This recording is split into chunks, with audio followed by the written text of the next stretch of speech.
see it again. And he is going to be playing against a mainstay in the Modern Legacy format, which is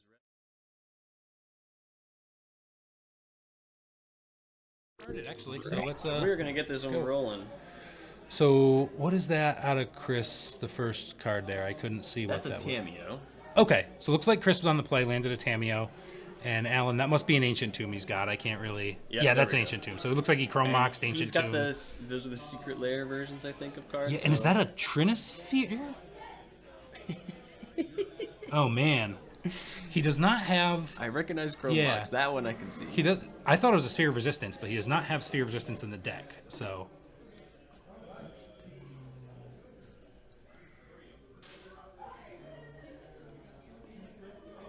It's got to be Trinisphere. Yeah. Okay. Yep. Chris is gonna crash in for 1, or for 0, sorry, and pop a clue. We're drawing cards, and looks like he's got a basic planes, so he's got a little bit of. There's no Blood Moon down though, so he's in the right shape. Crashing in for 0 again, clocking hard. Yeah, so you'll Legacy have a we get glare access issue to there, Brainstorm, so we yeah. get a lot easier time flipping Tamiyo, but you got to remember to actually attack and get that clue for free. It's a pretty easy thing to forget, but it might come up later. But that clue is going to make the difference. Always can. All right, we got a little bit of a glare issue. We'll try and fix that in between the rounds, but for now we're seeing I can't see what that is. Oh, Prismatic Ending. Okay, so he pending to Trinisphere. That makes sense. He needed 3 different colors and 3 mana, but he got there. Yeah, it matches nicely, It's doesn't perfect. it? Yep. Nice Trinisphere, Matches nicely. man. So we're going to see what Red Stompy gets up to this turn.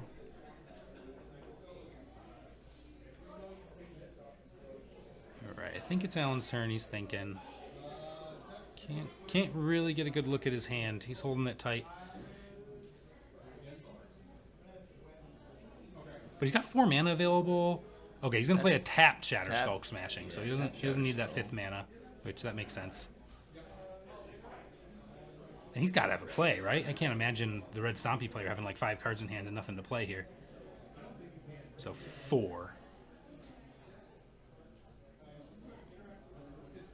5? Fury. Hardcast Fury. Hardcast Fury. Interesting. He chose to not take the 3 damage and instead exile the Simian Spirit Guide. But that's going to be met with a Force of Will. Looks like he does not have an answer for a Fury. Or a Fury in play. Oh, he's got Tamiyo, so he probably didn't want to lose his Tamiyo there.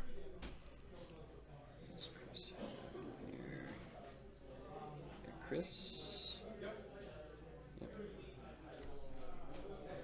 So we attack, we make the clue, free real estate, potential card advantage later, if we can survive, and it looks like we're doing a great job of surviving, so we should realize some of this card advantage for sure. Picked up another Force.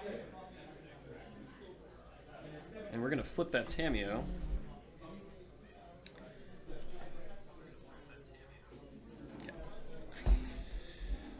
And Tamiyo's ticking up now. So Alan needs to pressure that Tamiyo. It can get to ultimate quicker than you'd think. And this is very difficult. So if we get a Pyrogoyf coming down, if there's enough types, I feel like there's a pretty decent amount of types. Pyrogoyf would be a pretty clean answer to this. Oh right, because Goyf can just go off the trigger. Even if he has swords or something, it can just punch that Tamiyo. Tamiyo's pretty great at protecting his haste threats. And that's what it is. The Pyrogoyf. That's pretty good. But Chris does have the Force, I believe. I couldn't see. Let's see. I think he drew it off one of those clues. So he's thinking about how much damage, and it does resolve. Looks like it's Tamiyo's gone. Tamiyo so down. Nice, clean answer to that Tamiyo, which would have been otherwise pretty difficult, I think, for the Stabmate deck, unless he had another Fallout Fury. But the Pyrogoyf works too. Okay, that tap land. So it's got to be a Scry land. I don't know which one it is. Probably the blue-green. Excuse me, sir. We play Surveil lands in this format. Surveil land. Sorry. Yeah. Sorry. Yeah. It's not a. Won't be too long. Scry, Surveil. There's no difference. We're gonna have fetchable Scry lands one of these days. Yeah.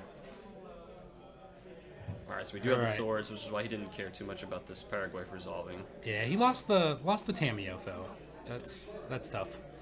But yeah, Alan he has both Fury and Pyrogoyf that can come into play and kill a Tamiyo without, before removal. So And that's probably a chalice on 1. Yeah, I don't know that art, but it looks like a cup to me. And he just paid it for CC. So Chalice on 1 is it. Would have been nice to have that earlier, but yeah, that's turn earlier would have been magic. real nice. Yeah. All right. So Chris is pretty Blood Moon proof now because he's got one of each basic. And this is the second prismatic, and of course, prismatic ending great against Chalice of the Void with that modal cost. So if you try to prismatic for 1, that's not going to work out. But prismatic for 2, we'll there's the Blood hit Moon that Chalice for sure. And there's that Blood Moon, and we're fetching in response. We're going to clean up our mana base here. So we're very insulated from this, and Blood Moon doesn't actually end the game. It just kind of stops the game. It begs the question, how is this game going to get ended? And Chris probably not going to worry too much about that effect at all. I think the biggest issue for Chris is going to be if he has Uro, he's going to have a lot of trouble getting UUGG to cast Uro. Yes, that's a fair point. He has one of each basic out, so he's he can cast most of his spells here still. And he gets another Surveil. Yeah. Oh, interesting. Surveil into the Blood Moon on the stack, so he did not even care at all. And we got a Ponder. Don't you just love passing priority to the Red Stompy player? It's like, you have any thoughts on this Ponder? Mm-hmm. Red Stompy's it's like obviously no. That resolves, man. Yeah. Ponder your life away.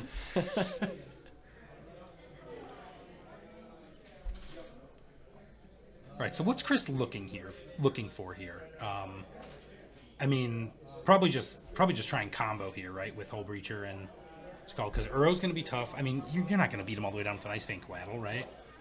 He's probably done it before. I'm sure it's happened. Yeah, but, and so maybe Alan has a lot of draws that are live, but he's also got one card in hand and is drawn off the top of his deck. Yeah, he's flooded out pretty well and truly at this point, and we are cantripping.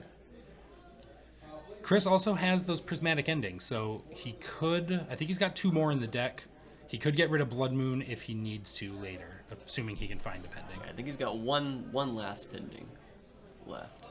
Oh, what is this? What is this card? Oh, this is the Brainstorm. Okay. Yeah.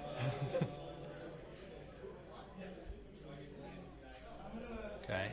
Oh yeah, and Brainstorm gets a little weaker here. He doesn't have fetches, so he's gonna get Brainstorm locked with whatever he puts back.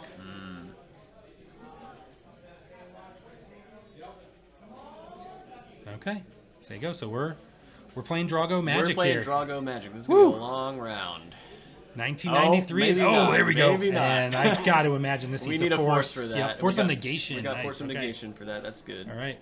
Which he notably can't hardcast due to that Blood Moon, so he's got to pitch the card. Because I believe, he has one of each basic, so he couldn't even have gotten a second island for the Blood Moon or anything like that.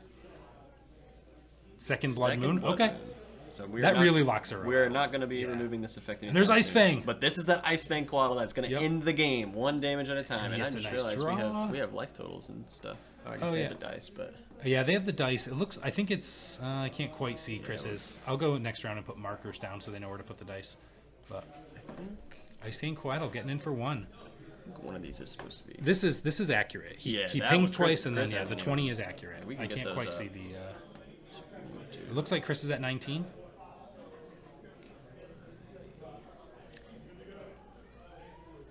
And what card is that? I do not recognize that art. We got Ice Fang Coatls for that. That's a Magus of the Moon from Secret Lair. Okay, yes. All right. So they both got 2. So we've got a lot of moon effects going on. Yeah, everything is definitely a mountain. Which is honestly great for Alan, because he would be destroying himself with his own mana base. He's kept that city around, and he's also not been taken 4 every turn to resolve his spells. He's got enough mana, he doesn't have to worry about it. Especially he's got that Chrome Mox there, too. He's got access to 6 mana. So, all right, he's taking 2, and pop in... Okay, Chris is down to 15, then. Okay, that makes sense. So we get the Brainstorm from Chris. So they're just trading blows here. Someone's got to find something to break, and was that that almost looked like a Hull Breacher off the top? I don't know how much Hull Breacher changes the game. Well, it attacks for 3. Treasure's great against Blood Moon as well. Treasure is good against Blood Moon. So we won't be able to get that Uro out. You actually have to trigger it, though, you know? Yeah. Which Red And also- Stompy's not going to do for you. I think the thing we're most afraid of in this spot is probably the One Ring.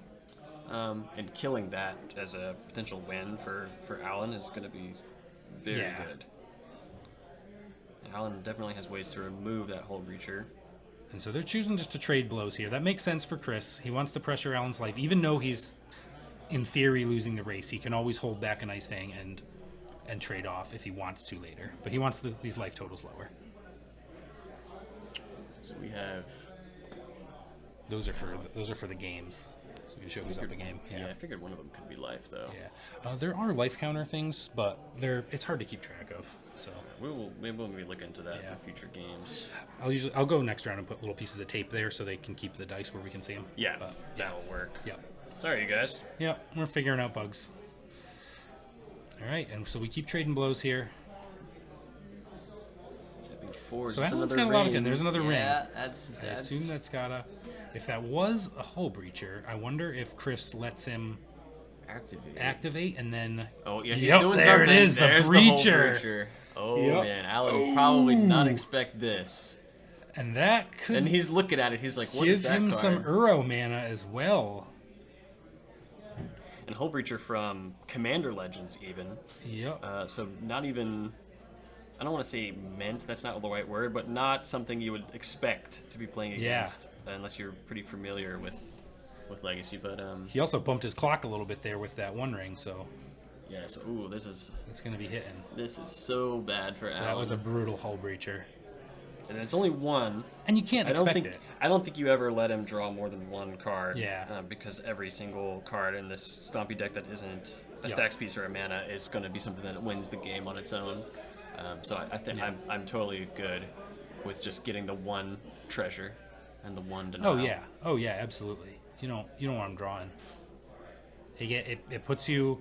You've got the clock now, and his One Ring is neutralized. Now, if we get a Broadside Bombardiers, that could be a very nice swing, especially while these Ice Fangs are both tapped.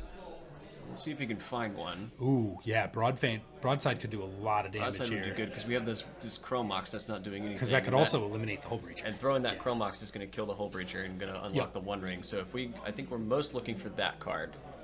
But it looks like, I can't quite see it, but it looks like Alan's at 10. So even if he did that, I see a he's Pyrogoyf. still swinging back. We've got plenty Yeah, of oh, right. types. Pyrogoyf can also eliminate that Hull Breacher form. So, yeah, land So count Chris got still over there. very much a game here for the Stompy. He's going for Pyrogoyf, it looks like. There's Pyrogoyf. And this is I gotta assume This that's point has to that Hull gotta- Breacher. There's no way it's not. be handled, and yes, Yeah. we are going to be using this to kill that Hull Breacher if we can.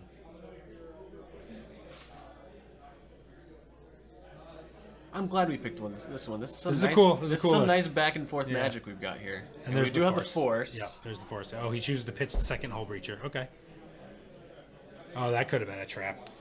Let him blow up your Hull Breacher, activate the One Ring, and then get and the then second you Hull Breacher again. Yeah, maybe he's got the third Hull Breacher. That's a nice line. I like that one. Okay, yeah, you could have it. Bam. But you don't want the Pyrogoyf. But the Pyrogoyf is so large. Yeah. He's a big boy. And It's an endurance. So that's going to make future Ooh, Pyrogoyfs. yeah, not that'll as shrink good. some Goyfs. That will shrink some Goyfs. And we Also, did have that the- 3/4 is very relevant. Did we So spend the Chris in pretty treasure? good control. Yeah, he did. I think we He spent the treasure for that. So. Yeah. I think he went Treasure Forest and one of the duels. So And Alan's Alan gonna pick scoops it up. Agreed. He's Yeah. off it. All right. Should we so, transition to backups during this, by the way? I was gonna say maybe pull the deck lists and we'll talk sideboarding. Yeah, that Yeah, seems like okay. a better option. Okay. Deck list. So, what do we do here? Right. Here. All right, so let's take a look at see what Chris has gotten in his sideboard Yep. for this. So against Red Stompy. Do you think you want Blue Elemental Blast? I think so. I'm leaning towards yes on the Blue Elemental Blast. I'm Yeah. definitely, 'cause Yep. that seems like a Yep. strong consideration. What else could you? You probably want the Force of Negation, right? That checks Blood Moons, Chalices, stuff like that. What's so Lavinia's maybe a little interesting- clunky.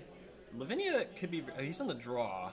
Yeah. So we might not be able to use Lavinia to stop any sort of acceleration. This isn't Vintage where you can drop it turn 1 off of Mox and, you know, really mess with them. So, Consign can do some stuff, like it can counter some of the things like your Chalice, Trinisphere, and we can counter the One Ring. Yeah. Straight up that One Ring. I don't know if you want to bring that in.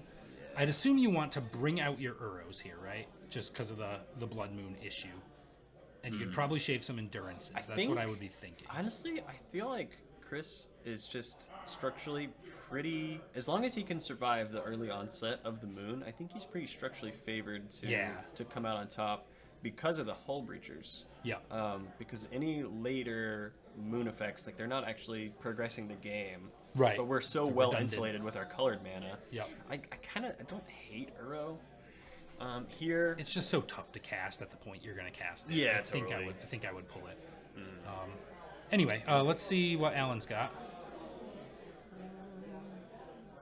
Yeah. Alan.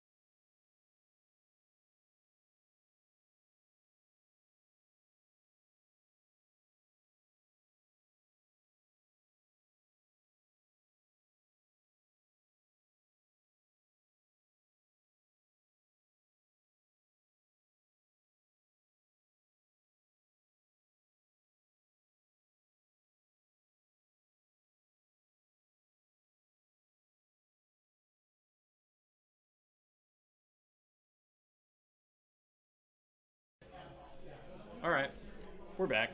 Sorry, y'all. OBS wants to default to the wrong mic on every single one of these, so this shouldn't come up again. But we're gonna try and make sure each that screen's it's on a the little right different.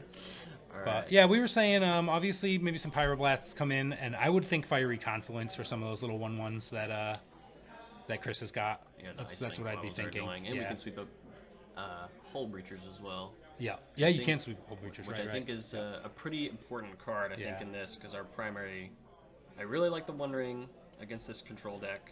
It's pretty difficult, I think, for Chris to actually get rid of it. Oh, and then we can go. And then let's see, they're probably starting game. They're about to go up and ready for game 2. Yep. Maybe hit studio mode. I like having that second screen to.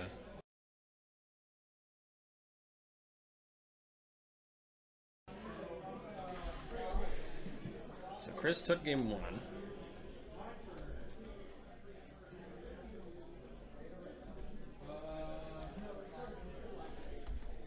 What does this do? Oh, cool. I like that. Yeah.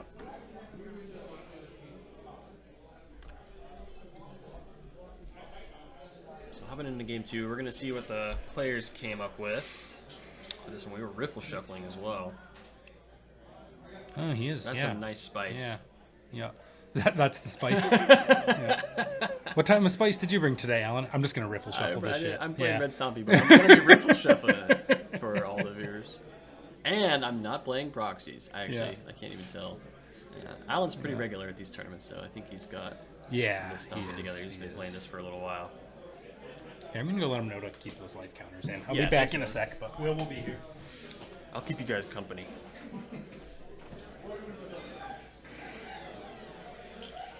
We do have a lot of players here today at Dragon Slayer. We've got 3 events going on, one of which, of course, is BCDL, with 37 players today.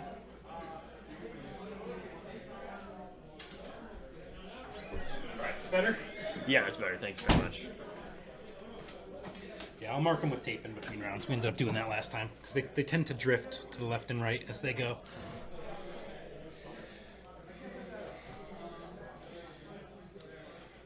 All right, so we on...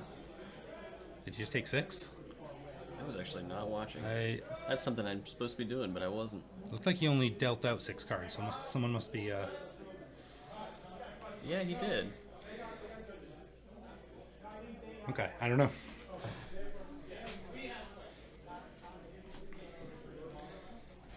So interestingly, when we came into this matchup, my first thought was the red stompy list was going to be favored just because of the kind of clunky mana off the Bant control side. But after watching game one, and I know it's easy after the Bant control's up a game to say, oh, they look better, but I think I'd be picking him in this. The mana's reliable enough, and he's got enough answers to really cause Alan some problems. So and there's All right, we're going for something here. We're putting a Sundering into that. Yep. And we're going that's for a Chalice on one. Did he go? Yeah. Yeah, that's on one, right? Yeah. Yeah, that's on one. Yeah. Okay. So he probably just ripped the Chrome Mox this turn. That's why he didn't do that last turn. But Chalice on one resolves. Okay. Chris can't be too worried because he's got ending. There's ending. Yep. Chalice gone. Yep. I'm liking these signed cards off Chris's side. Now we're gonna actually see if this comes up. It didn't come up game one. And we got a Magus. Okay, So there's no basics on Chris's side. He does has have a the basic Force. island in hand, though. Okay, Alright, so we gotta- and that's gonna gotta eat a get this force. out of here. Yep. So we get the 2-for-1 trade. Now something that moon effects do give you is that red mana for your prismatic endings. So you actually can pending a One Ring. Yep. Later on, There's or the a Pyroglyph. And the bounce on the Chrome Mox. That's some nice That's- card advantage. That's bad. Cheap card advantage there. Yeah, not coming out of the gate. After a mulligan especially is really hurting Alan in this one. The Stompy deck really wants to jam a hate piece on turn one in a matchup like this. And he did. He jammed 2 hate pieces, but Chris had the answers to both of them and then gained that. And there's the broadside. So if this comes which out. that's got to take Teferi, but Chris is fine with that trade, right? Yeah, I think so. We are Teferi yeah. did everything it came to do, and that Chrome Mox is just going to sit in the hand. Now it's going to probably get thrown at something later. Yeah. At the very least, so not completely dead. Okay, Chris has an island, so he has blue mana at this point, and there's another Surveil land. Sees a Ponder on top. That's a Hedge Maze, I think. The other one looks like an Archive. So, ooh, what was on top? A Ponder from the Ponder. Surveil. Okay, that seems reasonable. Kept it on keep top. that. So we're swinging 2 minutes. Yeah, 2. I love Broadside Bombardiers. I think Broadside was such a great addition to our format. It this is. This can end games pretty quickly, but I just think this card's so sweet. And there's the moon. And I thought I saw Force of Will in Chris's hand, but I'm not certain. So we're thinking about this moon. I think I see a Hull Breacher. We do have a Ponder on top of our deck. Ooh. When we do have the blue mana. Oh, he's going to Swords the Broadside in response. Okay. Yeah, that makes sense. Use that white mana while you got it. But it seems like that moon's resolving. And the moon is resolved, so now we're under the moon. So Chris has just blue. He doesn't have white mana, so pending is gonna. I thought I saw Force in his hand, but he's flipping them. I can't quite see it very well. That's probably a key, not a Kiki, whatever that Kiki thing is, right? Fable, yeah, that one. Fable didn't come up in game one. We would have definitely liked that, but we've got it now. But Chris does have a Hull Breacher, I think. Yes. Yeah. Okay. So that's going to cause some problems. So that is a May ability, second chapter, right? Yes. So I assume Alan is going to choose not to give Chris 2 treasures. That seems reasonable. Yeah. And there's no window in between you just like once the ability resolves, you start discarding and drawing, so you're not going to be able to Hull Breacher in response to that. So we should be able to just be thinking about this and not give 2 treasures and lose 2 cards for no reason. So that's at 2. Yep. Okay, Chris pointing that out. And he said, "I'm not. Alan's, no, thank you. I'm not interested in discarding 2 cards in order to give 2. Ooh, I saw somebody playing online. They cast a Brainstorm into a Hull Breacher on accident, and it's just give your opponent 3 treasures, put 2 cards on top of your library. Oof. Oh, I made a major punt playing Vintage probably a few years ago now, where I used a Ponder and I stacked Ancestral Recall on top of my deck because I was worried about them, making me discard it or something. And he had a friggin' Ragavan sitting in play, and I knew that it was sitting there. And it goes to his turn, and he attacks, and I flip Ancestral. I'm like, oh no. So we've got the second Hull Breacher now. So we're on the beatdown, the Bant control. Oh, thanks, Espinoza. My voice is being called smooth and sultry in the chat. I think I know what they're talking about. Yeah, I know. Fable is going to flip here. All right, so what does he... Kiki Jiki, by the way, the reflection, so powerful. Once that lands the board, every single one of our creatures really loves being copied. We've got relevant ETBs, very relevant bodies. Yeah, because if we see, say, a Pyroglyph come down and then he immediately copies it, that just is brutal. Because that gets... Oh, and there it is! Speak of the devil. There it is! You gotta counter this here, Chris, this right? very much needs to be now. Thankfully, because he's got a treasure, so he can. Oh, the not awake reflection yet. is It did just come in. Yeah. I think if we get to untap with this reflection, and there's we the do force. have the force. You gotta force. We gotta have Cavern on Lurgoyf in this red stompy these days, man. Yeah. Yep. And what card is that? That's some. That's a blast. Pyroblast. The sideboard blast. The blast coming in. Okay. So he's gonna get a trigger to kill the one of these breachers or face. I don't know what we're at. We're at 13. Oh, we're taking the whole breacher out. They're both at 13. Yeah, I think you kill the breacher because now if he copies it next turn, another Pyroglyph comes in. The first one sees the second one. He gets dead. 2 triggers. Yeah, we get right? 2. We're just dead. We're straight up dead. Yeah, the Pyroglyph. Okay. Nice. We're just gonna wrap this game up. So yeah, that Kiki does some work. Oh, that was brutal. All right. Should we check in on our backup match while they're... We can see they're going to be... Let's I see don't where they're imagine at. any changes are going to come in. Oh, looks like they're done. The backup feature match is done. We had a sweet one there. We're going to have to be tracking that deck. We have Domain Zoo. Yeah, we had Rohina Josa on Domain Zoo and Tanner Hogan on Grixis Control. And this Domain Zoo list is pretty much a port from the modern, but we're playing dual lands. We just prosy those. So we're going to have to see if that deck... And checking the results, actually. Yeah, we put it on the backup because we thought it would be a slower control one so we could catch the end of it, but hopefully Grixis control didn't just get ran over. I don't know, yeah. I have no... By the Domain Zoo. Tanner's Grixis control did list take is that really 2-0. cool. Yeah, he did 2-0. Domain Zoo did 2-0 against Grixis control. Check out Tanner's Grixis control list. It's a neat Grixis control list. I don't remember why it's neat, but I remember thinking it was... Dak Faden. He's got Hidetsugu Consumes All. That's just one of my favorite cards. I love it. Card, yeah. And what is Kaido Dancing Shadow? I don't even know that the 4-mana Kaido. Yeah, this one doesn't come up too often. Yeah. Okay. So we've got incidental value, blink value, and of course the stream can't see this. We're going to have to see if this comes up again. I heard somebody talk about this 4-mana Kaido winning them a lot of games in Grixis control. Yeah, I could see it. But yeah, so it's a pretty unique Grixis control list. So versus Domain Zoo, that's why we wanted to show it. But fortunately not happening. So we're back on this game. And we've got a turn 1 play. We've got Ancient Tomb. Plains Go, the scariest play in Magic. Are we going Moon or Magus? We're going Moon. So we got a Moon, and that's going to eat a Force of Will. Even with the basic planes, not good enough. So we are getting that out of here. Yeah, Chris wants to get his lands out. And your forces are so heavily taxed, especially with only one blue blast. He's got a forest. Okay. Interesting. No blue mana was good enough. Yeah. Which makes sense. Probably, makes sense. He's probably hoping for a fetch here so we can get a blue down, and then he doesn't have to worry about those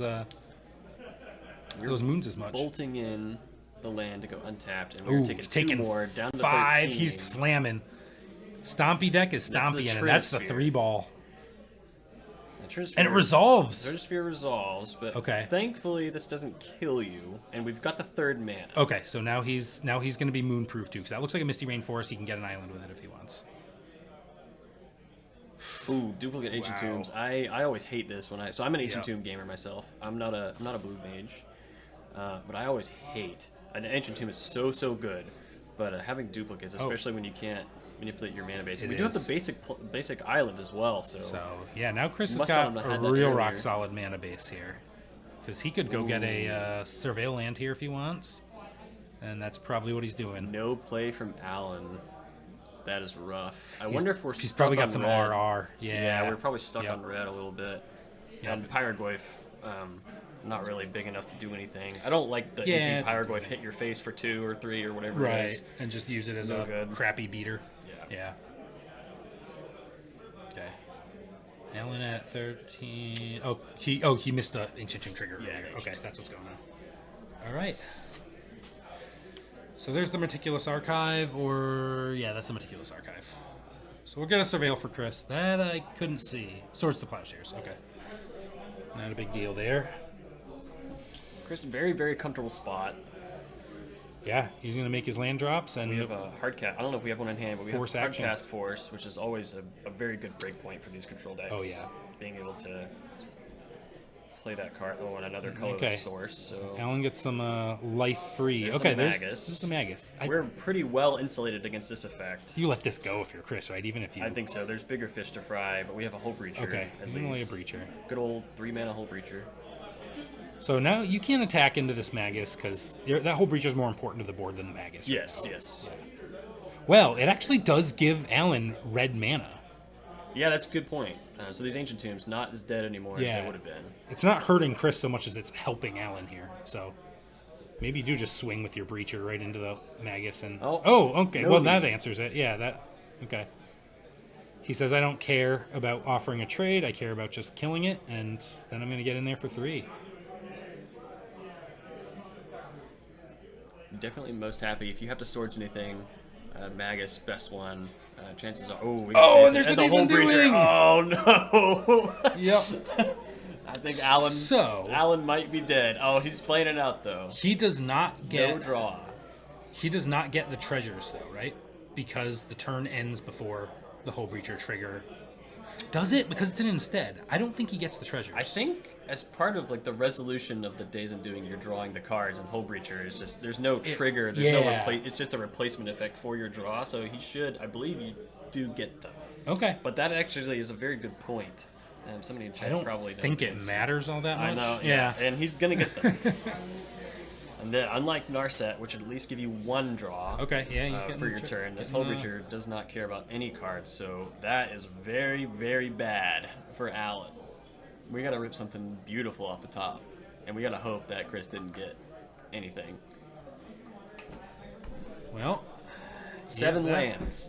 that causes an issue. And That's a hard cast Simian Spirit Guide. Ooh, sometimes you need a Gray Ogre. Let the monkey win. Things do not look good for Alan. Obviously. And we're I gonna think see that how- kind of goes without saying here. And we've even got these 7 treasures lying in wait. Trinity Spirit isn't not gonna help. Yep. And Chris says I have a million cards in Boom's hand, not so gonna I can help. do whatever I want. Yeah, Chris is gonna wrap this one up. I forgot to update. Alan did take game 2. He did. Yep. This is game 3. And and then he just gets pending back with the Mystic. Yeah. And he's cruising now. But Alan's not gonna give up. No, he's gonna plow ahead bravely. And some people, you may be looking at Alan. I'm looking at Alan. I'm thinking, yeah, we're pretty dead. But I've won a lot of games from a point where I said I'm pretty dead, and then a few turns later I'm like, oh, I'm not quite as dead as I thought I was. Fable. Yeah. This could do some But work. this seems But we're gonna eke some cards away. At least we might Pretty get 2 dire. cards for him. But Yeah. Chris is not actively ending the game, Yeah. except for swinging for 3 every turn. So. You also, if you're Alan, you don't know if Chris ripped 7 lands off the top Yeah. of his deck and he's got no action. You know that happens. So it does not seem to be the case. But there's an endurance, which he can cast everything because he has treasures, right? Yes. Yep. I don't think this could have gone better for Chris. This That worked out pretty was- That nicely. was pretty nice. Yeah, that was pretty nice. And he can't activate his Fable because he's gonna put down a Blood Moon. Plow ahead bravely, Alan. Don't give in. Chris says I have a full grip. I'm gonna counter whatever I want, even if it doesn't I'm matter. gonna counter, and if I don't counter, I'm gonna kill it immediately. Yeah. And there's the endurance. Did not choose to do anything with that one, but it's gonna hit him for 3, That's which is good 6. enough. Yep. So we got 1 draw step. 8 even. I think I see another Days Undoing in Chris's hand. And We got a Fable trigger, and we're and dead. I see that shrug. We Yep, are that's dead. it. We drew a trout. All right, so Chris Carl taking it in 3. That was a fun match. That was a cool deck. That was a good back and forth Yep. game of Magic. I'm glad. Yeah, this is Crush the this is backup neat. feature Yep. match. So we'll take a look at this blue planer list. There's a couple of cool things I want to point out. So blue painter is leveraging stock up, which is what really brought this deck back. Traditionally, blue painter was more of an 8-cast style deck. Right. Anyway, looks like we got this game 1 action going. We're gonna go look at game 1 here. We've resolved mulligans. Oh, yeah, that's right. And now we can see it too. Oh yeah. Pretty useful. We're resolving Seeing mulligans. a It looks 5. like. Is Mulligan Roe with going the down to 5 or Niall's going to 5? I don't. You know, I wasn't counting. I thought they would have been resolving mulligans for a while, so I don't know who's at what. Maybe they're both at 5. We'll see. I was getting into.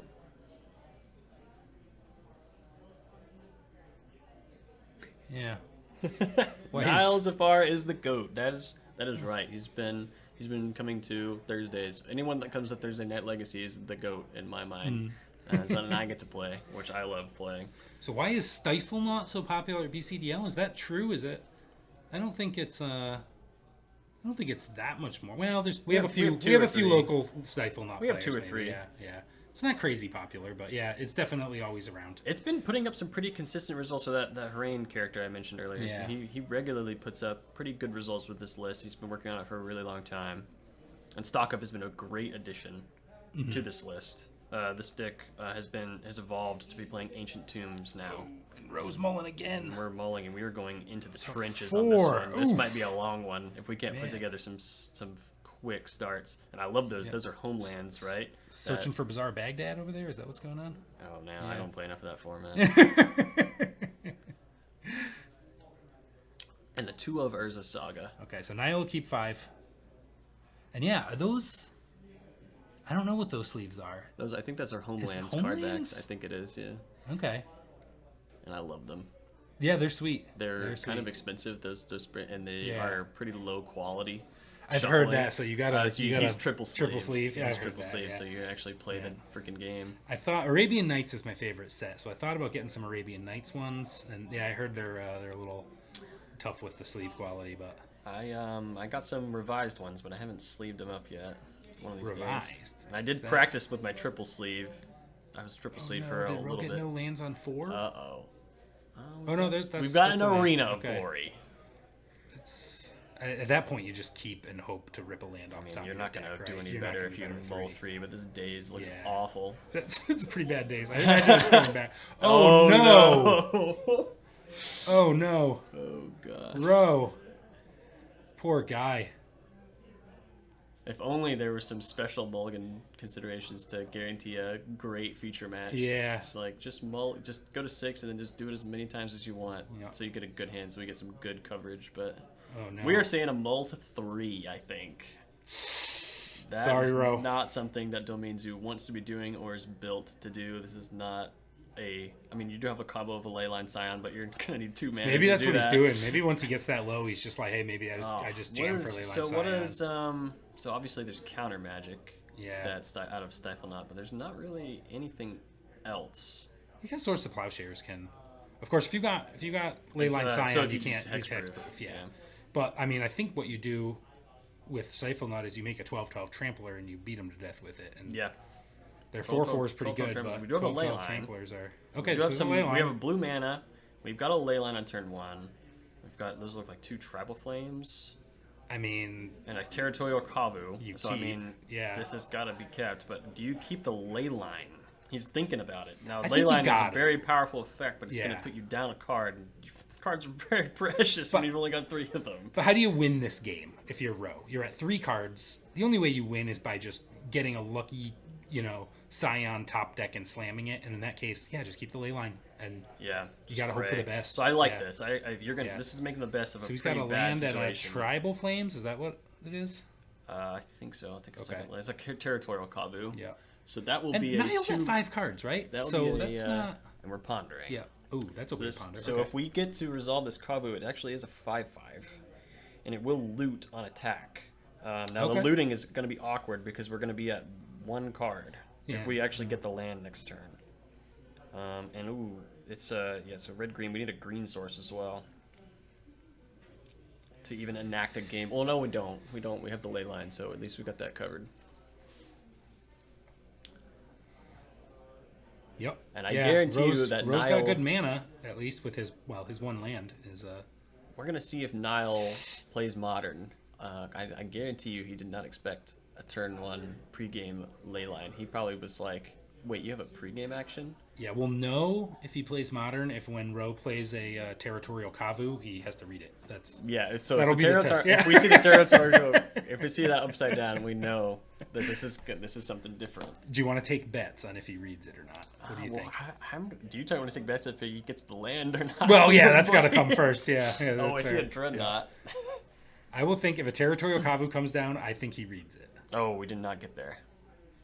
We've got 2 territorial. Okay, he does have and that's a ancient tomb. Is that an ancient tomb? I think yep, so. Miley's losing life. We forgot about the glare, but we did forget about the glare. So what is that? Oh, that's an orb, right? Or what? No, or is that it's there's a one of in his deck. Aligned Heart. Okay, so this card, we might have to spotlight this one. This has been a pretty let's pull that up. addition to Stiflenaught as well. Let me see how fast. And he's pulling it up for Ro too. Ro doesn't know what it does either. So I think you right click and save image. Oh, sick! That's so much faster. Yeah. Aligned Heart. And oh my gosh, we're gonna use our streamer techniques to get this up on the screen. Look at this. We're gonna pretend. We're good at this. Yeah. On planet Earth, this will happen. I'm gonna do this. I'm gonna do this, and we will put it up here. So we can talk about this one. That's actually kind of crazy that this came up so fast. It's a neat card. Aligned Heart. Flurry, when you cast your second spell each turn, you put a counter on it, and then you make a 1/1 monk with prowess for each counter on it. So this will take over the game. So we're so far ahead on cards, but this is more of a grindy late game card. Every second spell, put a counter, make a monk, or make that many monks, and those monks with prowess. Do you make that many monks? That many monks.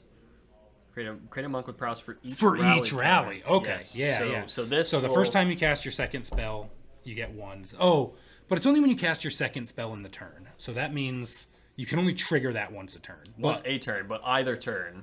Once you get 3 monks with prowess and legacy, you're probably in good sometimes once you get 1 monk with prowess. Yeah, right. Yeah, that'll do it. So we're gonna see. So anyway, Ro's still digging for lands. And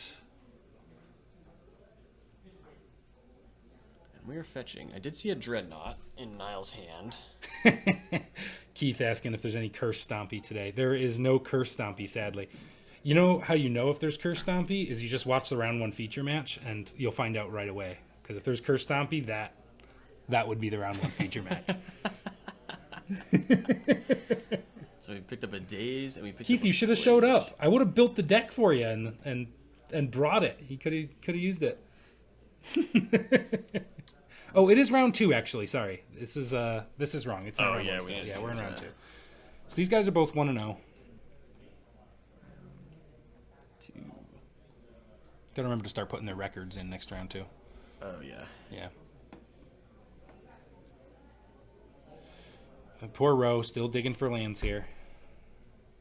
I saw so many payoff cards in Niall's hand. I saw Null Drifter. I think there's 2 Dreadnoughts. We just really want a payoff, or we want an enabler for these payoffs. And there's the Torpor Orb. Yep. And he's got a Dreadnought in hand. So we're gonna Flurry trigger as well. Yep. I expect Dreadnought coming down here. Is that a Yu-Gi-Oh card? Oh god, I think so. It looks like a Yu-Gi-Oh card. And we've got the Dreadnought. And we've got a Daze. We basically have to do it. Get him! The Dreadnought's dazed. The Torpor Orb, though, still around. And we do have a backup Dreadnought. And we've got Null Drifters. Yeah. Which normally you need to evoke that to spend 3 mana. But with the Torpor Orb, you still can evoke it. But you won't have to sacrifice it. And we did find a land. Ro's got a land. So this game is going to progress. I think Niall's got a second Dreadnought in hand, which this is going to be pretty much an unbeatable board state that's about to be deployed by Niall. Unfortunately. You always want to see the Mull to 3 get there, but this ain't one of them times. It's Mull to 3 is tough to get there without Bizarre Baghdad. Tamio. So. Oh, that's not that bad. Oh, he does. That, yeah, there's a second Dreadnought right there. So here comes the Dreadnought. Testing the waters, and that's much worse than a Tamio. And and another monk. And Ro has to be thinking that things are pretty dire. I mean, I think things were pretty dire when he mulled the 3, but yeah, what are you going to do? We're fetching, we're going to grab a blue source, and we're going to evoke a Null Drifter as well, and that's going to be lights out. Null Drifter so bad. Yeah. in addition to everything that's the going on, the Annihilator is Yeah. gonna be so bad. The Annihilator's pretty rough. Yeah. So Nile just swinging. The second threat just means that swords isn't going to be good enough anymore. Yeah. Anyways, and we're going to draw 2. Now We he has a Force of force Will. too, so yeah, he can counter something and then eat the land next turn. We are going to swing. Well, he can for just swing 1. lethal. Yeah. So don't work that hard. It's got prowess. So No, there's been there's no- all creatures. all Yeah, all creatures, yeah. creatures. Yeah. Okay. All right, bro. So Rip we'll something. We'll knock Rodon. I don't think there's okay. any single card in this deck that he could rip that would do anything. Oh, it looks like we missed the Tameo Yeah, flip. we got and a Tameo as well. Roland's giving it to him. He's let the trigger go on the stack. This would have been during first main phase before combat. It's not like it makes much difference. At Yeah, this it doesn't point. really. Yeah. It's fine. He probably was just like, "What does that card do?" Yeah. All right.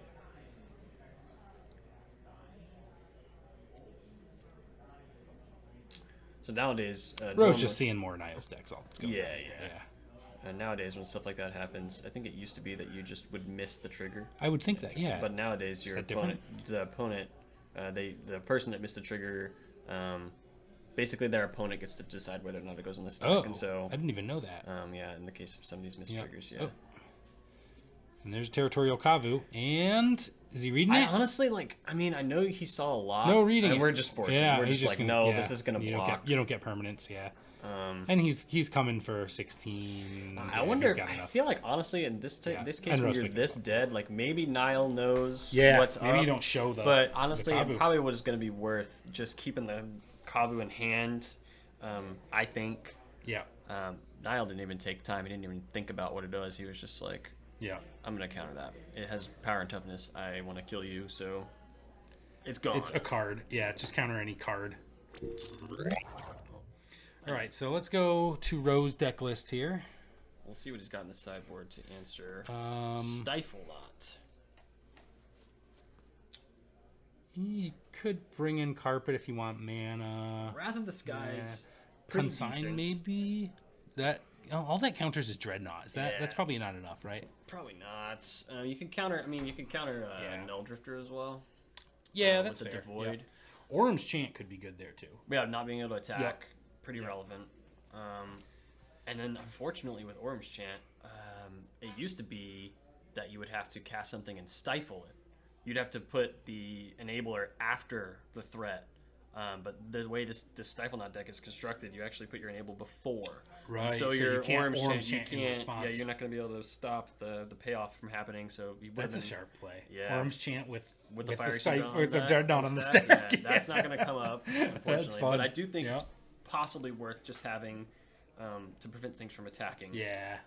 That could be good. But I think Wrath of the Skies going to be pretty key sideboard card here, based on what I could see. Just wiping up the Dreadnoughts for 3 mana. Well, we'll see And then we what, already talked about the Dreadnought list a little before, but let's talk about sideboarding here. He's got to be sitting here thinking, I don't have anything for a Leyline Scion deck. Wall Street. That's the name. That's Wall the Street, name okay. that the pilot that plays this last given this deck is Wall Yep. Street because of stock up. Okay, all right. Yeah, I couldn't think of it. So what do you do as, I mean... What do you do against Domain Zoo, man? Probably not Path of Exile. That seems kind of weird. Yeah. Well, no. He Interesting. probably doesn't have basics, does he? That's a good point, I don't know. actually. I might bring in the Path of Exile. You want the removal. We got a couple. We have 1 plains and 1 island, so the removal is pretty Yeah, good. there's not much else. You probably just keep it pretty stock here. Yeah. What does Dress Down do with Consign is Territorial a- Kavu? Does it kill it? Ooh, yes. I think it does. I would think it would lose its ability and just be a 0/0, It'll right? lose the Yeah. attacks to give itself Yeah. power and toughness, yeah. That's a neat little interaction. Let's see if it comes up. Yeah, I actually got somebody in Modern back when Amped Raptor was legal because they kept their... they didn't fetch with their fetch lands. They were just using them off of the ley line to tap for mana, and they tapped out. And I cast Amped Raptor, which basically cascaded into a Static Prison, and I got to Static Prison their ley line, and they didn't have any lands with any types on them in play because they had 2 tapped fetch lands. So I got to the territorial Kavu jeez. died, and my opponent didn't quite realize, and I was like, that thing is dead. He was That's like, oh my gosh. sweet, yeah. And now Amp Raptor's banned because of stuff like that. So. Wow. Oh, yeah. But yeah.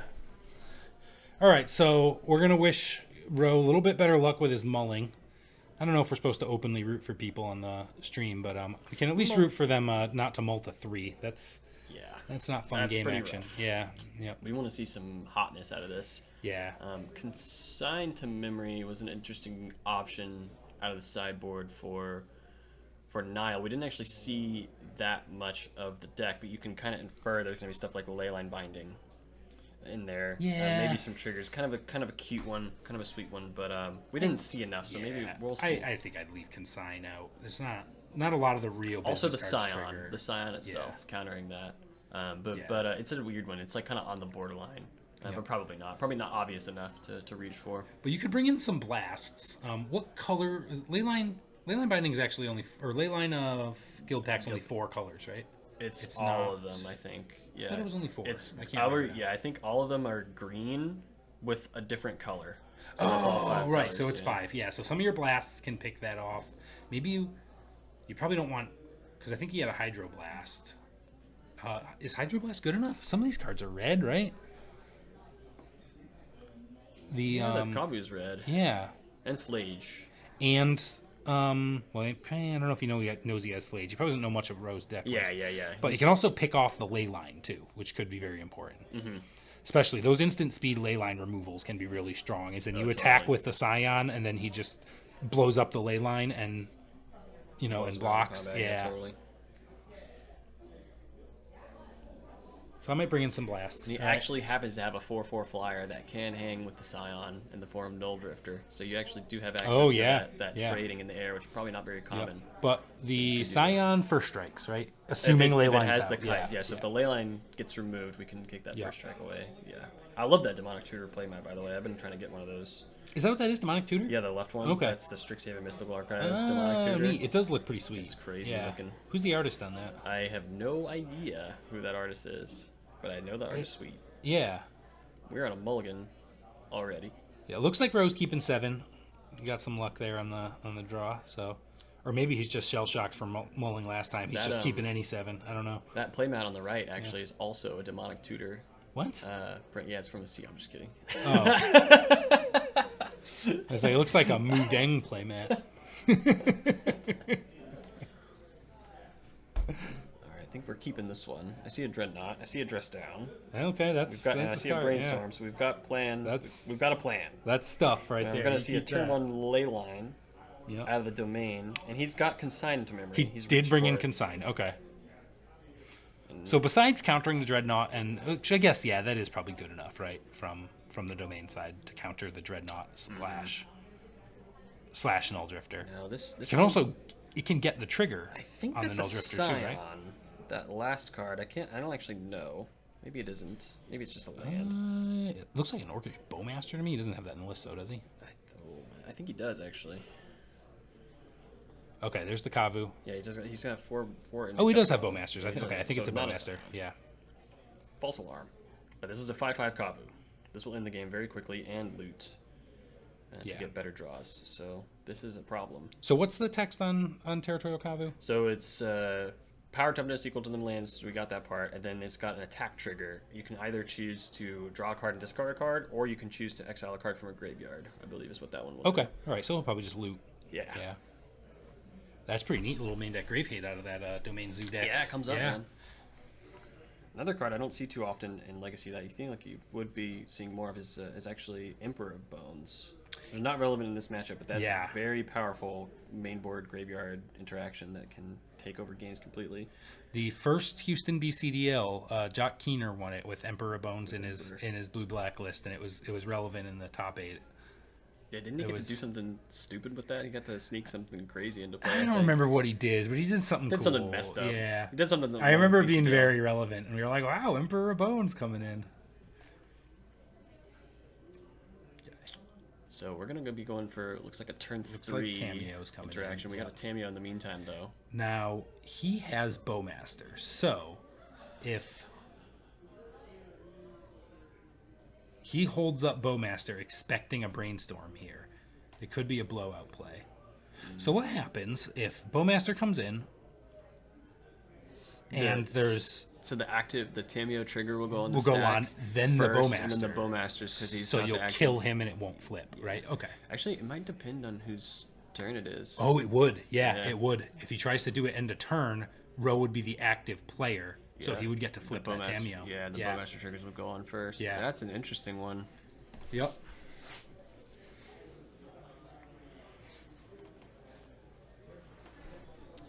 Ooh. What did he? Oh, he so looted he attacked the with days. Kabu and he looted away the days, Okay. which is becoming less friends. So this is maybe gonna be a problem because we're going to try and develop a Dreadnought this turn out of the Stiflenaught. It looks like, and we also do have Force backup. Yeah.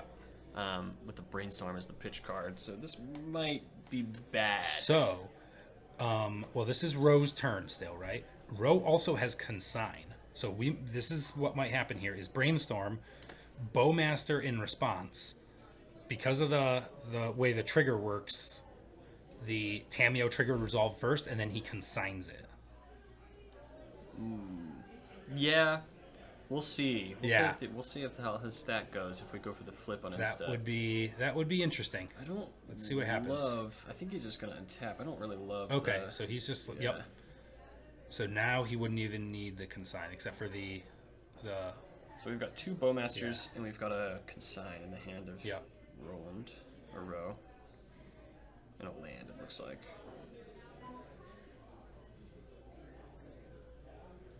I think we're passing it back. Seeing a Bowmaster under. Okay. And we've only got enough mana for one of these. So if you want to use that Brainstorm, I don't love using the Brainstorm. I'd do it in response to the Bowmaster here. Otherwise, it's just dead, right? Yeah, that's fair. But also, just like I think it's our only other blue card that we have. There might be one because I know we have a Dress Down, we've got a Force, and we've got the Brainstorm as the third blue card. So I think if the Brainstorm were to miss, we're also going to have to put back cards. Like I think there's a world where you end up without a blue card, and you just it's not super relevant based off of Ro's hand, but I think you like the blue card Force better than 3 random cards. Your hand is pretty good right now. We don't really need to be sculpting. You're also in a position where Tameo flipping might be worse because then the Kavu can just kill it. Yeah. And funnily enough, it'll be exactly 4 attack after the Tameo the oh, yeah. trip. Yeah, so it'd be exactly it will just be a clean kill. So we got a Bowman in play. So he did not want to Brainstorm, and the Bowmaster is in play. We're gonna swing 5. We're gonna 7. Probably it's a 7. Yeah, we're gonna loot away one of these extra lands. Draw and we found a land. That's gonna put Niall down to 5 if he takes all this. And if he dress downs now, it goes away. Yeah, so I don't think he. So he took. I think he took it. And there's another Bowmaster. Oh, he's gonna before damage. He's gonna attempt to grow the Orc army. Yep. Which is a single die. So that's gonna make it 8. 8 and 9. 7, 8. Oh, and the ping. The +1/+1 and the ping. Yeah. And we that's can dress down. A lot of damage. I feel like we wanted to. I mean, he's waiting for instep is what he's doing because he wants to untap. He wants to instep dress down, untap. And if he wanted to dress down, he would do it in response to the Bowmaster so that the trigger didn't happen. Yeah, but I don't love this because we're going to swing around this Dreadnought with ease. We've got enough power and toughness to play, so this Kabu's going to die. And this is going to draw and ping him twice more, too. Yeah, no, because the dress down is going to turn off the... Oh, yeah, it does. Yep. So we've at least got that going for us. We could have swords as well. So I assume this is Dreadnought. So and the Kabu is supposed to be dead, right? The Kabu is sticking around, but isn't it supposed to be dead right now? Because it's supposed to be dead. Yes, we're gonna go for a counter on the. I don't know how we do this as the commentary team because there's not a judge. It wouldn't have mattered if it was gonna come up. I would have ran out there and said something, but he had lethal. I think it would have. He had lethal through. Yeah, we're through because we had. I don't know. That's a weird one. Yeah. But yeah, even with the Kavu's dead, he was presenting enough to kill him there. So, yeah. But yeah, agreed. The Kavu should have been dead. I'll if that comes up in a relevant situation, I'll run out there and let him know. All right, so we got 1-1. We're going to game 3 here. Let me update. I gotta get in the habit of updating this this game win thing. Yeah. Click that one. Bam. Yeah, we gotta get in the habit of doing this and the records up here too. But these guys are both 1-0 by next round. I mean, we'll probably have 2-0 players on next round. So but. I don't. It looks like Roland is sideboarding a little bit. Yeah, it looks he's probably taking out the dazes on the draw. Yep, that's what he's doing, and putting in blasts. It looked like Pretty common pattern. Yep. Okay, so he left Orm's Chant in the board.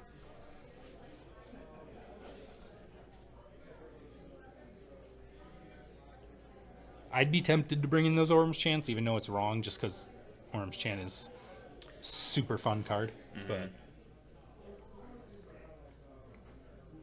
yeah, I don't even think so. If this comes up again, because what should happen is a player in the match is like, hey, this Kabu is supposed to be dead right now. Yeah. You're not really supposed to, like, if an outside player sees it, they're supposed to be like, one of y'all should call a judge right now. That's they're what not I even, do. Yeah, they're not And even I've done it supposed to. before. Yeah, Just it's run like up it's a weird thing that comes up sometimes.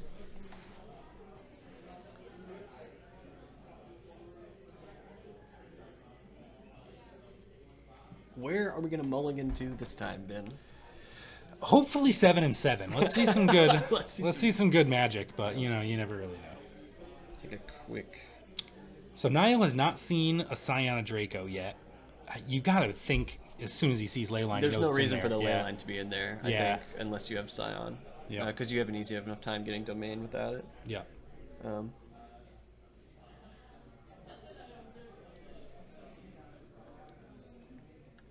But Niall might not be familiar with the interaction. You never know. Who You never know. knows? Yeah. I don't know how long he's been playing Legacy, so. And honestly, even if I know that, I might not even remember it if I'm playing a different format. Oh, 100%. I Yeah, might just be like, oh yeah, that's the thing okay. you could do. That's interesting. He doesn't have a powerful hand, but he's got 3 pieces of removal and lands, and he ships it. Yep. It's gone. Yeah, you Drive Flames was another one. It's one of those ones where it's like, you make your land drops, kill a few things. It's not a terrible hand. I didn't hate that. Yeah, I didn't hate that because traditionally this Stiflenaught deck really, really struggles against Source of Plowshares. Yeah. Yeah, just kill your thing. Yep. Hey Nick. What's up, guys? How's it going? Not bad, man. Just got blown out by storm. Oh yeah, that happens. Yeah.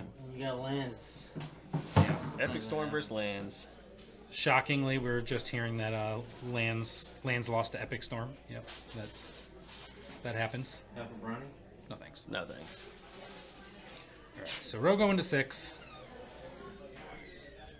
I didn't hate that first, but then 2 ley lines. Oh no, this could be. Oh, Oh, Scion. you can just ship one of those. Oh, we got the it. Scion. I think I saw. And Yeah, you just I throw one of Scion. those ley lines back, right? All right, this is gonna be a heater. Yeah, We're on the draw, unfortunately. Come on. Let's see a Scion come down. I mean, The interesting part you is if gotta we keep see a this. Scion come down, that doesn't log up the game like it does against a lot of things because and Stiflenaught makes 12/12 tramplers. Yeah. But I think if you don't keep this, like, what does a hand? What are you looking for I mean, if you you didn't don't keep the keep it? first Yeah. one, which was like kill anything. I didn't quite see the mana that was in that Yeah. hand, but I feel like it was. That's it was 2 fine. lands. We've got that card that I've already forgotten, the Tarmogoyf. So he's Yeah. putting the Tarmogoyf back, and he's going for Okay. double ley line. So he So really he wants just to wants stick. to make sure it stays. Yeah, Yeah. so you wanna- Yep. and So I- he's got a land Kavu Scion. Yeah, I Is think that what so. I'm seeing? That's okay. I don't know what you'd be looking for besides that. So We're gonna see if this dress down shenanigans comes up again. yeah. And I couldn't quite see everything All that's right. in that hand. Niall's gonna surveil, leave it there, and that's the turn. All right. So we got. Third land. I see a Dreadnought. I think I saw Force of Will. So Now Ben, do you go for the Kabu? Oh, we're gonna Ancient Tomb. I think you play the Kavu Ancient Tomb first. Torpor Orb. Yeah. Okay, To see these if there's Dreadnoughts. a. Yeah, that makes some pressure here. Now he's got to be thinking. Maybe play around days here. So yeah, that's what he's gonna do. Yep. And there's the Swords to Plowshares. That is relevant. And unfortunately, So let's see if it looks. What's he doing? now does he go for the Kabu first? I'd or go does for he go for Kabu the first. Dreadnought? I'd go or for the Kavu yeah. first. But, Do you even force the Kabu if you know that you're No. coming? So I okay, I think, and that's what Ro does too. okay. And these fetch lands, by the way, I don't think he forces for it, anyone but- curious. Oh, and we're blasting it. Oh, that's a Hydroblast. Okay. Yep. These fetch lands are tapping for mana, by the way, because of the ley line. Yeah. For anyone curious, so we didn't miss that one. Yep. These fetch lands have And all what is, basic oh, that's an types. Urza Saga. Okay. That's an Urza Saga with a Dreadnought. Yep. We do have the swords for it when we untap, and we do have the third land to make a play as of our own that turn. Yeah. So how do you sequence this next turn? That's interesting. I feel like you don't have to care about this Scion Yeah, not as much. that much. Like it does, it's gonna recover you. It's gonna make it so it takes more than 2. So you're going to think go swords first. it'll That's still what be I'm exactly thinking too. 2. And that's Yeah. what Ro thinks too. We all agree. So there we Oh, go. he lets it resolve because I think he has another one. Oh, does he have another one? I'm pretty sure he has another one. I think I saw a stock. But he's up gonna in the get end, but- another one yeah. off of this. Oh, Urza he's got Saga. an Urza Saga, so it can wait. Very, very But, sweet and we'll see if interaction. Scion of Draco resolves. He's gonna And cast bam. Scion of Draco for 2 mana. It gets reduced. It normally costs 12, So yeah. but it costs 2 less for each land type, and he lets it resolve. Yeah, so it's a 4/4 flyer, and I believe it has Pop quiz. hexproof, lifelink, first strike, Vigilance. vigilance, and trample. I think it has There trample. is. Yeah. Okay. Yeah. Red didn't give it haste, thankfully. Yeah. Oh, and he's Yeah. reading. He's reading stock We're up. gonna It looks read like stock. Okay.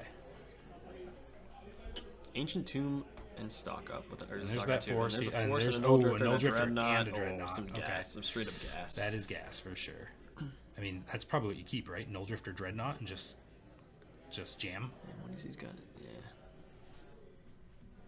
Because you can play the Dreadnought and then find another Yeah, Dreadnought you can next play a turn. Dreadnought, You're make you just- answer this yeah. one, it still kills you in And 2 you just hits. overwhelm his answers. Yeah, this is looking pretty grim. Especially because Niall's at like 32 life here, right? Because, well, he keeps tapping the Ancient Tomb. I don't know what his life's at. Yeah, they We're not haven't, keeping they track haven't messed on with the the dice, die. yeah. They've been using their notebooks. Yeah. But because he got a Dreadnought sword, so he's at a lot of life. And I think that's a land. Yeah, the Tundra, I think. And we got to attack Flying Vigilance. Yep. Okay. So it will take at I'm least seeing. 3. Okay. Niall's at 24. 24 all right now. I It's did gonna not see any Doomsday Yeah. the last time I checked, unfortunately. be Doomsday. Yeah, somebody in chat is asking for Doomsday in this one. Oh, Doomsday in the tournament. I did not see Doomsday either. Do you make a token here just to maximize threats? No. Probably not, because of that Scion, you're not. You're gonna also cast it. playing Dress Down. Yeah. main, Oh, which is, right, like, yeah, you got really Dress Down. awkward Yeah, yeah. with the construct tokens. Yeah, I think you just Yeah. float.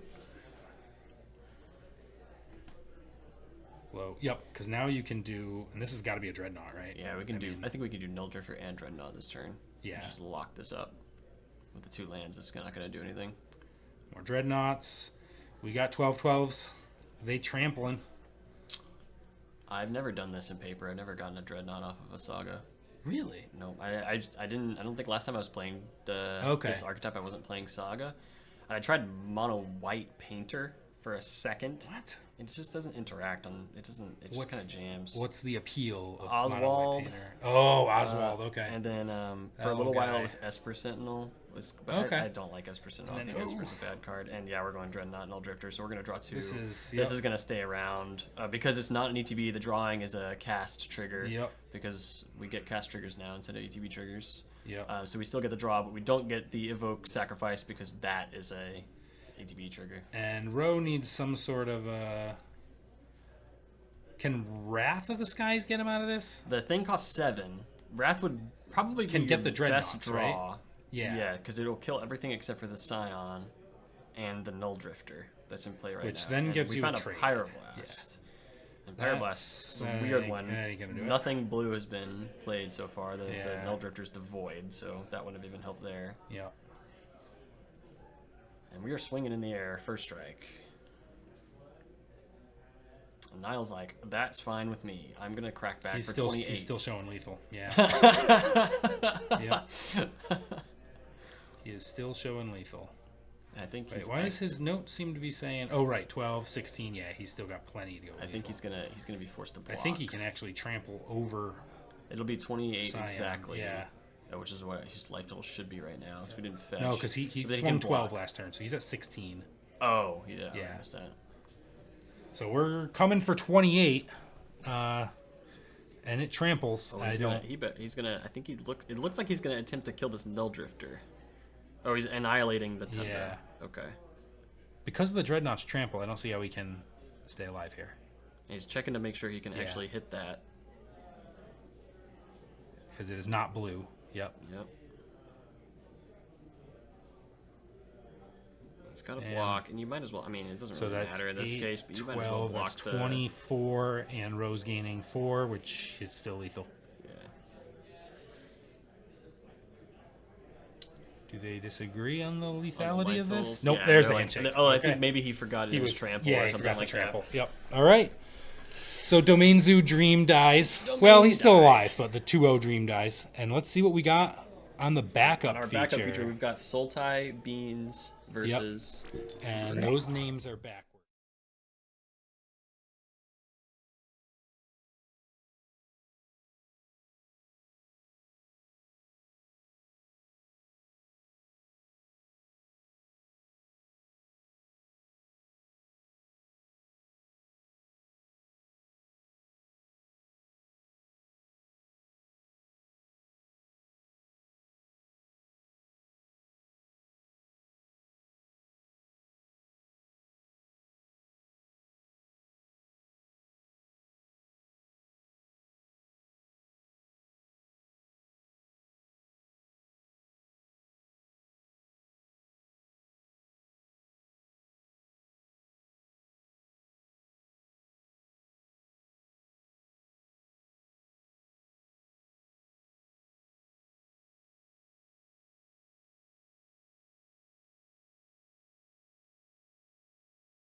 Hello, we're back.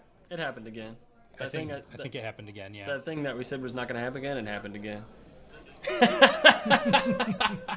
we've been chatting, but yep. And so I just the only thing I mentioned is this Grixis Right. control deck is playing a bunch of spicy 1-ofs. It's not really playing any, not very many 4-ofs. It plays the 4 of the Force and it plays the big cards, but 1 of Reanimate coming up Yeah. clutch there for that Barrowgoyf. Grixis has always been like kind of a toolbox deck like that. You want just a few different answers, and you want a lot of 2-for-1s. And then other than that, you just have a lot of flexible answers. So that Reanimate coming in, neither of these players trying to bin fatties, but you just know it's going to happen eventually, and being able to pull one back is relevant. Mm-hmm.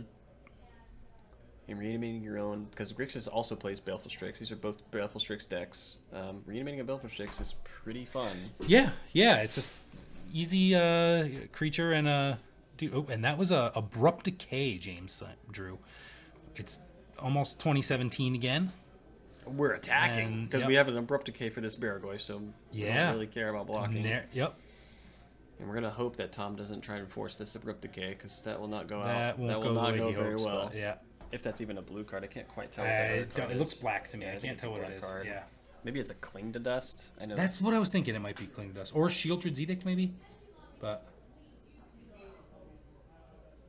so that's by the way, Shieldred's Edict is by the reason that Tyrant Scorn has ended up in this deck, because with Malevolent Rumble gives you a token creature in addition to Merit Lage and the land matchup. So Shieldred's Edict has become a pretty unreliable way of actually answering Merit Lage. So that's the reason. So we saw Tyrant Scorn. We mentioned it while we were muted. Scorn, yeah. Tyrant Scorn is a Dimir card. It's from War of the Spark, and it's got 2 modes: destroy target creature of CMC 3 or less, or return target creature to its owner's hand. Okay, so we can bounce in Merit Lage. So Yeah. that's the reason that I am aware of Tyrant Scorn ending up in this deck. Okay. But it's exiled now, so it's not going to come up again. Yep. And we've got And another a Barrelgoyf on the bug side. Okay. Barrelgoyf. And this might be a hard cast Force of Will right here, just to keep that Barrelgoyf off the That's what board. it's looking like.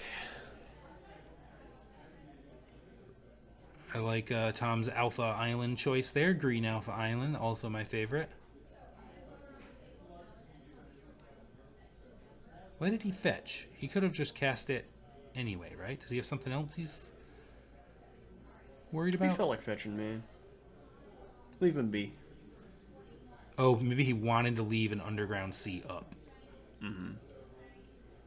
Brainstorm. We got brainstorm response, okay. Looking for something to say about this Force of Will. And I didn't see any of those. I think I did see a Force that we put, and I think maybe it was a Brainstorm that we put back. All right, so Barrelgoyf going to the graveyard. And there's a Cling to Dust. So this is gonna draw. Probably gonna draw. Yeah, Yep. it's gonna exile the non creature and draw a card. Tom's just drawing. All Very right. very sweet. This Cling to Dust, escape, exile 5 others, pay 4. Yeah. Just an incidental 1 mana graveyard hate. Very relevant in the format, but now in these long games, every single turn we can threaten You to can just draw. Yeah. But unfortunately, he had a big chunk of his graveyard answered earlier, so he doesn't have quite as much ammo with that. But he's gonna draw at least 1 more card for that. But he's gonna draw 3 cards right Lorien now. revealed the hard cast. I forget. There's a second mode on that card, huh? Yeah. Yeah. And there's a Force and a Lightning Bolt, I think. Yep. So that Lightning Bolt's probably gonna take care of Mr. Baleful Strix there. Black soon, border I'd imagine. signed Lightning Bolt. That's Oh yeah. pretty groovy right Yep. there. I love how I said black border. Like Lightning Bolt's been printed a lot of times, but Oh y'all yeah. know yeah. what I'm talking about. Yeah. It's not black bordered It's as an a OG. M10. It's like a beta or something. It's Yeah, beta or that one's alpha. I'm not it's sure. a nice yeah. one. It's a nice one. Yeah, those are a few grand a set now. I got a set of signed beta ones. I think I paid like $2,500 for them a few years ago. Dang. So.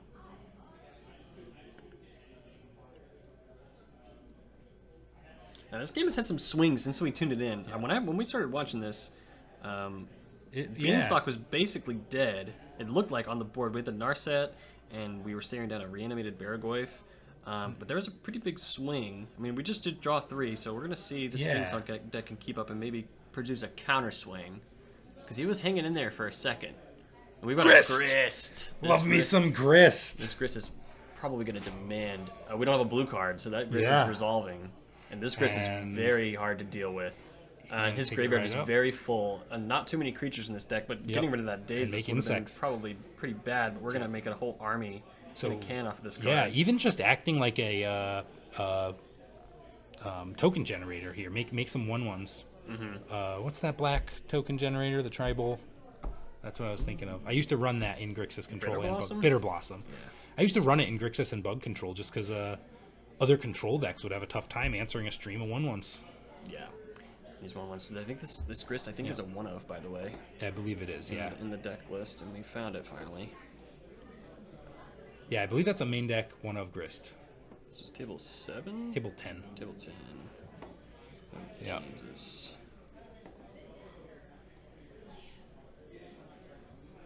Yeah. All right. Oh, 2-of. 2-of Grist. 2-of, With okay. a 1-of Life Alone in this deck. Ooh, 1-of Life from Loan. So we're mainly blue-black Yeah. in this Beanstalk deck. Oh, and there's... We have a Colgan's Command. Colhan's Command.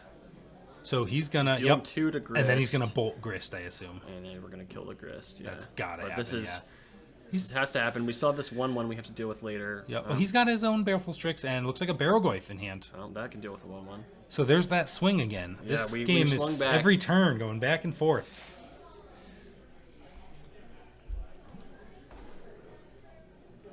Can you can reanimate Grist, right? You can, yeah. Yeah, I've Yep. never seen that before. Does he have reanimates in the list? this James one? does not appear to. No, he's not looking to do Yeah. that sort of sweetness. Yeah. Every time I see this Endwalker, I'm like, what is that card? Yeah. It's a freaking Final Fantasy Brainstorm. That's going to take a while to get used to.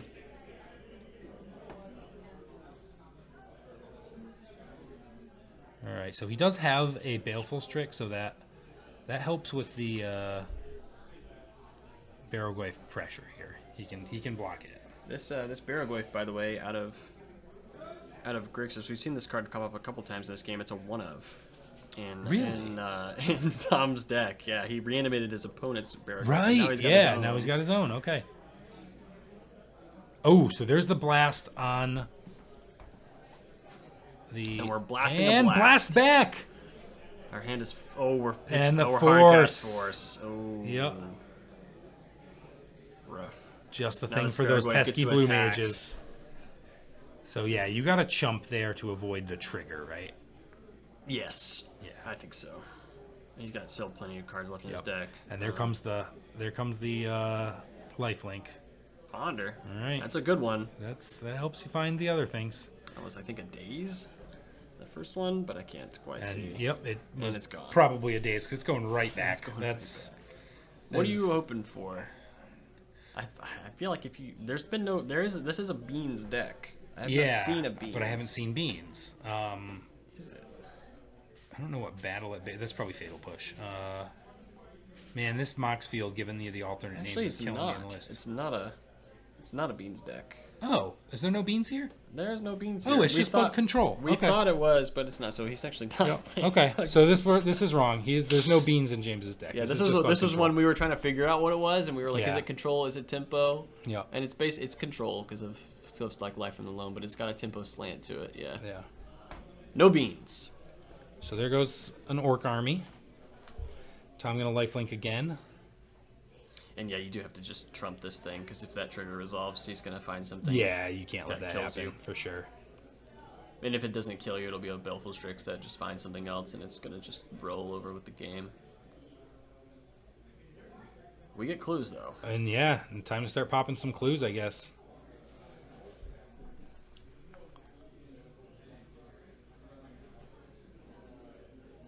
Barogoyf. Barogoyf Mirror. Yeah. Yep. Now normally Tarmogoyfs will just bounce off each other indefinitely, but these things have Death Touch. Oh yeah. And so- so Tom has a Baleful Strix, but the Baleful Strix is not super important here. They're gonna Because, escape the yeah. clang and draw a card. Oh my god. This This getting game is wild. very, This is getting very wild. far from over. I Yep. thought somebody was gonna. They've been doing a very good job parrying and reestablishing, finding the right stuff. This is exactly why we put this as the backup match, because I was like, oh, they're going to be on game one They're when the gonna- other games are. Yep.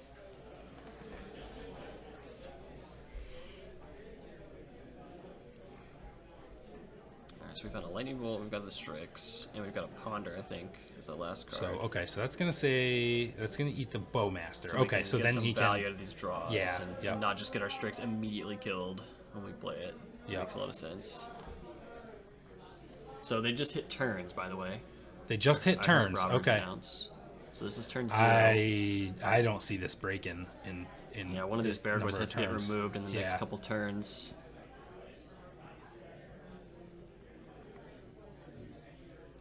I prefer Tom here, for what it's worth. Yeah, I feel like the Tameo is really strong here. Because if he can flip that thing, which he shouldn't be too far away from flip, although he's not going to be able to attack into the Baleful Strix next turn, so that affects it as well. And even if you do flip it, like you're not gonna be able to win. Right. I'm saying given if it wasn't a turn restriction here, the Yeah. flip Tameo is. But you also got to just watch out for Bowmaster when. Oh, and the Fatal Push. Oh. And okay, Daze is Daze, not. Yeah, not Daze is not relevant. gonna do anything. Yeah. He's scooping it up. Yeah. I think. No, he's not. No, he's not. Okay, and Barogoyf coming in, And then we're going to get a trigger here, too. Which, does he have a Baleful Strix in the yard to bring back? Oh, it's of the cards milled, I think it's of the cards Yeah, milled. They're yeah. double checking it the same as we are. Yeah, it's of the ones milled. It's gonna mill 6, I think. Oh, hey, Harain. We were talking about you. I was talking about. I keep forgetting the name that you say for the deck with stock up, but we just had that on camera. Yeah. Yeah, nice Torpor Orb. Stiflenaught's been doing Stiflenaught well so deck, far. yeah. Doing well so far. And there's the Baleful Strix. That gives Tom pretty commanding position, but he's got a low turn count to finish this out. So this is gonna be turn. This is just turn 1, I think this yeah, is just I think turn it's 1, turn not 1, too much. yeah. There's a wasteland. That is not going to That's do not gonna anything. help. Yep. And I block with the Baleful Strix, right? Yeah. Yeah. Okay, so he gets a clue. Tom agrees. And Tom has an Orcish Bowmaster in hand, so if this gets popped, I assume we see a Bowmaster. No? Nope. Okay. 2 lands in hand, I think, for James. I can't quite see. At least 1. Wall Street Dreadnought is the Yeah, official name. Wall Okay. Street. Yeah, I keep forgetting. I know it's something street. James doesn't have much going on. There's a or a Brazen So he Borrower. floated and instep. Yeah, Brazen Borrower. So and this is turn 2. I think he's going to get there. He might. He's got some pressure. So that's 3, 4, I and think it's 6 on the thing. Yeah. 6, 7, 8, 9, 10, and James is at 20, so that puts him down within lethal range, right? Ooh, Oh. we got some counter magic though. Yeah. Well, that's probably just going to remove the Brazen Borrower, I would think, or maybe the Barrel Goyf. Probably he's got enough to kill the Barrel Goyf with it. Oh, and with that Baraglyph going, I don't see this game ending in either player's favor. Yep. Just not enough damage to get there in the time we've got left. We've got a K command. We're gonna re-grab the Baraglyph actually, which we can cast it and threaten the same swing. And it looks like James is still at 10. So this has to be answered, or I think he's gonna die. And we've got a blocker. Cameo, that's a blocker. And if we see remove a lot of times, I believe this is turn 4. We got a brainstorm. Brainstorm, that's a way to find removal. And we're looking for something. That was a gold card, so it could, well, Cold Hands Command wouldn't do it. Oh, is that Kaido? We can hardcast Kaido and stun. Oh, is it 4 mana Kaido? Oh yeah. Or- The or other 3. one. The other one. Yeah. Or, yeah, sorry, Ninjutsu Kaido. So we might see a... Wait, what happened to his Tameo here? Did I miss something? I think I missed something. The Tameo seemed to go away. And I'm not sure why. Maybe Oh, that because was I a guess. Oh, I don't know. I guess he blocked. Could've just been the block, Yeah, yeah. I think he was just blocked. Ooh, I think he missed it. I think he had it there because he could have gone hardcast Kaido for 4. You don't have to ninjutsu it. And then tap a creature. And then stun. Yeah, stun the Tameo. Oh, But he's not yeah. gonna have enough time anymore if the life totals are right. He was probably trying to get the damage in off Kaido. Yeah. Because this, I believe, is turn 5 from James. Got an Abrupt Decay. He's We got got a Abrupt handshake. Decay, and I then- don't know if James just conceded that or if that was the I draw. think but- what happened yeah. is he blocked the Baraglyph. And then And then ninjutsu ninjutsu'd the one, the that to shouldn't get a little be bit more enough to damage, kill. but it was Yeah. So I think he missed it there. Yep. Unfortunate if we're understanding the state of that game correctly. That's a deck list. Yeah, that's a Yeah. deck list. I was gonna say Okay. we're back. We have got something maybe special. Go to the lined backup. up- Yeah. lined up for you guys. Yep.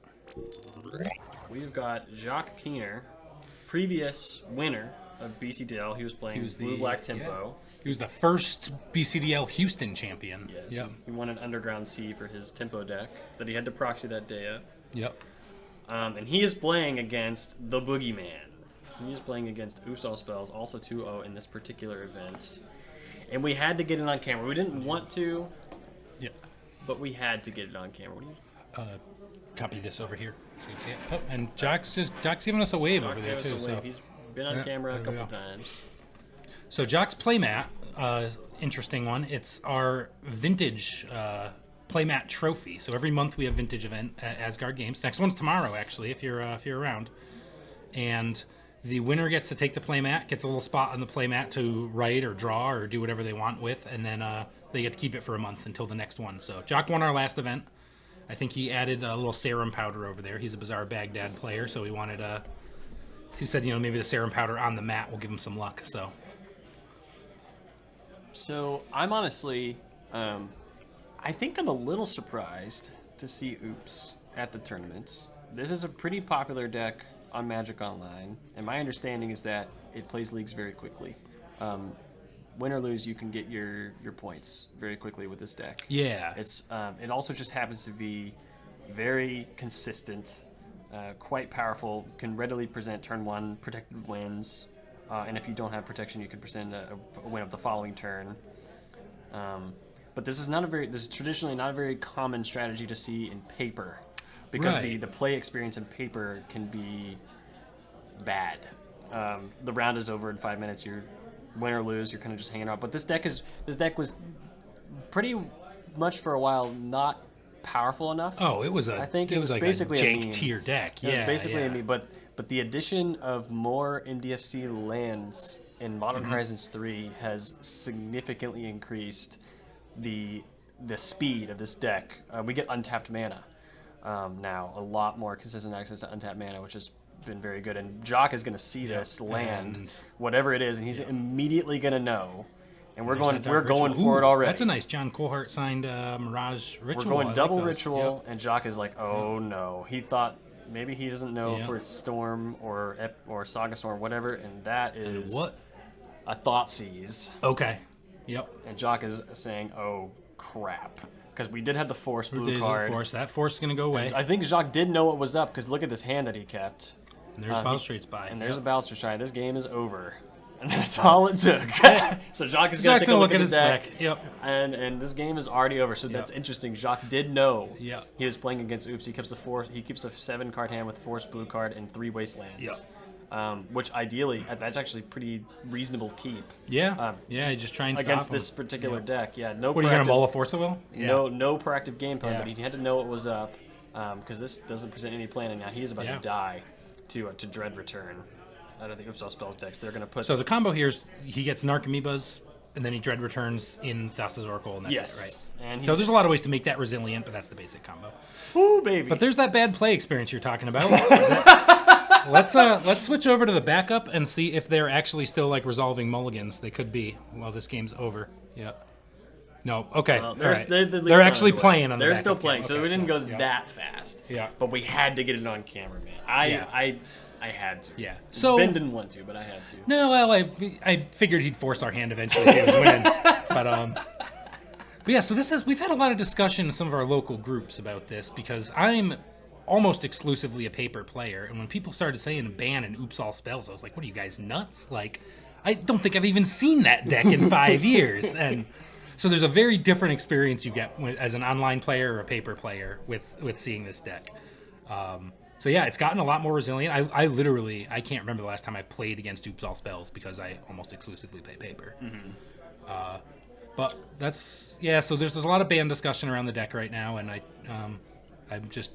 I'm trying to stay neutral. I don't really have an opinion. I don't play online enough to We have a say ban much, announcement in 2 days, and a lot of the community wants this deck gone. Yeah. For this reason, you saw that game was about 30 seconds. Yeah, that's. And Legacy's no stranger to 30-second. Like there are decks out there that can do this. They've always been. I mean, there's been Oops, there's been Belcher, all that type of stuff. They always existed. You see what's happening right now. He's sideboarding, and you see how many cards he's got. Yeah. That he's messing around with. So we don't even know what this deck is going to do in game 2, because so his list. And there's a couple of. So what's the pivot here? See, I don't even know these. Oops, I believe he's on the creature pivot. Yeah, so he's got sideboard Rotting Regisaurs and Baragoi. So he's on the creature plan, and you can always tell if they're on the creature plan if they're playing Unmask. In their main deck. Unmask, and so Jacques is. I'm pretty sure Jacques is. He's up to speed on this. He plays online pretty regularly, so I think he's going to know what pivot is going to be coming out of this deck after he looked through and saw the unmasks. He's going to be expecting Routing Regisaurs. Now, all that being said, and Baragoyfs, his deck Izzet can't actually kill those cards. Yeah, I don't know what an Izzet deck does against Surrounding Regisaur for sure. So It's you can, tough. So I didn't even. You can bounce it in response to the trigger. You That's can the best bolt way to it get twice rid of it. or something. Yeah, that's a tough one to handle. But very tough. And I think this is always the kicker with this deck. So we can take a quick look at Jock's plan here.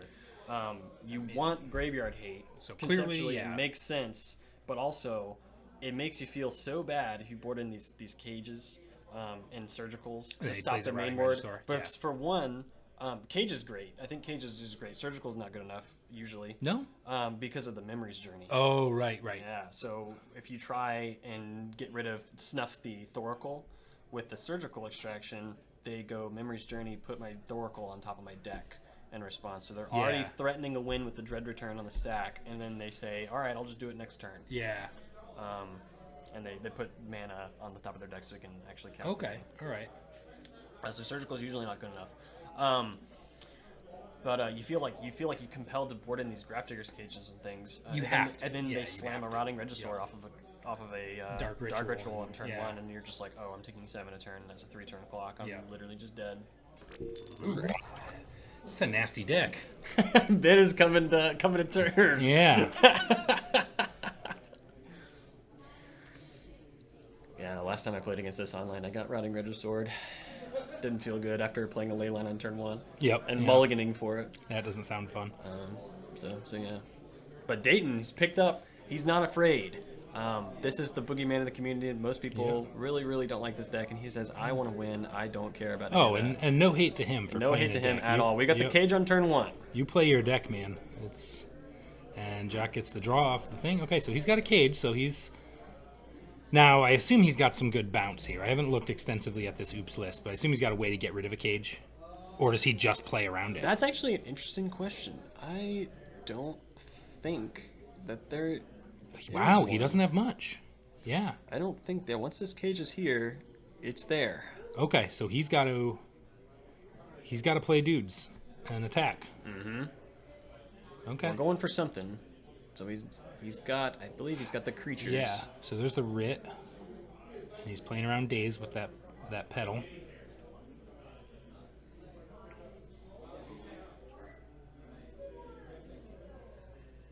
He's thinking about it. Maybe he's like, what if my opponent doesn't notice? And that is That's one of the spies. Is that a spy? I think that's a spy. Huh. Let's take a second look and see if he's got a plan here. Or is Out of the sideboard. Oh, this is an interesting one. Let's see if this comes up. We're going double guide, and What? that's a. Oh, so we're just going beat down. Bogger Trawler. Okay, It's so a wait, hold Bogger on. Trawler. Is that not a spy then? What is that?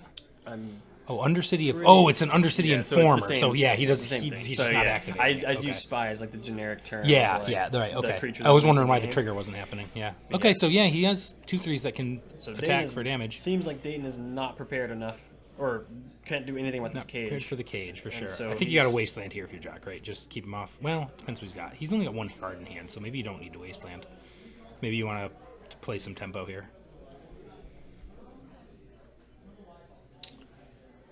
Good old Bogger Trawler and Undercity Informer. And we do have this activated ability which can dump the entire deck in the graveyard if we want to. We don't have access to it just yet. It's going to be pretty difficult to actually win the game. We're going to have to go for some kind of bridge from below thing, but that's not gonna work out. Okay, so Jack's just playing a land, passing. He needs some board presence here because he's taking 5. Taking 5. This would not. Oh, and we're unmasking. Ooh. Exiling a second, the actual spy there. Yeah. And that Okay, was the Jack's last hiding spy. something. Yep. And we're brainstorming in response. We're gonna hide whatever thing is best in our hand to deal with the situation. We're gonna put it away. Yep. Oh, he's got Corey Steelcutter. That's probably what he's building towards. Now he's got Force of Negation too. He might be able to just Force of Negation this If there's anything. if there's that anything he worth really, saving. really needs Yeah. to save. Yep. But if you're doing that, why not just put it back on top? Mm-hmm. Yeah. Although, if he hides everything on top, Dayton could activate the Undercity Informer and make Jack mill it. Oh, you had to sacrifice it to do it. I know, but if you look at their hands and it's all lands, yeah, I mean, just pop that's it, pretty right? heads up. Yeah. I like that. We're fetching though, so Yeah. we're not setting anything up. We didn't hide anything. Yep. Did go for the force. It looks like, right? Yeah, he did force a negation it. Perfect. So he's going to protect that Corey Steel Cutter. And that's a Steam Vents, okay. That's interesting. Jack's We're just... We're full proxy legacy. Yeah. He's got his. I guess he probably was just he's like, probably got 4 Volks and a Steam Vent. Yeah, That'd be my I guess. guess that makes Yeah. sense too. Yeah. These blue-red decks like to do that a lot, just because you really need the blue and red off the one land. Jacques would definitely know better than me. Yeah. What the color demands of his deck. Yeah, I played some blue-red for a bit, and that was really common to run 1 Steam Vents in addition. So, I mean, there's got to be Steel Cutter here, right? And he doesn't want to wasteland him. We're going for the double spell. We're getting the body. This will be a 2/2. Oh, that's why he's not wastelanding. Yeah. Yeah, this can block at least the Boggart Trawler, even as it'll always be a 2/2 now with the Corey Steel Cutter attached. So the Corey Steel Cutter has Flurry, that new mechanic where you can get something the second time you cast a spell, and the thing you get is you make a monk and you attach. Was that a lightning bolt? Because that's a lightning bolt that really starts to limit Dayton's options here. If you can get rid of the Informer. Top, so. He's got 1 land playing off the top. That's rough. Because Jock's got the Wasteland too, so eventually he can just pick it off. We can go ahead and block the Boggart because this thing is free. We don't lose the Cutter. We're gonna double spell again. Next turn, we're gonna get the body back, and now we're gonna be threatening damage, and we're gonna lightning bolt and wasteland. So this game is. And we're reanimating. Oh, is that a reanimate? I don't know what. But he runs into a daze. We have a Grafter's Cage anyway, so I don't know what that was. Oh yeah, it couldn't have been a reanimate. There's a 1-of reanimate. I think that's literally what that was. Did he just try and reanimate through a cage? And I think neither of them realized it. All right, so there goes the Undercity Informer, and a second Corey Steel Cutter means... Oh, he didn't have the types, did he? Just instant, sorcery. Oh, yeah, he doesn't have the types. Okay, so he can't kill it. But that means he can now block favorably too, right? Yeah, I guess he just wanted the double spell. Yeah. Because I think he's out of cards. Yeah. Well, now he's got to be counting race here, right? Yeah. Because do they have haste off Corey Steel? Yes. The ones that are equipped have haste and he can trample. swing 4. Yeah. First Dayton only swinging 2. So yeah, 5. you've got the tempo here. So play. It'll be 6 actually, right? Because we cast Corey in Unholy Heat. So the first monk saw. Oh no, mind. These monks didn't exist. They wouldn't have seen They didn't it. exist. Yeah, I forgot the other one died. Yep. All right, so the life totals aren't right here. I think Dayton's at 13, and we there's finally a are cracking the. And I think Jock's at. I think they're both at 13, but. And yeah, we easily win this because even if it mattered that we were losing, we could just hold back and double block. Right. Yeah, this is all said and done. I think in the lands that we have in our. He could find land Dark Ritual Regisaur. Yeah.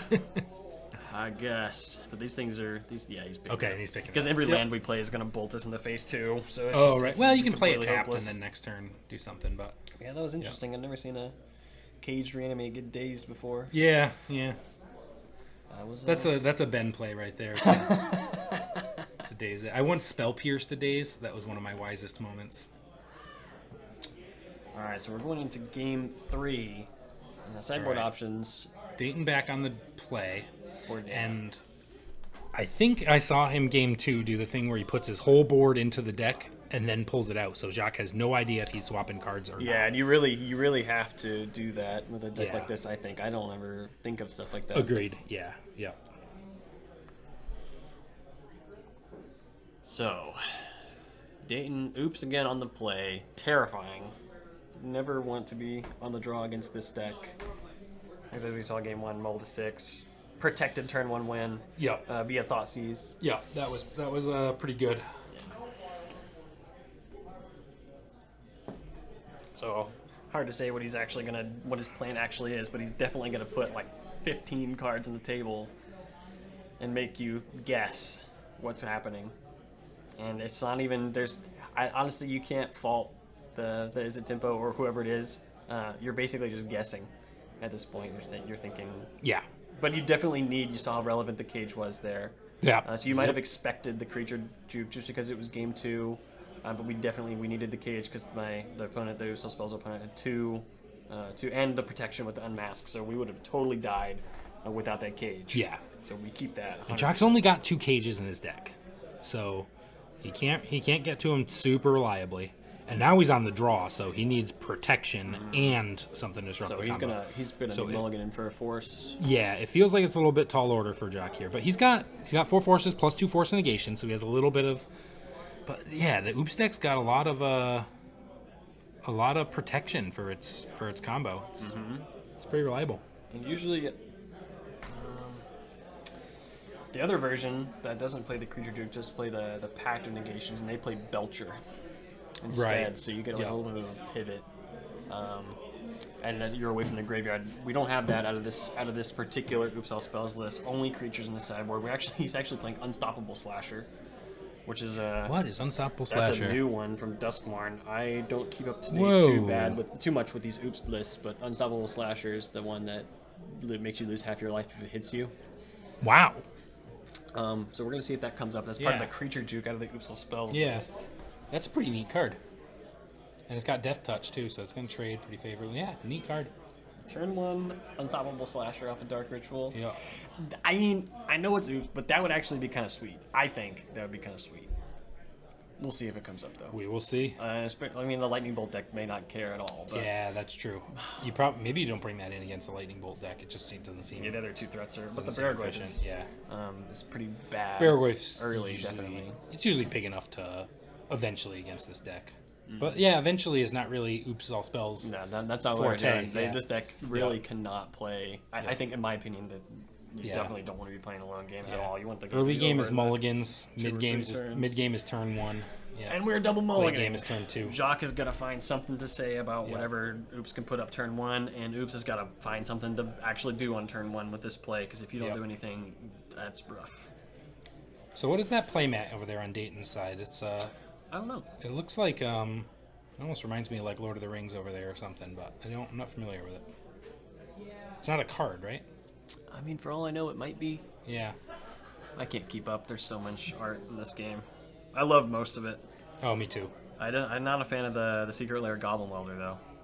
I'm not familiar with that one. The social media one where he's taking a selfie on a motorcycle. What? Yeah, you saw that? No, Yeah, I probably.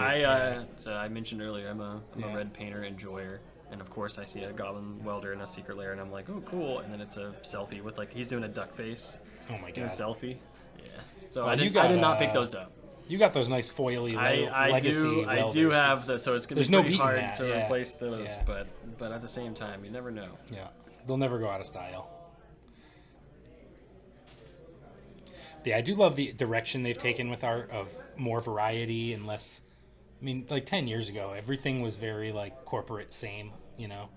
So And the frames yeah, too. and the frames. Yeah, Not even just the agreed. art, like so much craziness. Every single set brings at least one new frame, and then they have shown that they're willing to go back and redo them.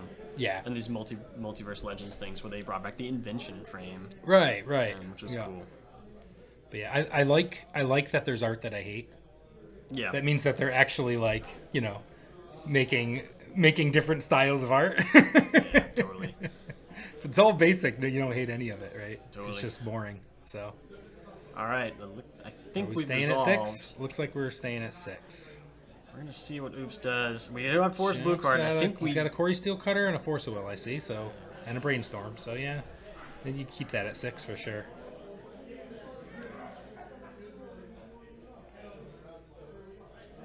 All right, and Dayton's gonna start us off. I think that's a spy. There's a couple of spies over there. He's got no lands in his hand. Oh wait, Yeah. Yeah. Oh, he went Lotus Petal go? Is that what happened? tapped lands. So on he Lotus said, Petal? yeah. Wow, no, okay. no, he Alright. he Yeah. put it and tap and cast Lotus Petal and Yeah, pass. interesting. Okay.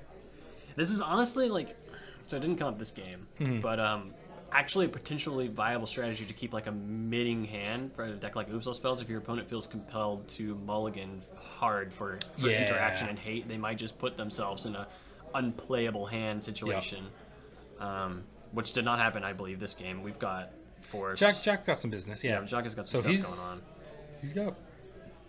Well, he's got Corey Steel Cutter. Do you slam the Corey Steel Cutter, knowing because I think he's got 2 protection spells. We're slamming but Wasteland He's first. gonna Wasteland instead because I don't see another land in Jock's hand. I can't tell. And another We land. weren't stuck on lands yet, so I think he's just going for like Yep. a turn 3. I might see a Brainstorm. Okay, EOT Brainstorm. He's going to dig for another one. And that one of Reanimate. And there's a fetch land. Okay. Okay, cool. We're good. That one of Reanimate, by the way, extra insulation for this combo because we have these 8 spies. Dayton, if he makes his next land drop, is going to attempt to play one next turn. And Jock's only course of action is to counter that thing. So if the Reanimate comes up as a 1-mana means of getting this spy back, which will still win the game, even if we lose the Lotus Petal. Oh, thanks, Akaleth. Dayton's playmat is an album cover. I'm not familiar with the album, but okay, it's not art. What's the artist and album there? It's cool. It's cool it art. says Glacial Domination in the Glacial bottom Domination. right. Okay, yeah. That's pretty sweet. It is pretty badass. It's looking. also very on theme Yeah. for what he's doing. Okay, that's a Thoughtseize. That's a Thoughtseize, so we're doing something this turn. Yeah. Hard to So we'll imagine see we're if not. he's got multiple pieces of counter magic, right? I think I saw 2 4s. Glacial Domination from the band Frozen Soul. Thank you. Thanks very much. Yeah. Okay. Oh, he's got Daze. I mean, I think this is just Force of Will, right? What else would he be taking? Yeah. Which makes me wonder why Jock didn't play Corey Steelcutter there. Maybe he's trying to hold up the Brainstorms to search for more counter magic if that comes to to it. That's a fair it. one. You got access to 2 Brainstorms here. So we're taking the He's taking the Daze. because he wants to put them in the dirt. Off of this next one, he has a second spy in his Okay. hand. He's got a second 4-drop, I think. So he's gonna, if he can play it this turn. I don't know if he's got the acceleration. Oh, that's Stifle, not Daze. That is a Stifle. Thank you. Yeah, Yep. I was curious about that. Yep, Yeah, okay. I'm used to the old art.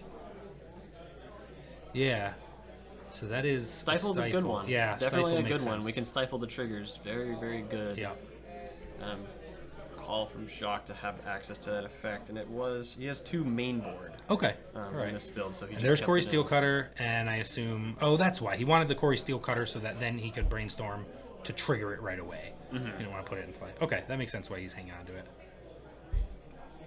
So now I assume he's got a Brainstorm, and the Brainstorm, he's hoping finds him another piece of counter magic. And it better, I think. If it misses, he has only his other Brainstorm as his other blue card, so he might get into a rough spot pretty quick here if he doesn't find. He's Yeah. going to lose his other blue card, and he's going to now, even if he finds a piece of counter magic, he might not be able to deploy that. There's the Brainstorm. But Trigger Corey Steel. we have a lot of blue cards in our deck, so hopefully that is not going to happen. Oh, there's a Daze. Daze. I see a This one's Murktide. actually a Daze. I know that for sure. Yeah. I didn't recognize the I'm so used to the old ones, the old Yeah. styles. I didn't recognize the new looking one. I didn't either. Yeah. I'm an old fart, so like if it, I mean, he's got wasn't printed in he's old got border, the I might not Mercadian recognize Masks the art. Brainstorms. Like I just expected it to be the Yeah. whatever.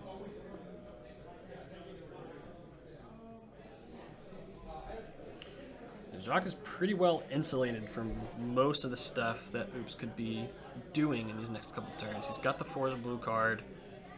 He's got a Murktide Regent, which is going to threaten to end this game very, very quickly. Yeah, And Murktide Clock. That's That's going to come down probably next turn. But is he in a position? Yeah, because he's got Daze, Force, blue card, so he can play Murktide while holding up double counterspell as well. That's important. We're going for the thing. Yep. So that is a spy, right? Instant Yep. Daze. That easily eats the Daze. Yep.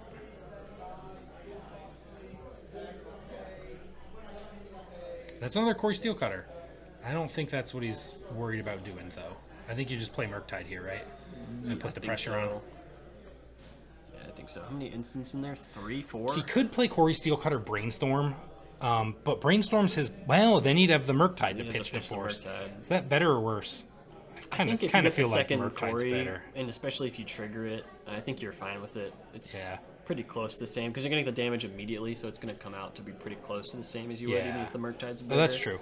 Murktide is better against like a Rotting Regisaur or something comes down. He can just watch Dayton kind of lose his whole hand to the Regisaur while he, has an advantage on the block. You're definitely going to be winning this race. But Jock's thinking it through. It's a good question. He's- Jock's very good at these tempo builds. So he's trying to decide whether he wants to go for the Yeah. 7/7 Murktide, or if he, I mean, you could Yeah. do something like Brainstorm first and then Murktide to make it a little bit bigger. I don't know that it matters. That's pitching your force blue card. Yeah, so you definitely probably don't wanna do that. Yeah. But he's thinking about it. Thinking it through. I guess the Corey Steele Brainstorm line also pumps your current one too, right? Yes. So you get a little more prowess now. So if you I go don't know, yeah. Corey Brainstorm He's this 13, turn, you'll have yeah. a 2 that you make. Wow. You're going to be swinging 4 with that one. So you'll swing 6, which will be 1 off a 2-turn clock. You won't get the Right, damage. the You'll be next having turn 4, you're you'll- not And you don't have prowessing. any Yeah. non-creature spells for the next turn, so it's going to be at least a 3-turn. Yeah, unless you draw it.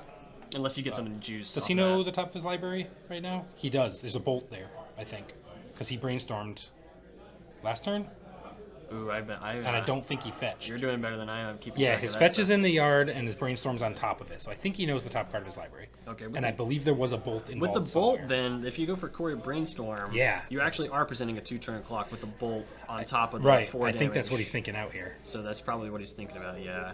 And if you go Murktide here, then you're only going to be swinging for 2 this turn and 9 next turn for 11.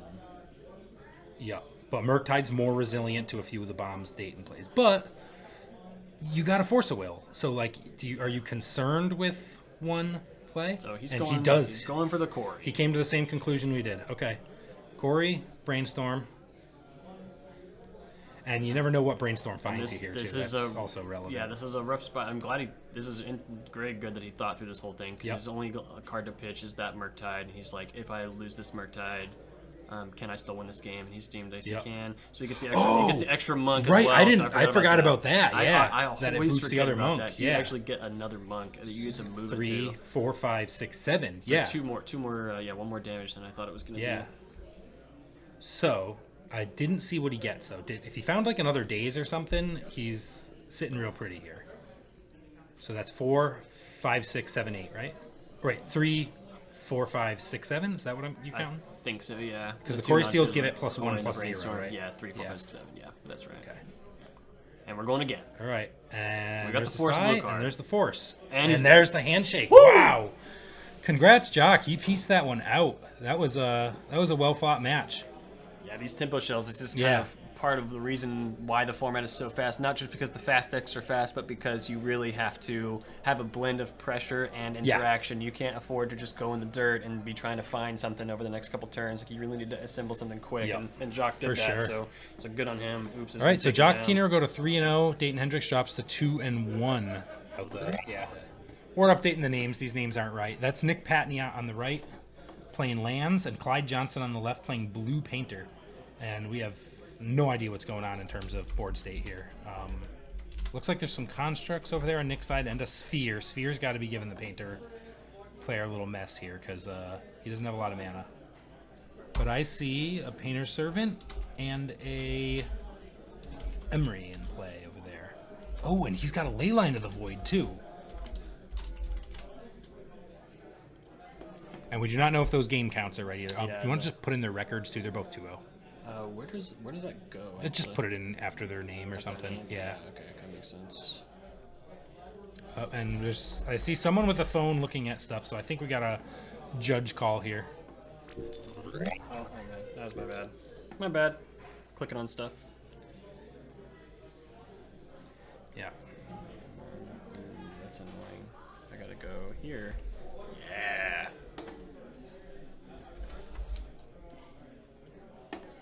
Let's do this one. Yeah. Okay. So I'm guessing that means the Emery just came in, and he's gonna resolve the trigger. Okay. So what's Nick got here? It looks like he's got 2 4/4 constructs, and that spheres. Oh, and there's a saga. Saga. No. Okay. Any colored? No, the mocks. Only the mocks. Yeah. For colored mana. For Which fly. I assume he's gonna use that to tap down that ancient tomb, right? Unless, ooh, he's got something. Oh, that's the what is? Exploration? Oh, that is an exploration. Okay. Oh, so yeah, that lets him still tap down stuff. Is Yeah, that a Rashadan port? that is a Rashadan port. sick. Yeah. Remember how I said we're like 2019 today? That seems to be what's going on. So Chump blocking with Emery. There's Emery. Because of these I constructs. think he's at 11 if I'm reading that die right. That die's kind of tough to read on the camera. I think but it says yeah, 11, yeah. yeah. So we're But he's taking- dropping to 7, so yeah, 11 makes yep. sense. And we'll tap down that Ancient Tomb. Rough spot to be in. Yep. Oh wait, Nick can't be 2-0, isn't he? He told us he lost last round. Maybe he's 1-1. I don't know. Clyde, I think he's... Clyde's scooping up, though. In the standings, it was... Yeah. So. I thought he was too, but I might be wrong. Well, he just lost that. We're all over the place, guys. So we don't know what's happening. Yeah, that last round was rough. And are they sideboarding or are they Let's see if they're wrapped up or not. de-sideboarding? I think they're still looking We at don't know stuff. what game or anything. Yeah, that Sphere of Resistance is so rough for combo decks. Yeah, especially when you get the port under it too. He just didn't have any And then the mana. constructs of the Yeah. Saga. Yeah. No wastelands, anything like that. Out Yeah. of Clyde's blue painter. Yeah. Can't afford to leverage that effect in that style of deck, I think. Yeah, for sure. So very hard to interact with that. And it looks like we are putting together something for what might I be a assume game game 3. three. You want to check the standings real quick while we're doing this? Hey, Ben, that's a good idea. You can see what they're at. Standings. 6. Where's Nick? Oh, yeah. Oh, yeah, so 'cause- Nick is 1-1, but Oh, Clyde is Clyde's 2-0. 2-0, Okay, yeah. that's what's So- going so on. Clyde got bared Yep. down. So this is the pair down match. Yeah. Okay. We can. Makes sense. Yeah.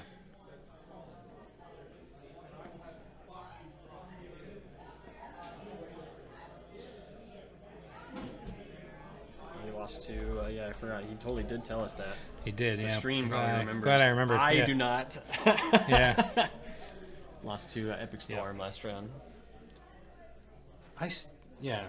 I still can't tell if they're de-sideboarding or they're sideboarding, swapping around for game 3. We're moving a lot of cards, so it feels like I think that they're putting something together, because otherwise the cards would be face up. it's possible that was game 1. Honestly, it's I fair. Dupes to game I one don't know. did not take long, but I think, yeah, hard to say. I can go find out too This while is they're doing it. This is I'll go ask. I feel like this is a pretty bad situation for Blue Painter to be in. Yeah. Red has some tools to kind of play around what Lands wants to be doing, but Blue is Blue has counter magic. That's what they've identified as their strength, and he's not playing stock up in his particular Blue Painter's list. He does have Soul Cauldron combo, which may come up as a secondary win condition to just swing over the top of anything that Nick puts around. Going game 3. Game 3, cool. So we are putting together game 3 here. Yeah, I don't love the addition of the Soul Cauldron combo in this deck, because in Red Painter, at least you have Goblin Engineer to get the worst card in your deck just directly in the graveyard. Yeah, that to Fire bin it. Ixian Devourer Yep. in the graveyard, but we don't have anything like that. We have Transmute Artifact in Clyde's deck, and we have Emery. Yeah, and the Friction of Hour costs. Oh, it costs 7 Yeah, a lot. or Okay. 6 or 6. Yeah, Yeah, yeah. 6, yeah. Yeah. Okay. So Yes. How do you get that? Yeah. How do you bin it? But Clyde's going to show us. We'll see. I'm doubting, and Clyde says, relax. Yep.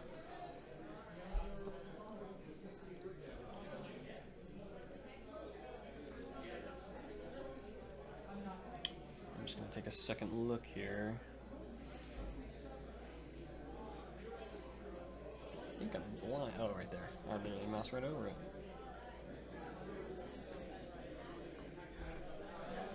So I'm pretty familiar with Nick's list. I play against him pretty regularly. Yep. For sure. 3 of Malevolent Rumble. The Tabernacle is always what kills me.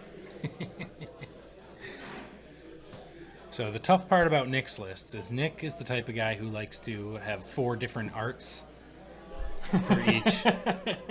So then when I'm trying to see the art on stream, I'm like, I have no idea what card. I thought that Exploration he played was a Malevolent Rumble, which was like really confusing me until he played a second land. I was like, oh, never mind. All right, so we're starting off. And we're dumping a bunch of artifacts in play, and we're praying that Mox there's no Opal, which is not on, We're playing- and Force of Vigor would be quite bad. and that's a Grindstone. That's a Okay, Grindstone. that turns on as Mox Opal as well. No Force of Vigor out of Nick. And that's an Urza Saga. The Glare's kind of getting it here, but it's an Urza Saga on Clyde's side. Nick with the unglued forest. Nice choice, Nick. Exploration. That's very good start. That's a start. Out of the land stack. That is the start you want. So I think I see a transmute in Clyde's hand. And there's a stage. Okay. Oh, yeah, okay. I thought you meant Clyde's hand. Clyde does not have a stage in his hand. Would be cool. He's got... Ooh, if is anyone, that if anyone would do it, he would. The blue blood moon. There's mood. a cauldron. Yep. Okay, there's Agatha cauldron. Yeah, he's got the Harbinger? Harbinger of Seas, I think. I think that's that last card in his hand. Okay. That could be very relevant here. Especially with that spicy rules Yeah. change. Yeah. It's not going to come down this turn, I think, but so maybe it won't come Yep. up. Oh, yeah. Or bobbling. But Nick's got a basic forest, so is a little bit protected against it. Mm-hmm. But it does just, even if he has access to colored mana, it just really mess with land's plan unless he can destroy it. So that's a Yavimaya. He's thinking Yeah. about playing his land for turn. Yavimaya also very, very good in this land stack, allowing your dark depths to... Sorry, thought our screen crashed, but it did not appear to. So yeah, if Clyde tries to make the 2020 here, or try to make the Blood Moon guy here, Flood Moon, as I like to call him, right?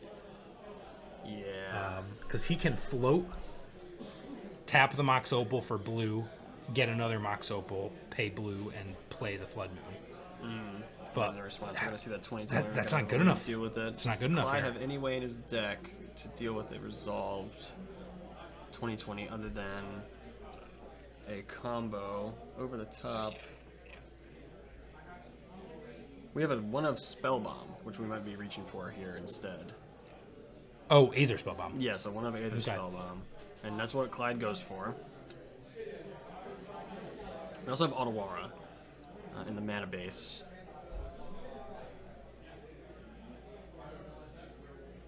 So now this 2020 is not going to be able to get the job done. And we also have a Pithing Needle. Which is a rough so Nick spot, did not so- do it in response to the... Yeah, so we're going to but he's gonna besage you. We're going to besage... Oh, that's Is rough. the needle not on Thespian stage, though? The needle is on the stack. So the Spellbomb came out off the Saga. Oh, and right, the right, needle's yeah. being cast, Yep. I think. But and because he can tap the Dark Depths for green because of that Yavimaya, he's live to still make it. Okay, so Clyde thinking. This is unfortunate for Clyde. Yep. I don't see, because he's got Transmute, Harbinger, and I don't see... Is it a second Harbinger? That's what his hand I looks like. couldn't to me. quite see it. Yeah. But this is going to be bad. We're I gonna don't get the see an answer for him here. Does the one extra mana let you do anything? I don't think so. Because we spent the floating mana off the Saga to cast this needle, so we only have the Mox. We'll have 2 mana to respond to this play with. And I'm not sure it's going to do enough. We can, funnily enough, we actually do have the Transmute play to get the Devourer in the graveyard, I think, but we don't have a creature to actually do anything with it. And we've got a Mirror Leech. It's a big 2020. And this was all on Clyde's turn, so he's got the resources at his disposal right now. He's going to search out his basic from the Besaju. Okay. So he's got access to 2 mana. I don't think Soul Cauldron does any. It's got a lot of text, and I can't remember it all, but I don't think anyone's relevant here. Oh, he's got Unless he can combo. He's also got an Urza. Man, his deck is so sweet. He's got a one of Urza in there.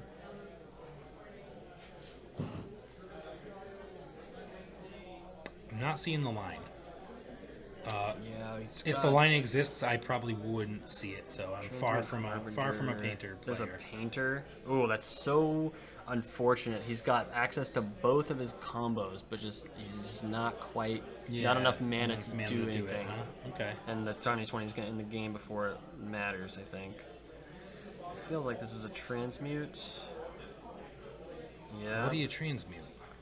So we sack probably that needle. Or we're going to have to get... I don't know.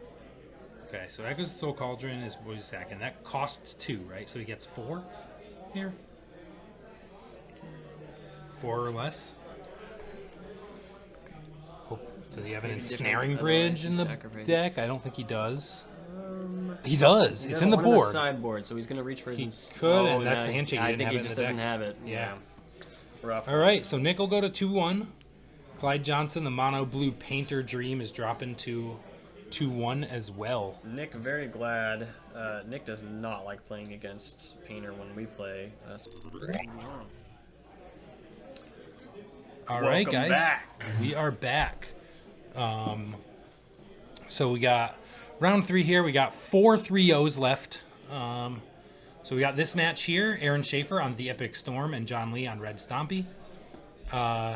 And I think the other 3-0 match is Jock Keener, who we just saw, followed by, and he's playing Rob Wilson, our BCDL founder, is also 3-0. But we're doing this one, Epic Storm versus Red Stompy, and we'll take it away. So, Epic Storm, and there's some cool spice in here, I think. Is that spice or is that kind of main now, that This Song is- of Creation? That's pretty standard, I'd Okay. say. It's a song as like a secondary option to go for a win with.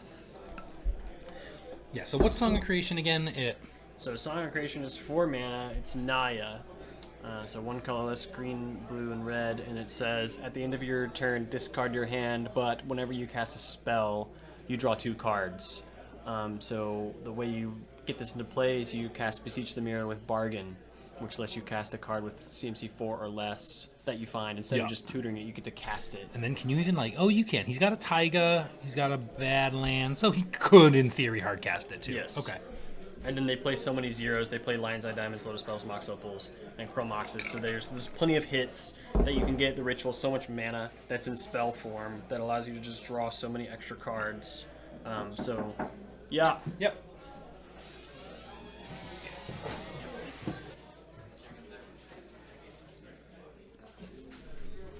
Thanks very much.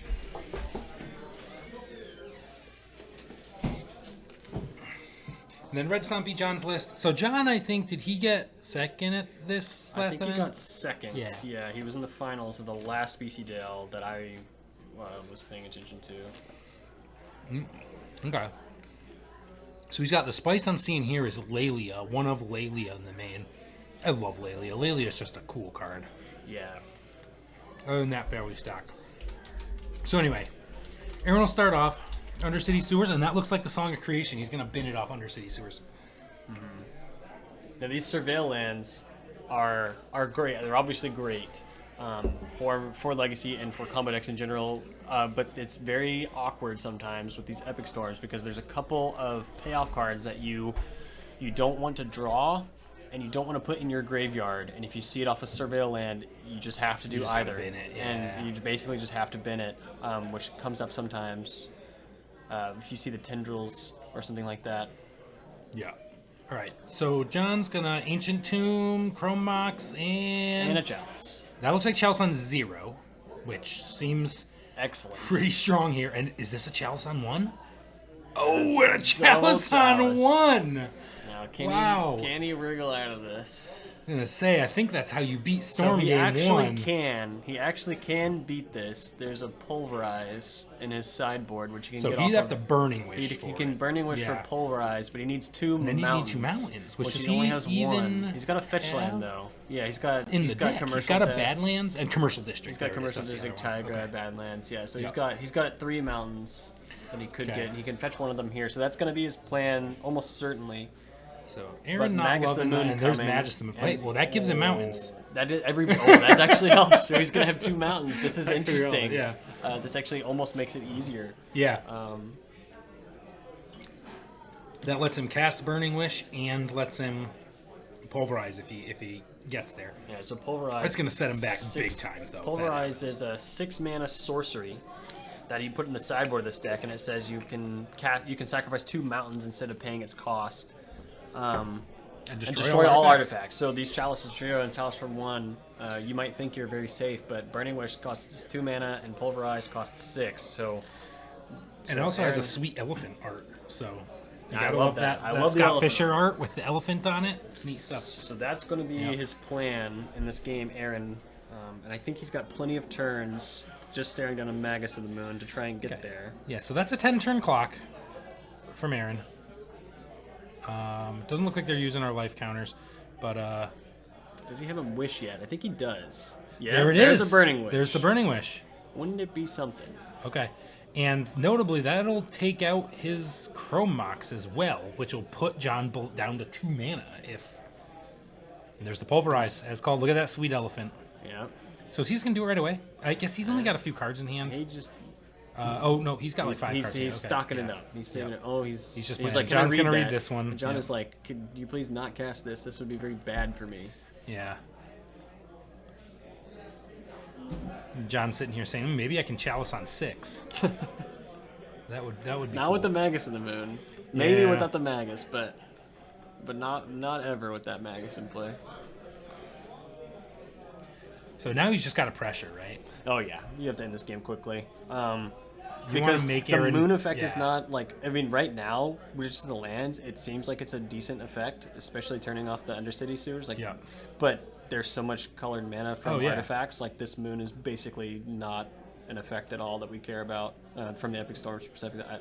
Yeah. I think. All right, and But that's that will- that's a thing. That is actually a pretty fast clock. Yeah. So that puts 4. Now, do you throw the Chrome Mox here? Depends what you have in your hand, right? Yeah. Because if he pulverizes, it's gone anyway. So, well, he's got 1 card in hand. I think it's pretty safe to throw it. Yeah.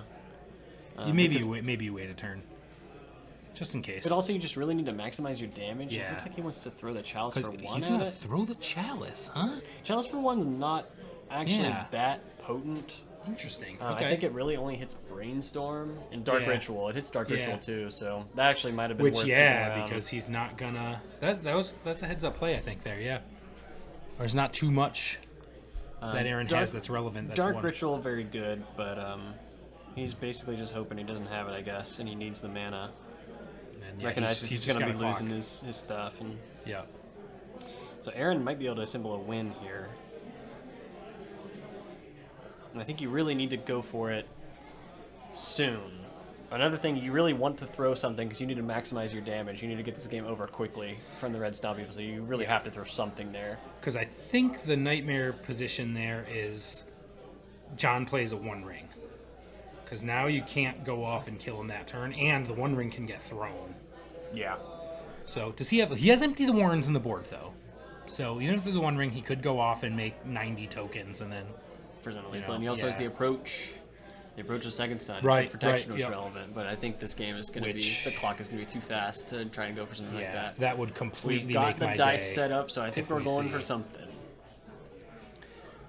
If there's an approach of the Second Son, Win on camera. That would be that'll excellent. make my day. So there's the for sure. pulverize. We floated, So we floated will 2 mana, pulverize, 2 yep. red, and we have pulverized. So all of those chalices are gone. Chromox as well. Storm 1.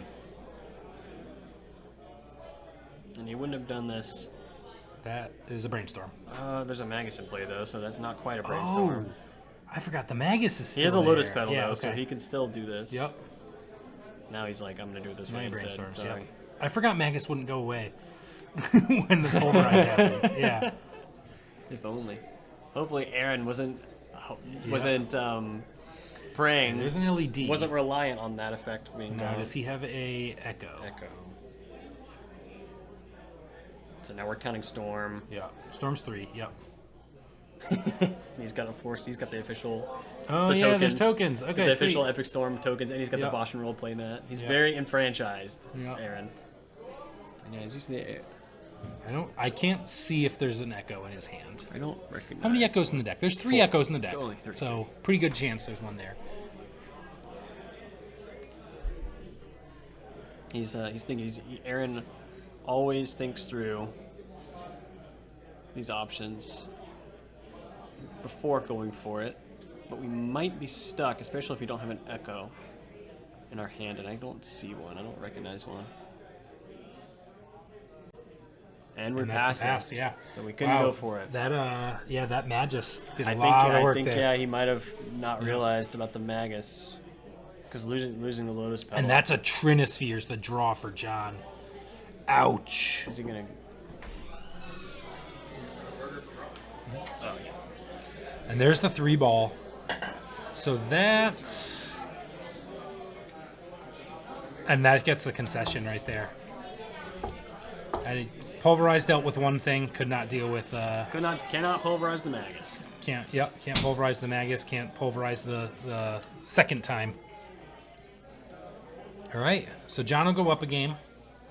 In the form of Trinisphere. Magus can be reliant sometimes, can do something sometimes, but most of the time, not good enough, in my opinion. And so a lot of this is just a wish board, right? Yeah. So... But we'll see. John has got packed for the Epic Storm, in addition to his main board Chalices and Trinisphere. 2 of Trinisphere, even.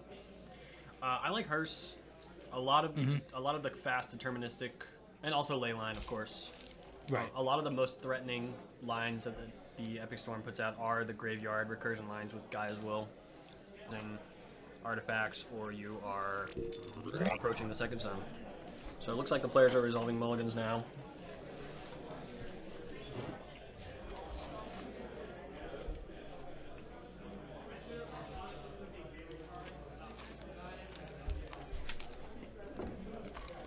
I love that Boston roleplay map, by the way.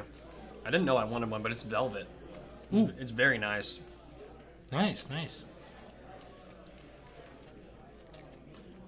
And speaking of playmats, what do we got on John's side there? I don't recognize that art. Well, I'll see if I can recognize it after the cards get moved. It says Magic, so it's I'm not pretty an sure album it's one of cover. those Strixhaven Japanese arts, I think, but I can't quite remember what card it It is. looks Japanese, the art, for sure.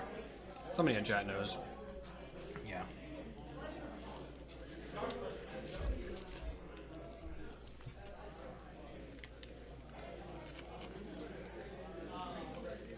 Okay, we'll have to see if John reach for the Disruptor Flute. Okay. Chat says it's either Dark Ritual or Duress.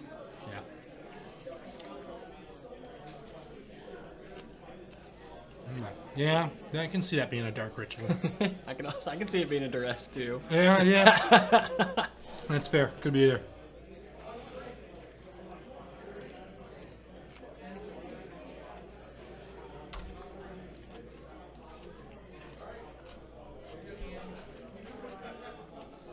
Also, I don't think I could play a deck with a pure Wish board, to be honest. I'm so bad at it. Like, just not having, Yeah.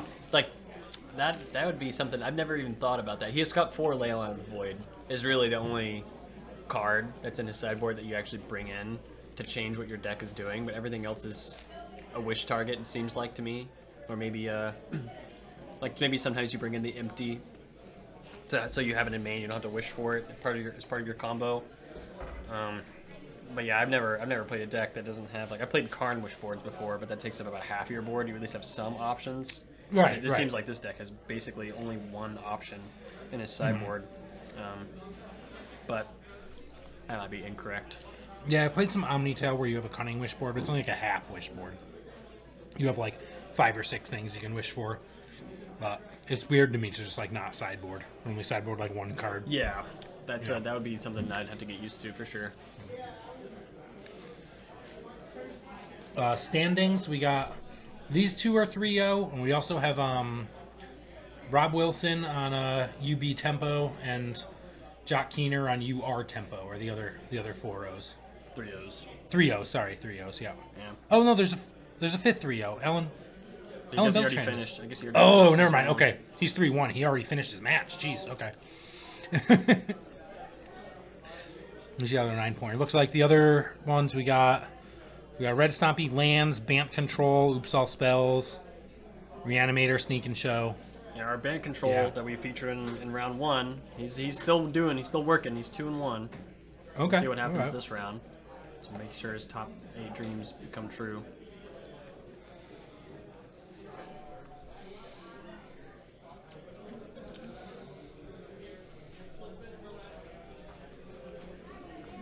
Doing a lot of shuffling here, huh? Oh, he's on the Mold of 5. That's why. Okay. I'm too busy looking at standings. I didn't even notice he was mulliganing. And you can mulligan very aggressively. Someone says hi to you. No name Spank. Oh, hey Matt, how's it going? He knows the arts better than I do. This Epic Storm can mulligan very safely, especially against a non-blue deck. Right. We can just go for pure gas Yeah, you got to go for it on turn 1. You can't let him drop his chalices or totally. 3 balls or whatever he does. If Red Zombie gets to untap with nothing in play, Yeah. if he gets his first turn, something bad is probably going to happen to you. Even if you can drop like 8 goblins, you just do it. That's fine. Wouldn't that be something if you had a handful of flutes and your turn 1, your pregame ley line, and then you just get 10 goblins in your face? And Yep. That's what they do. All right, so let's see. I pregame assume action of the ley there's a ley line. line, So yep. our fastest, most reliable lines are now gone. And Aaron does just pass the turn. This is going to be a rough one to come out from. I definitely see that Pyrogoyf, which is going to come up Mountain later. go? Interesting. Okay. I expected this to be like a few turn game here, and we got land go. Well, it'll be at least a few turns. Yeah. Thanks very much, Matt. I appreciate it. I'm glad you're enjoying it. Good old Surveil lands, man. Such a great addition to our format. Oh, love them. Love them. Brought down the budget of most of our deck. Most of the decks just. I think every deck was playing like 4 of its desired At least dual like land. 3. Yeah. Yeah, like the. But now there's just $1,000-ish off of your deck And cost playing these, and your deck Yeah. is kind of just better too. It also increases the strategic like decision points in games of Oh, yeah, whether or not totally. you want to. Sometimes you want to think about whether you're going to cast something or get that surveil and Winds wait. and Echo. Yeah. That's Yep. precisely Okay, what we're willing that's- to yep. do. Although there's a ley line of the void, so It's gone. that's not what he wants to do. But Yeah. well, you definitely don't want it in your hand. So So as far as tools of getting rid of this, if we wanted to go for, we don't necessarily need just to like get rid of Reverend it. Silence. I don't know if he has it in or if he needs to wish for that. Is Reverend Silence an instant or a sorcery? It's a sorcery, right? Yes, a Yeah. sorcery, so we can wish for it. He also needs a forest. There's in that order guy to- as well. We don't want to see that, and it looks like another Echo. Oh yeah, Guy as well is pretty bad with a ley line out too. Yeah. So how does Aaron get rid of this if he wants to? It's just this is Okay, a very here comes big the storm problem. count. He's playing the Lotus Petal. All right. Let's see. I feel because John did not have a fast start. I don't think you need too many goblins to wrap win this this. up, yeah. Like very few. 6 would be borderline. 8 would probably do it, right? I think so. So 2 strong. Red Stompy, though, any creature that he plays is going to be able to get rid of some of Right. them, except right. for the That's moons. why 6 I don't think does. And he probably Yeah. has Furies, too. I would have expected him to keep the Furies around for this. Right, We can Fury also could go get for it, yeah. we can also go for Song of Creation here, if we didn't want to go for goblins. And that Oh, might be yeah, what he's yeah. thinking about. But Yeah, that because if would he be. has. And we have that to a gamble? resolve. We have to Okay. resolve a gamble first. So this Ooh. definitely has to work Yeah. out. There's no. Usually when they cast gamble, it's just I'm gonna gamble for Echo of Aeons, and it doesn't matter because Yeah. I have my LED in play, and then I'm gonna just cast it. We can't do that this time. What's he gambling for? He's gonna need some sort of ritual, right? Ooh, wow, what is he gambling for? I have no idea what he's getting here. I think he just went by Approach of the Second Sun, so he's got it in the deck. Yeah. That's interesting. I would have thought you'd leave that just as a Burning Wish target either way. But I guess if you know Yeah. the One Ring's a thing, you just want it in the deck so you can... No, because you can't beseech it out. No, you can't. Yeah. Huh. Yeah, I don't know that Aaron knows what he's looking for. Yeah, he might just be... This might be a true gamble here. He's just... He's like, what do I have in my deck to Yeah. not die to this Leyline right Yeah. now?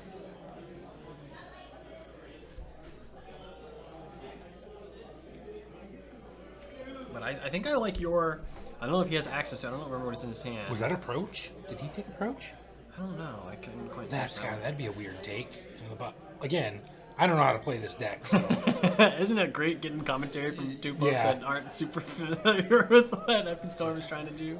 The number of times I've lost to a deck like this where I'm like, oh, I got it. Oh, and I'm then dead. yeah. Oh, right. That's a line. Okay. Bloodstained Mire. Is that what it was? Yeah, I thought it was a land. Yeah. Oh, looked it didn't look like a land to me. It Okay. looked like it was a land. But Yeah, he just needs the land. Okay. Odds that he... I mean, I know the odds that he discards are 25%, but really they're closer to like 75%, right? It's actually 50%. That's just- yeah, Either that's happens or just- it doesn't. Oh, right. Yeah. But nice try. Yeah. All right. John's gonna. It's one of those things where Aaron's just sitting there going, "I know I'm discarding the land."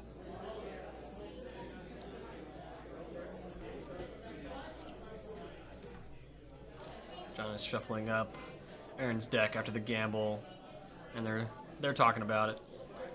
You gonna roll for it, or are you just gonna pick one? Aaron said, "Please don't take that land away because I really, really need it."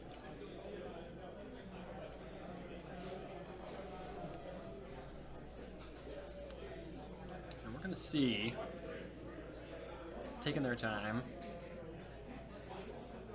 Now, John's gotta have some other disruption, right? You don't keep a hand with no disruption and just a ley line in the board, right? That's a good question. I feel like you don't. At the same time, though, you don't really trash a reasonable clock with a turn 1. Yeah, I guess if it's ley line and just fast beats. So they were trying to figure out how they do this randomly, and it looks like John wants to You're just roll. gonna They're have to trying to re-roll figure out 5 how or to make 6, this random choice, and I mean, I always just, yeah. And it's Chrome Chrome Box. Box. Okay, yeah, that So seems we kept pretty our bad land. when we got a few cards. So there's the land. Land and go. We gambled for a land and we passed. Yeah. The epic Bloodstained Mire. All right, and there's City of Traders and Magus the Moon. And we gotta fetch a response. So, yeah, we're going to see that fetch. Now, Also, he has red mana now, so it's either going to be a swamp or... Oh, he can't get an island. No, there's if no he basics. attacks. This Epic Storm cannot afford to play basics. Oh, wow, really? Nope. Okay. And you Yeah, can no basics in the deck? Okay. you can be pretty reliant on Lotus Petals and LEDs and stuff like that. Yeah.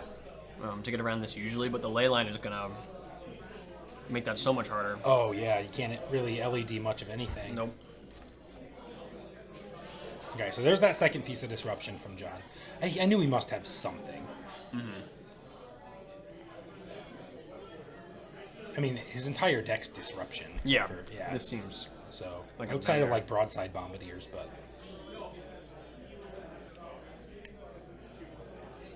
he's surveilling. He kept it on top. okay. He drew. So he draws. I think that was another Chrome Box. Okay, that would get him some colored mana. All right, John. What's coming out of the Stompy deck this turn? Now, city's a mountain, so we can't quite do anything crazy. But we did draw a Simian Spirit Guide, so we got a 4-mana play this Beats. Simian turn. beats. Is this a One Ring or Pyroglyph? It's a One Ring. One ring. Ooh, okay. And we're going to town with this. Yeah. Now we did see Approach of the Second Sun in the main board. I thought it was, but I'm also... there's a Song of That Song of Creation. Yeah. Great for the Chrome Box, but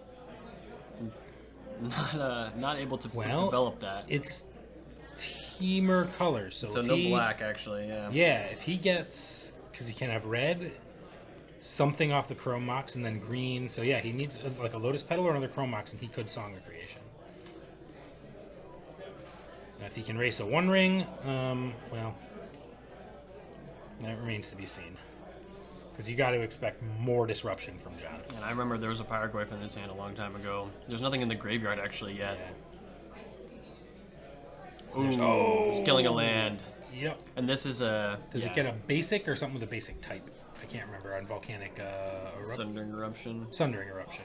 A controller may search for a basic. Oh, no, so that's just a Stone Rain right there. Yeah, it's totally out. Yep. Yeah, You gotta love Stone Rain seeing doing it in I think Legacy. I think it's Aaron. This is Raptor for Aaron. John actually took game 1. Yeah. I forgot to do the graphic. Yeah, John is up a game here.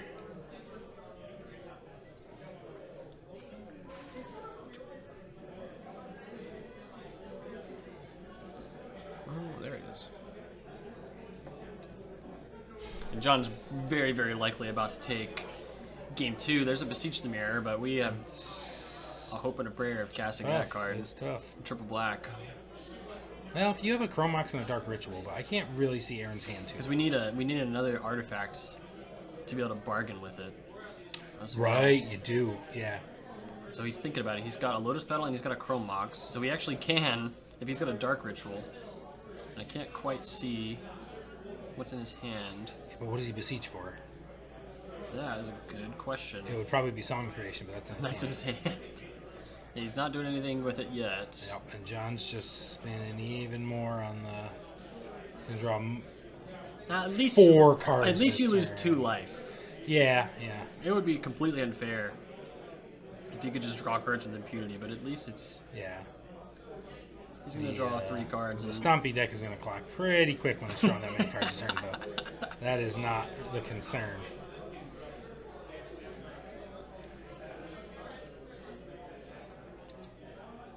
there's a mountain, and that's a flipped Fable, so we're going to flip that one back. Yep.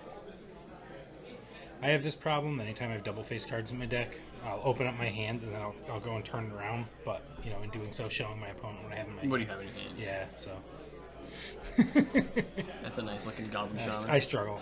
Oh, that's cute. There's a Trinisphere in hand as well. Oh, this is so rough. Oh no, a Trinisphere? Yeah, he can't quite deploy it. He's got a Lotus Petal. He has an untapped land. I think you No, slam the that. Trinisphere is coming down. And that's certainly lights out. like game, right? Unless the only thing I can think is if that. And you can't even. Oh, his clock's faster too. So and you can't even pulverize it. Yeah, this is got too many pieces. That's a. I can't even. I think that's an approach, or what is that? I don't know. That's one of those. It's either a Thoughtseize, or I think it's the Thunder Junction cards, right? It's the breaking news Thoughtseize. Yeah. Yeah, Aaron's like, okay. yeah, hey man, I'm Aaron's freaking just dead. shrugging. I don't know. Yeah. Yeah.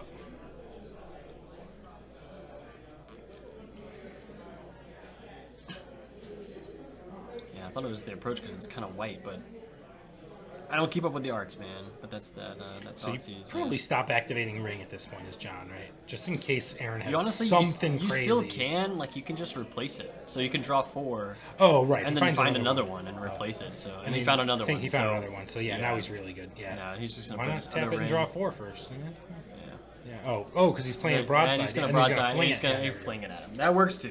Yep. All right. So John That's Lee, done and dusted for John. 2-0. take it 2-0. 4-0, which is how many rounds? Going do to you know? 4-0. I believe it's 6 rounds. Oh. Flip over to our backup match. We got Scott Nissen here on Reanimator, and notably, this is not, the blue-black tempo deck with, a Reanimator package. He's playing Reanimator. It's pretty old school. And Tassilo on the right with some Beanstalks. And they're both 2-1. And I see a Containment Priest. I see a Containment Priest, 2 Murktides, and a Grist. Is that a Grist? Yeah. No, that's a Tamiyo. Oh, That's it's a flip Tamiyo. Yeah.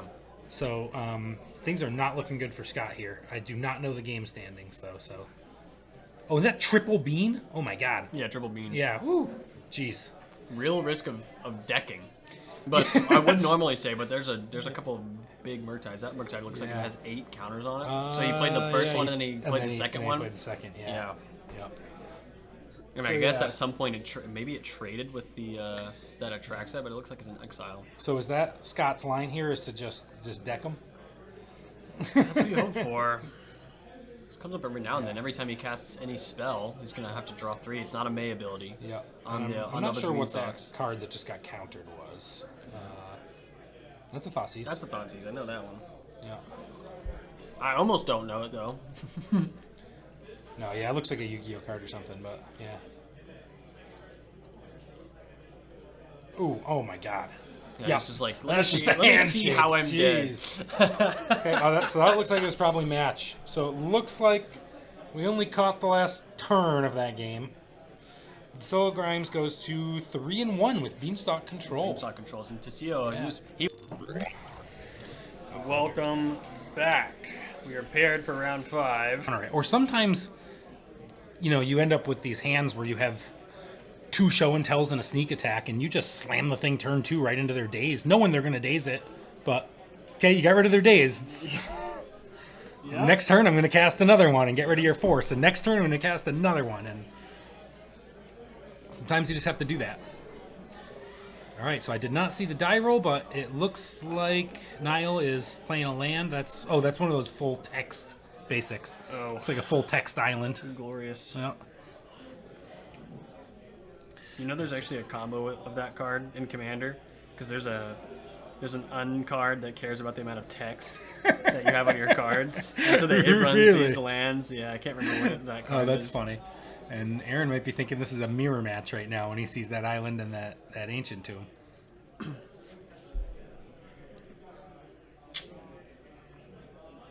Niles thinking. I don't know. Is he thinking of just Null Drifter in here? Is that a Null Drifter in his hand? The second one down. Kind of looks like I one. think so. Yeah, that's a Null Drifter.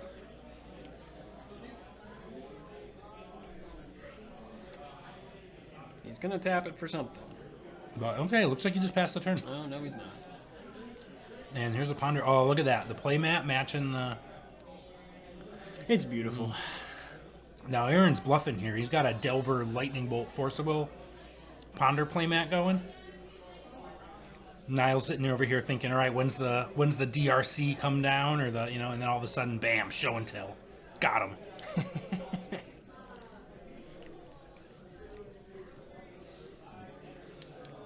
I used to bring to big events a white mana symbol deck box with white sleeves and a Rishadan Port playmat, and then I'd just play Sneak and Show with it. Yeah. Yeah. Some people would be like, "Oh, I thought you were on Death and Taxes," and then other people would be like, "I knew the only thing you weren't on was Death and Taxes." Yeah. It's tough. It's tough. I haven't quite gone that far playing a. I don't.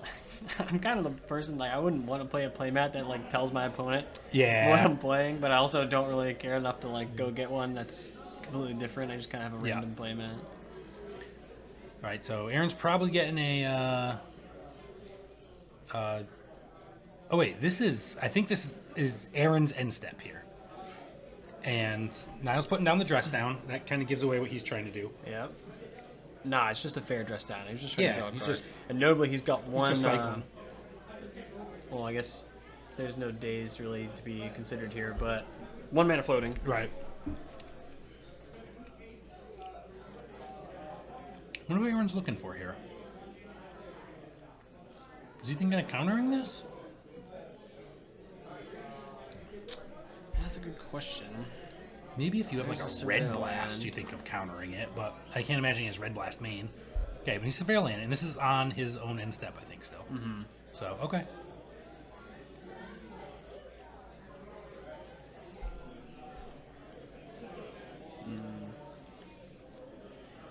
Oh, Well, spoiler alert! yep, he ain't playing Delver. I brought no. It's just for Painter, man. I just need this. Yeah.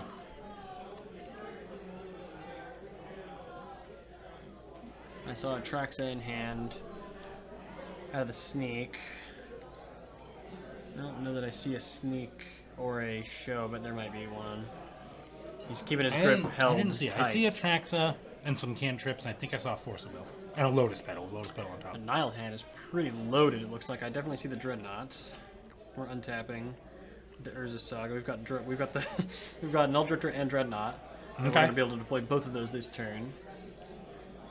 It's pretty good.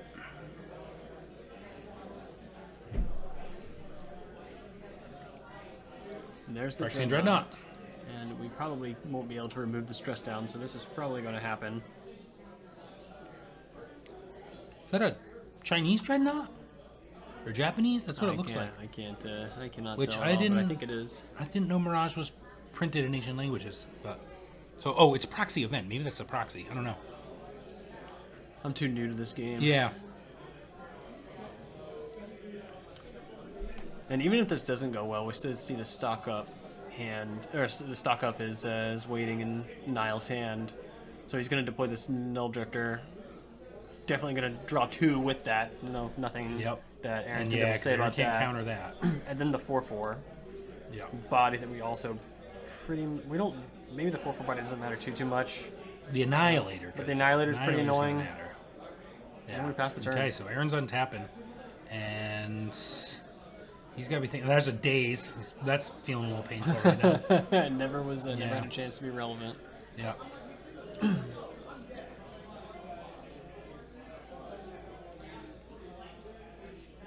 So see a Ponder. Gosh, Ancient Tomb is so good.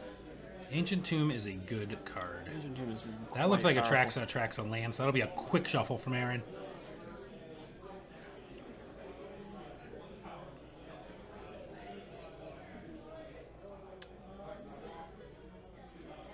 It was printed in Japanese, apparently. Chinese came later. Okay, so Mirage was printed in Japanese.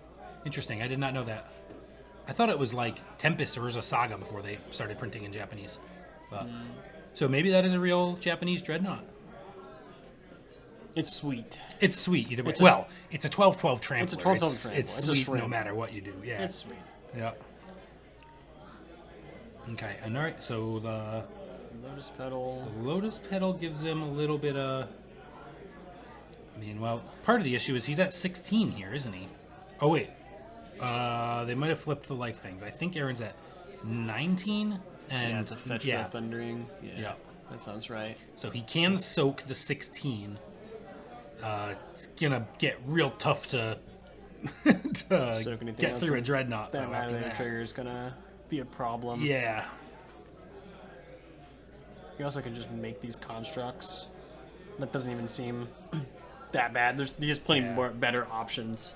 The So he's 16. probably not lose going a to be doing land. that. There's an Annihilator trigger. Yeah. He just played the Lotus Petal to annihilate that. Yep. He's gonna go to 3.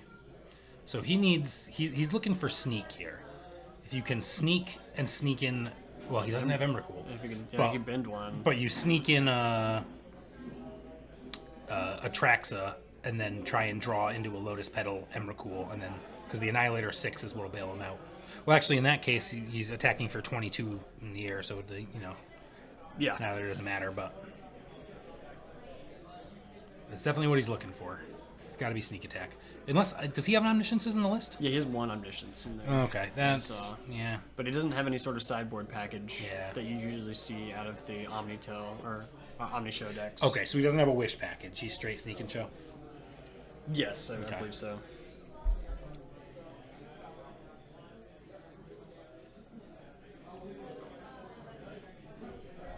There's sneak attack right off the top. So does Oh, he have? perfect.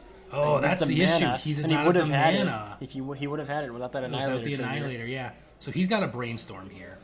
He's got to find Ancient Tomb Lotus Petal in this brainstorm, or he's done. And I don't see it. Well, he's got Show and Tell. So, okay, so if he Show and Tells in a Traxa, He can block the Null Drifter. No, 'cause he'll gain no. 7, and he'll still if be he dead. if he blocks the Dreadnought, 5 tramples through, he gains 2, and the Null Drifter finishes him. So yeah, I No, don't think 'cause that he'll- works.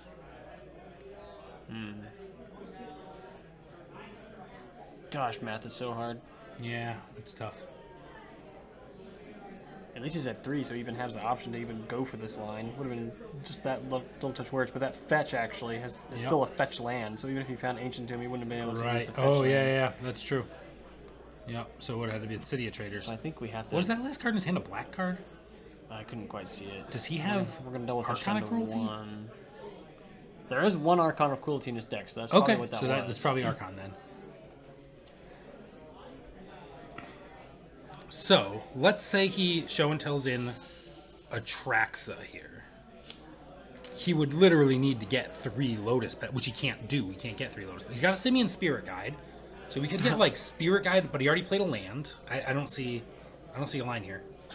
Yeah, I don't see one either. And I think I see a Force of Will in Niall's hand. Which anyways, yeah, and Aaron cannot force back. Force Pitch Bonder. And yeah, even if he had it, he couldn't do it. He's at 1. Yeah. Do it anyway. He's making him work for it. Do it anyway. And he's like, all right, cool, I'm dead. Die on your terms.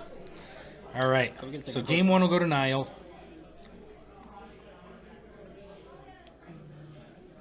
I wish I remembered where these were. There we go. I literally clicked on it. Perfect. And we can take a quick look at what these decks These look deck like. lists. This going looks like into- Aaron's. So this is the Sneak and Show deck. Yeah. We'll see what he's looking for to fight against Stiflenaught. I feel like a Consigns again. braid is solid here. Yeah, braid I think is great. Yep. I'm still not like certain on consign. Yeah, it's a weird one. There's yeah. we saw earlier in the day it was brought in against Stiflenaught, and it ended up hitting a Dreadnought, I think, right? Yeah. So maybe it's something you reach for, but Pyroblast. Pyroblast seems Pretty good. Well, it's only okay. You don't hit any threats. You just hit counter magic, which if you're tight on mana, I think I think I would not bring in Pyroblasts here. Really? Yeah. I think it's The mana can get to tight. get your. I mean, I guess it depends on what your hand is. If you have a sneak, line. I mean, he's gonna try and counter you either way, and Yeah. being able to shove it through, but you might not have enough mana. You might have to just try and protect your combo lines or your show and tells. It's often tough to protect against the Daze deck. It's often tough to protect that show and tell with the 4th mana. So you show and tell, they force you pyroblast, you're tapping out, and then you also had to wait an extra turn for the mana to do that. I would favor the defense grids over it. Yeah, that's a good point. The defense grids seem like it could be good here, especially also with the defense grid. You're gonna turn off the in-step dress down stuff as well. Oh, that's true. Because that'll cost 5, so you might be able to survive a little bit against that. Yeah, so I'd probably go down an Omniscience and maybe an Emrakul. Although Emrakul it's going to be your... it's going to be your way to beat combat. It's better than Atraxa in this matchup. Atraxa at least has Death Touch, which I always forget about because it basically never comes up. Yeah. Yeah, we can take a look again at Nile. He was on earlier. Let's see what he's looking for. Clarion Conquer. Does that name? That doesn't help. That doesn't stop enchantments. It stops activated abilities, right? Yeah, but it doesn't stop enchantments. It doesn't stop activated abilities of enchantments. So hopefully he's not looking to do that because that's not going to work out for him. You obviously bring in the Force Negation. You can bring in Meddling Mage too. Yeah, Meddling Mage should be annoying. Pretty good. And you want to probably board out the Swords to Plowshares. Yeah, because Emrakul has protection, right? From Swords and well, I guess because you're a dress down Torpor Orb list, like swords could be relevant. Like if they get an Atraxa and a trigger, and then you swords the Atraxa, you're still dead. Yeah, because you can't say anything with the trigger. Which right. Also makes Consign maybe slightly more. Could be a little better, yeah. Stop the trigger. Appealing, but what does he want out? You could. There's nothing. There's no graveyard shenanigans. A Soul Guide Lantern, I don't think comes up at all. That just seems like a random extra tutor target. You can bring in Hydroblast. It's only okay though. I think I would go toward Force Negation, 2 Meddling Mages, and shave 3 Swords to Plowshares. That'd be my thought. Okay. But anyway, where are they at? Take a quick look. Looks like they're just finishing up. Just finishing up sideboarding. Nile likes to take his time on these sideboards. And what is that card on the table? Oh, I bet you they're Rob's tokens. Rob always gives out tokens. Maybe because there's 2 of them. That's what makes me think they're a token. Is that a normal No, those aren't Rob's tokens. What is... Okay. We'll find out. Yep, there's some type of token. It says, is that a normal person on it? I think that's what that says. I'm getting old, so I can't see, I just can't see it because it's tiny. Yeah. Fair enough. Fair enough.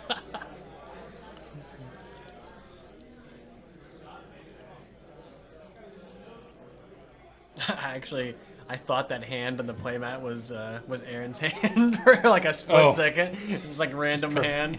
Yeah, if I was him, I'd like lay my hand down in exactly that position, just to. It's about the right size. I'd say the perspective lines it up pretty close, so it tricked me up a little bit. Every time I pondered, I would just do that. Just hold my hand there. Yeah. Haha. So what do we say? That's a demonic tutor on the right? Yeah, it's demonic tutor. Yeah, that's a cool tutor. Yeah. All right. Niall seeing some Force of Wills. And Force of Will, Dress Down, and Urza Saga. I think just on the back of those 3 cards, that's pretty much a keep, right? Yeah, I think so. Yeah. Does he have a blue source? Blue source might be the only issue. Yeah, he does not. He does no blue source. So it is going back. Aaron appears to be keeping. Yep, there's the defense grid. Okay. Okay, so we reach for that. That's good. I like that. Because, yeah, if you can lay Ancient Tomb defense grid right on the bat, especially on the play as the Sneak and Show player, that means they can't daze it either. So they're forced to force it. I had such a sweet game on webcam recently. I was playing against 8cast, and I boarded in my dampening my Disruptor Flute, and I Disruptor Fluted Force of Will. Ooh. Which, like, I never get to do because Disruptor Flute's a sideboard card, and everyone sides out the the Yeah. Force of Wills against me. Yeah. Yeah, I was trying to develop a Null Rod, so I got to Disruptor Flute, named Force of Will, and then just untapped and slammed my Null Rod. That felt so good. Nice. Little instant speed Yeah. defense grid thing going on. Yeah. It's so sweet.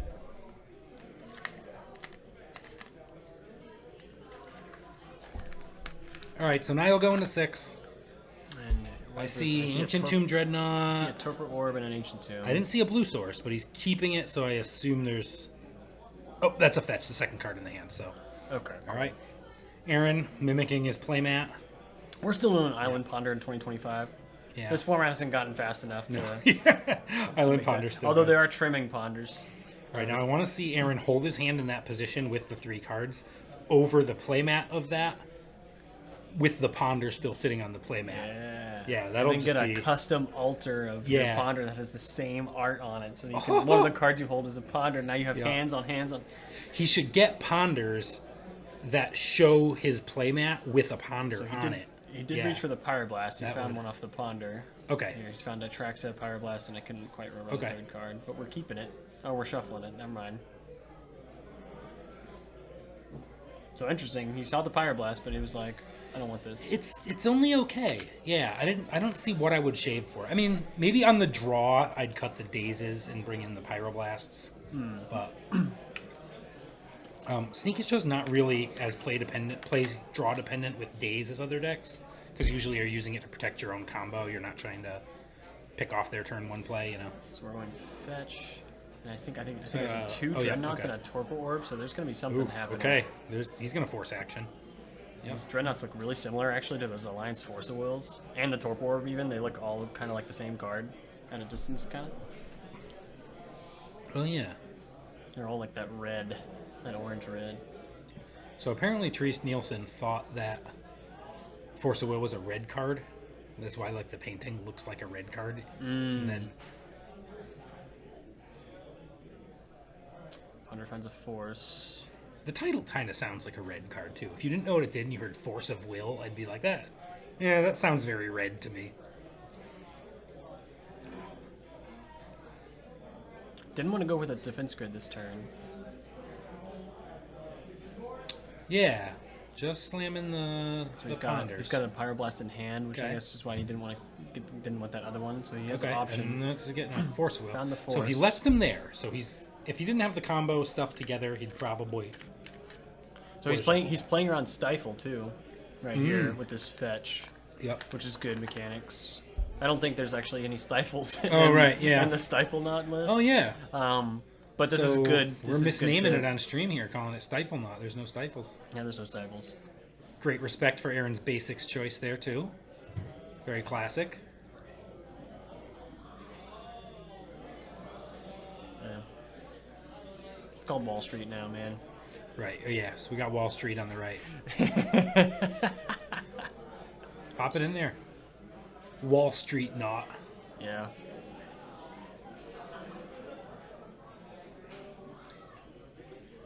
At least it's still playing the Dreadnought. Imagine the day when they power creep Pharisee Dreadnought. It's called Death Shadow. Nah, kinda. But Hey, yeah, it's you're a right, 13-13 for one, man. Yeah, that's pretty sweet. And Last Ride. And 13 what? Last Ride is the vehicle. That's a Death Shadow. That was an Aether Drift. Oh, what? So 1 mana, is it one? I think don't it's think 1 I mana know that 13, but it's a vehicle. Oh, what does it cost to You have crew? to crew it, and I think it's just crew 2, but it has Oh. the same text as Death Shadow Oh, does. gotcha. Okay. So you like crew it, and it just instantly dies Yeah. unless you have the life total. So what happened there? He just put a Cast the Nox Diamond in Turbo the Orb, and he's thinking about forcing it. He's got to force this because this is just what Stiflenaught wants to do. Yeah. He does have force. Stiflenaught does have force in his hand, and there's a blue card, so this is probably going to be responded to. But there is a Pyroblast in Sneak and Show's hand, thankfully, I think here. Yep. Because So we're going to go for the force blue Okay, card, and yeah. that's probably going to hit the Pyroblast. and wow, now slam That him was a down. really What's aggressive force. What's the pitch there? That's a Someone Hydroblast, I think. Ooh. And I expect the Pyroblast. No, to... didn't go for it. No. Is that a Pyroblast? Maybe he doesn't have the. Oh, he put it back, right? Didn't we No, decide I to think, shuffle I that? think his leftmost card. Isn't that what that is? No, Or- that's sneak attack. Oh, well, my bad. Yeah. It's So red. here comes the defense grid. Defense grid, 1 turn, too late. Yep. And does he have a? He has an Emrakul. So if he can find Ancient Tomb, or I don't know what the last card in hand is. I see Sneak Attack, Emrakul, and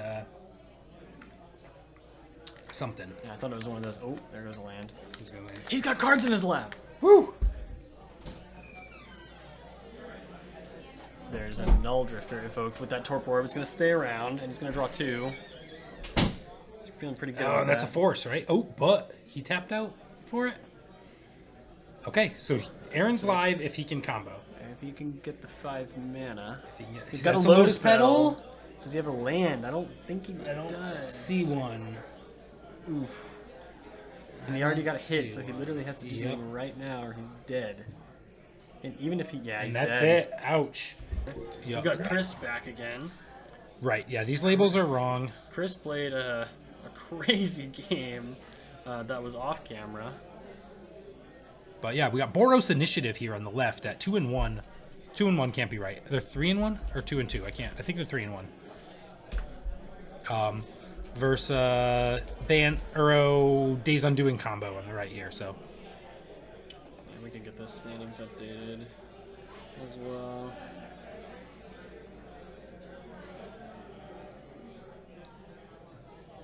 three and one. 3-1 for him.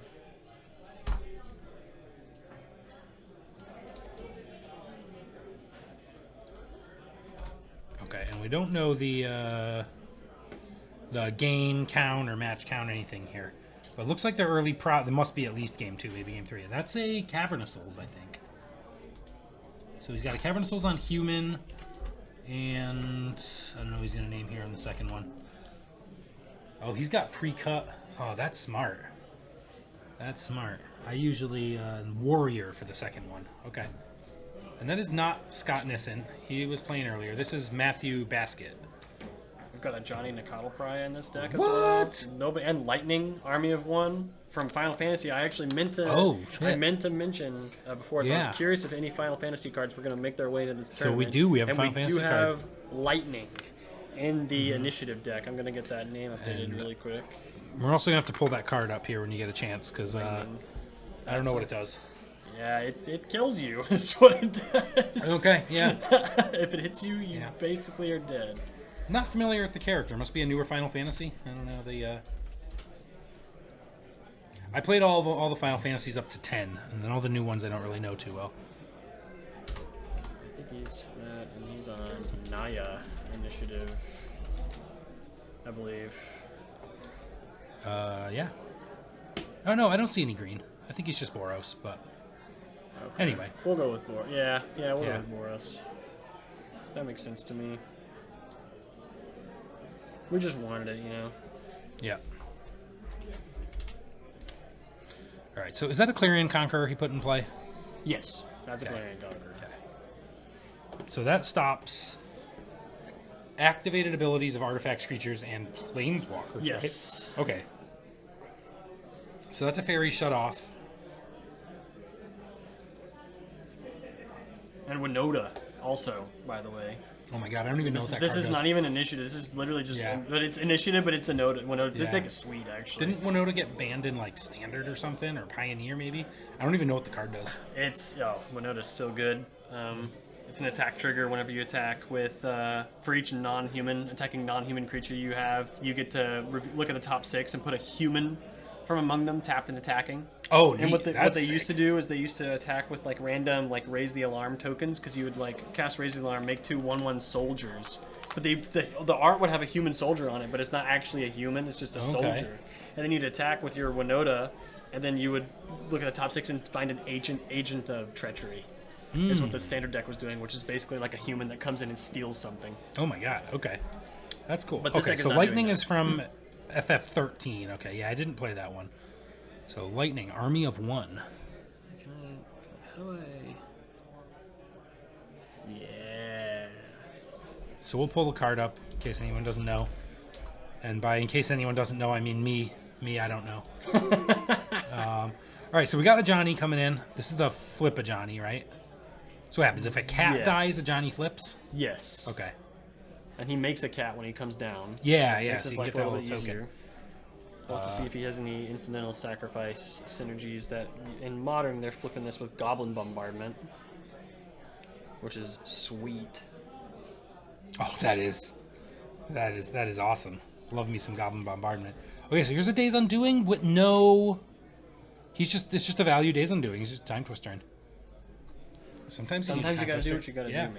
I mean, there's a reason Time Twister is really good. So usually it's not Time Twister past the turn, but sometimes it's good. That's one fun thing about playing old school is sometimes you end up with those where you can just play like a land and 2 Moxen and a Soul Ring and then just Time Twister and be like, okay, well, we're both back at 7 and I'm sitting here with 4 mana and play 5 mana and play. It's a good time.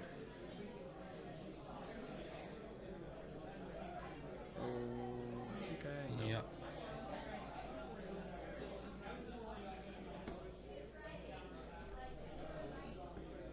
Gotta get a better directory for this. Here we go.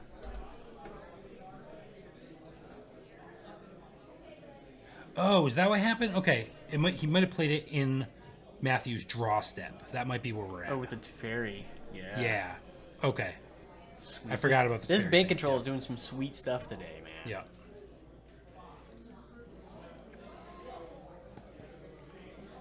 And that'll flip lightning. Or not lightning, but here's lightning. Okay. That's lightning, yeah. First stripe, trample, light flame. Oh, jeez. Damage to a player.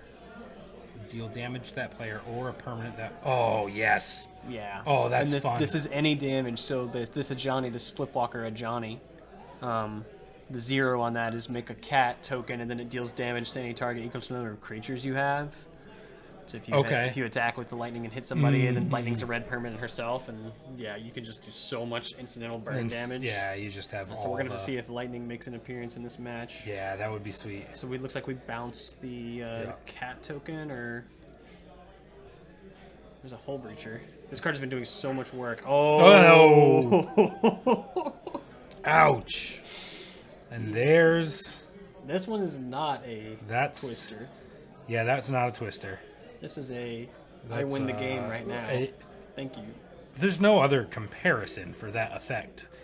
It's a Mind Twist, draw 7, make 7. There's no card that does anything like that.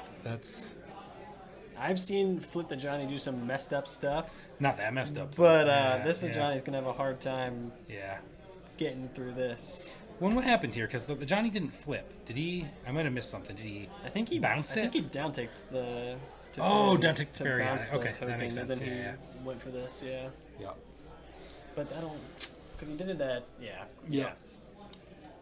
So that was a pretty nice Days Undoing there that got him the other Days Undoing. Oh, the Days Undoing it ends the turn too, right? So he went Days Undoing in his draw step, and then shuffled him, and the turn was over, and then he. Oh gosh. So rough. I'm a little bit lost track of exactly where we are in the game, but Chris is in good shape. That's what we can truly say about the game. Oh, okay, cool. Thanks, Ryan. Yeah. Yeah, I don't know when he cast the first Yeah. Days Undoing. I was still It could have been shell-shocked in step. from Yeah, that. it could have been Stiflenaught killing the sneaking show so fast. But now we're doing something different. Now we're playing very fair. And there's a pending, and that's going to clear the way. We're tapping out again for a hardcast Lorien. Doesn't Matthew's get any better. like, don't you have enough cards? Doesn't get How any greedy better. are you? But these 3, I think there's 3 Hull Breachers, and they've been doing so much work for Chris They today. I saw last round he Hull Breachered a Tameo Ultimate. His opponent was going to draw 23 cards, and he was like, no, I make 23 treasures. That's disgusting. Okay, Rabble Man. Rabble Man going for much as 1, I love going me for some 0, Rabble Man, right? I'd imagine- Because the Tameo uptick, so this is just 0. Oh, it is. Yeah, that's just 0. Yeah. It's going to kill it anyway. I think Chris is going to win No this. top 8. There will be a top 8. Yeah, this is not top 8 We're yet, doing though. Swiss. and 6 we're rounds of Swiss. Yep. And then we're cutting top 8, yeah. And Ice Fang. So it gets to, Oh, right. It survives because of the yeah, 0 uptick. Yep. power, yeah. Yep. Chris is having a good day today. Yeah. This is a sweet deck. And nice 3-1 so far.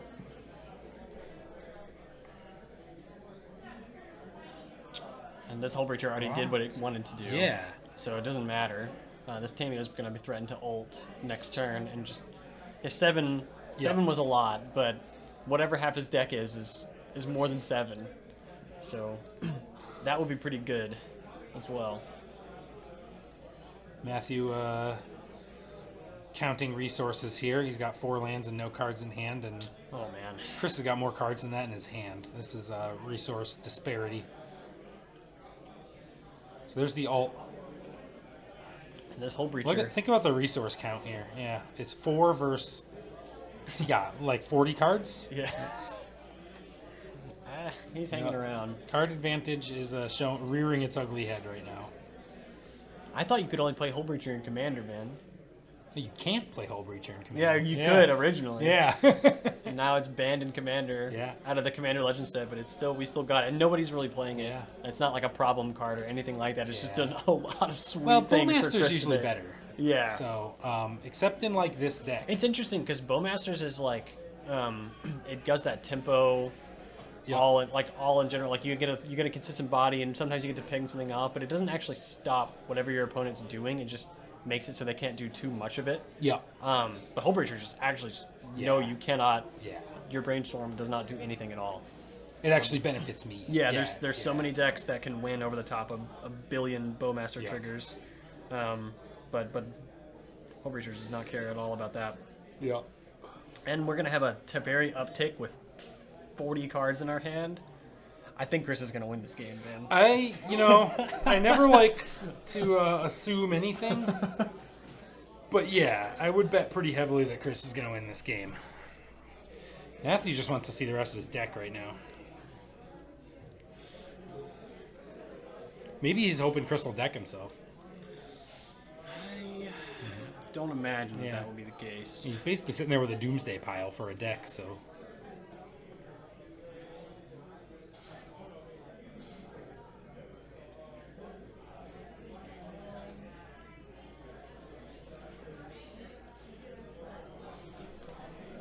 Does he have? Let's see. I'm just curious. I didn't expect this would come up. He does have endurance too. Oh yeah. But he has no maximum hand size. It doesn't. So Yeah. it doesn't. I mean, this is not a real thing. We're kind of just thinking about it. But there is an Yeah. endurance, but he's not going to be able to discard his hand. So maybe you play to it, but I mean, nothing he plays for the rest of this game is going to resolve. He does have Cavern, so that's just kind of sweet. And there's Lightning. We talked about Lightning! Lightning actually has to connect though, and Teferi uptick, so we can There just he put this is. back in the hand. Will we see a second Tamio ultimate this game? Oh, Pending. instant speed pending. Gosh, the fairy uptick is Chris so is good. like, I will trade 1 for 1 all day. Yep. And. So I don't know if Matthew has a plan here, or if he's just looking to see more Chris's deck, I or he's think just trying to extend. Maybe this is. So I don't actually know if this is game 2 or 3. Right. or If what you're the up a records game- are. And Yeah. if he's up a You game and make he's him just kill you. playing for clock. Yeah. I've definitely won a few matches where, I win quickly in game 1, and then game 2 they take 40 minutes to kill me. And then you go into game 3 thinking, okay, I can win in 5 minutes, and he can't. So like it's win or draw for me at this point, right? So that could be what Matthew's doing here too. And yes, it's classic Bant control. Yeah. There's Yeah. no, there's nothing crazy. There's Uro. There's no beans. Yep. It's straight up Or, Bant control. or maybe Matthew has an out we can't see. yeah, maybe. I don't know. I don't know what that card would be. Something. It's not looking good. There's the card. If there was a single card that could come back for this, I'm pretty sure it would be banned. Yeah, I got nothing. Yeah.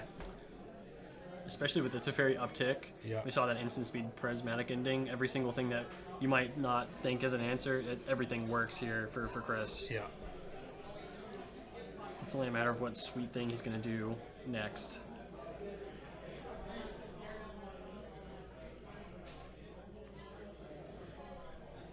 So Matthew's just plowing along, There's a Pyroblast making Chris kill him. on the Tamiyo, Yeah, and sure. he says, I'm going to hardcast this force. Yep. And he's finally said, all right, I'm dead. No, he hasn't. He's just reorganizing his lands. My bad. I'm expecting it any second now, but he's fighting. Yeah. I wouldn't call it stalling. Making your opponent kill you is not stalling. That's making him kill you. Yeah, he also, But, yeah. we don't know the state of the match. He might, Yeah. he might just be able to see more here. Right. He's seeing more of the deck too. Yeah. That's important. I do agree. I think like there's some cases where if you know you're dead, like Matthew pretty much knows he's dead. You have to assume. Yeah.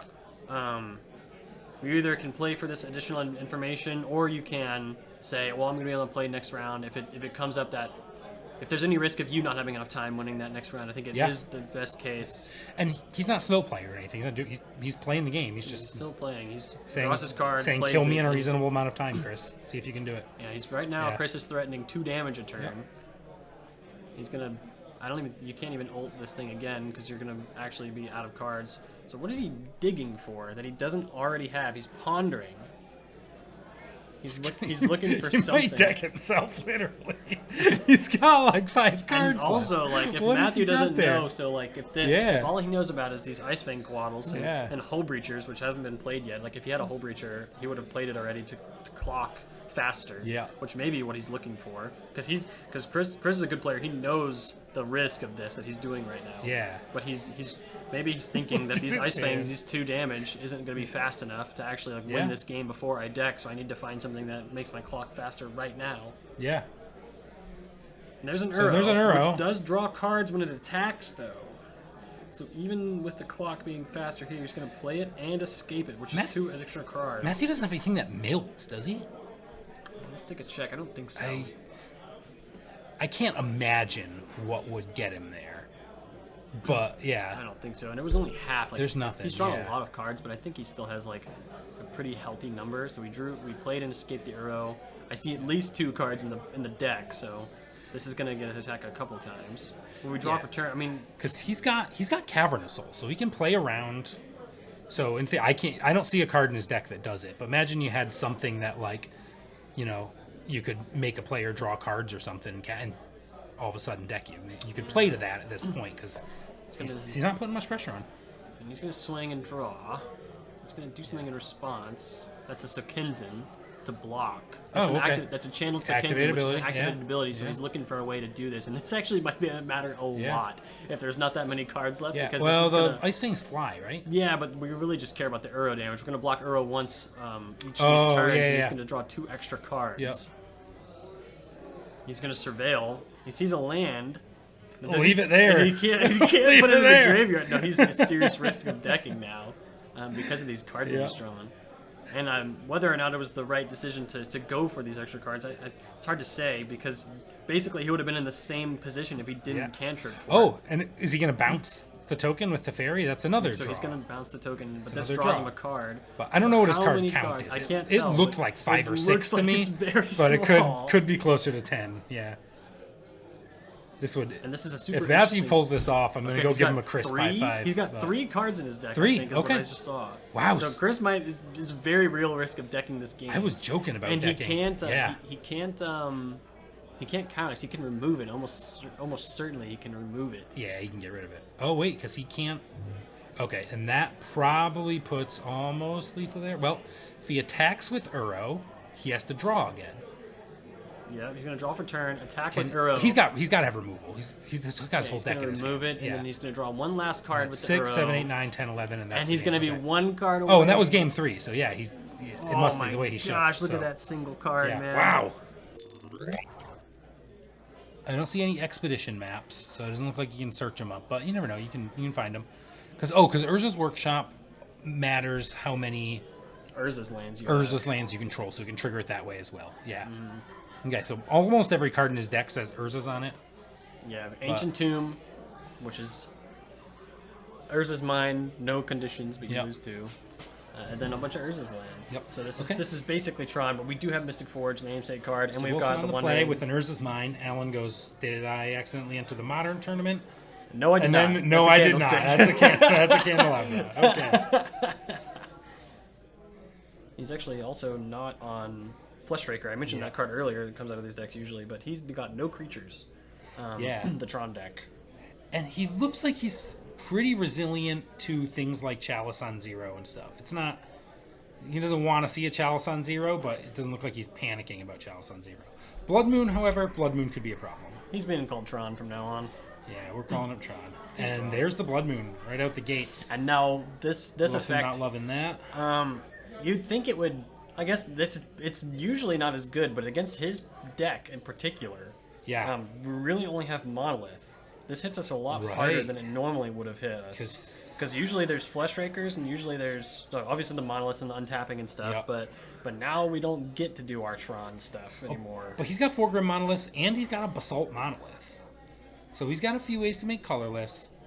Oh, and he doesn't have a lot of C pips. He's got 4 Kozilek's commands, but this is not like Eldrazi where like you need colorless mana to work. He can work off red mana. He's just, he's going to need to make some more land drops than he thought he was going to. And this Candelabra, though, looks pretty bad. The Candelabra's not looking impressive. Yeah, he's probably going to board that out. Okay, and there comes the 3-ball.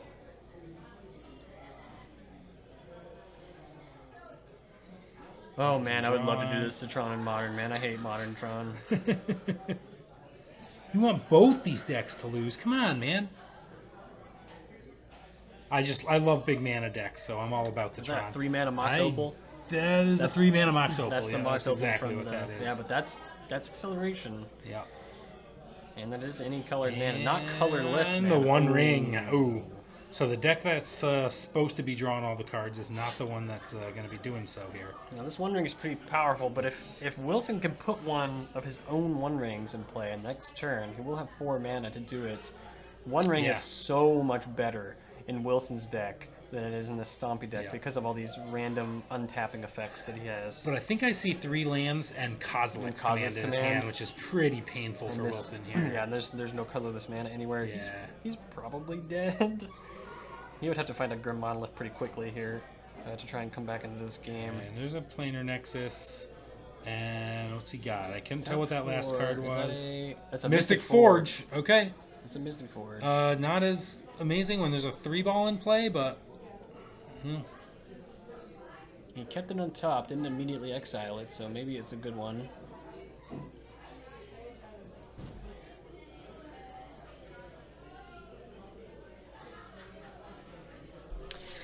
Oh, I love the one. Okay, so his Opal's now live too, so he's got 5 mana available.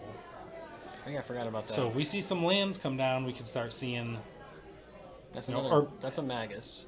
Okay, that's a Magus, so that just doubles up. Moon on your moon. We could see Karn the Great Creator come down and shut off the One Ring, shut off the Chrome Mox, and be able to animate Mystic Forges and attack. Like, that's a line here.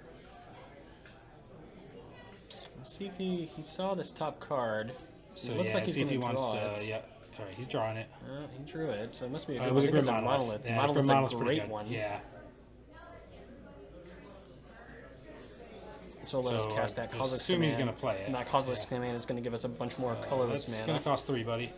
Oh yeah, check that card. Always got to check that card.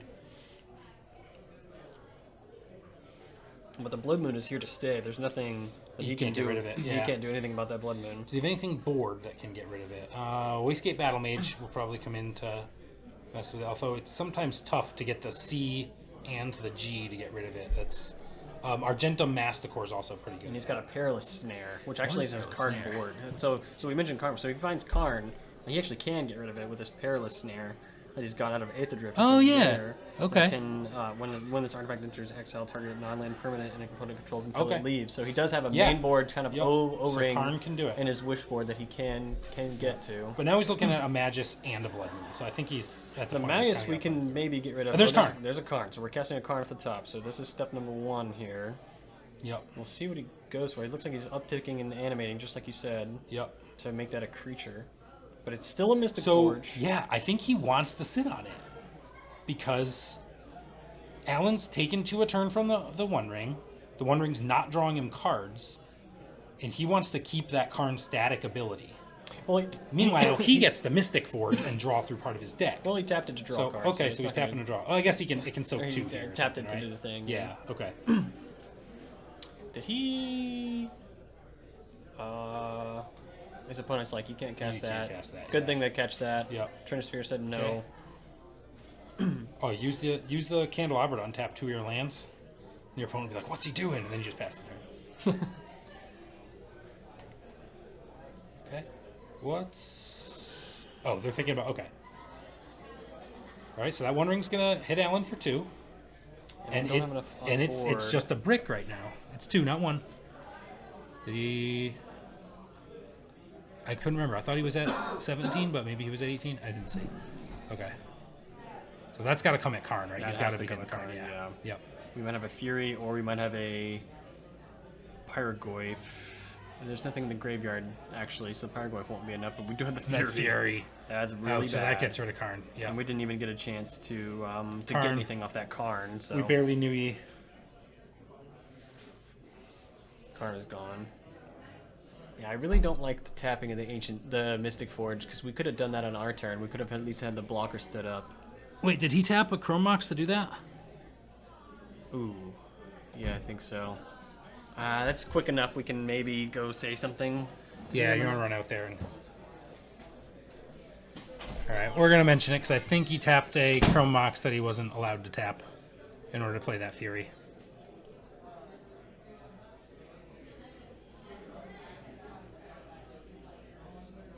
Yep, that's what Will's pointing out to him. Can't activate it. I assume he's going to pitch cast here. He's got cards in hand. So I assume it just is going to mean the Fury won't be in play anymore. But it's definitely changes the game a little. Oh, did he draw? I don't know if he drew. Oh.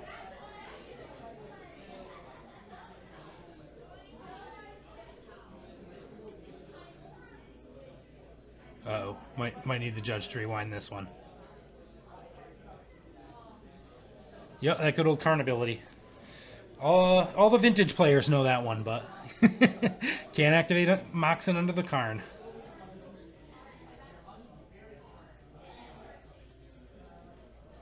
Okay, looks like he had a Shatter Skull Smashing. So he's going to play that instead. Okay, that makes sense. So that was fine. He was able to do it. All right. That's good, that's good.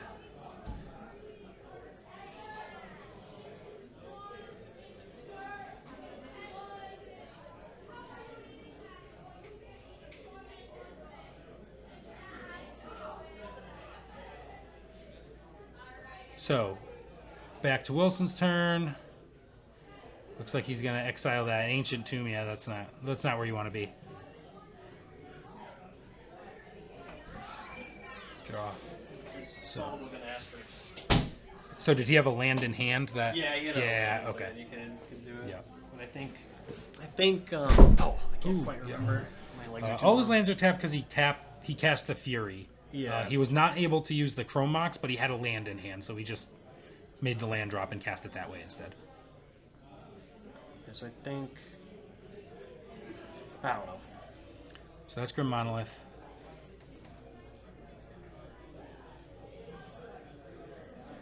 Man, I wish we had a judge. The judge we always get for BCDL is working a different card event, the same venue. Yep.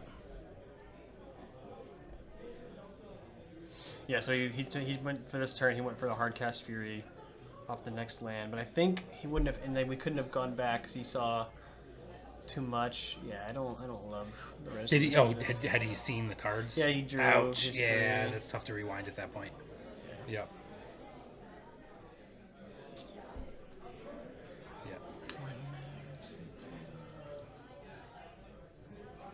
All right, so Wilson he's got Disruptor Flute. I don't think that does much for him here. Maybe the One Ring. We just need the One Ring and hope it's enough sticking it. Yep. Because yeah, that One Ring's doing him 3 every time now. So, but the problem is he's beating for 6, 7, 8. So Wilson doesn't have long. Well, if he can get some blockers out, because 8 puts him to 10, he takes 2 more turns. But Alan's also taken 2 more turns off his own One Ring. So, well, depends if he can put a little more pressure on too. If he puts a little more pressure on, that probably And that's probably a Fable, right? Yeah.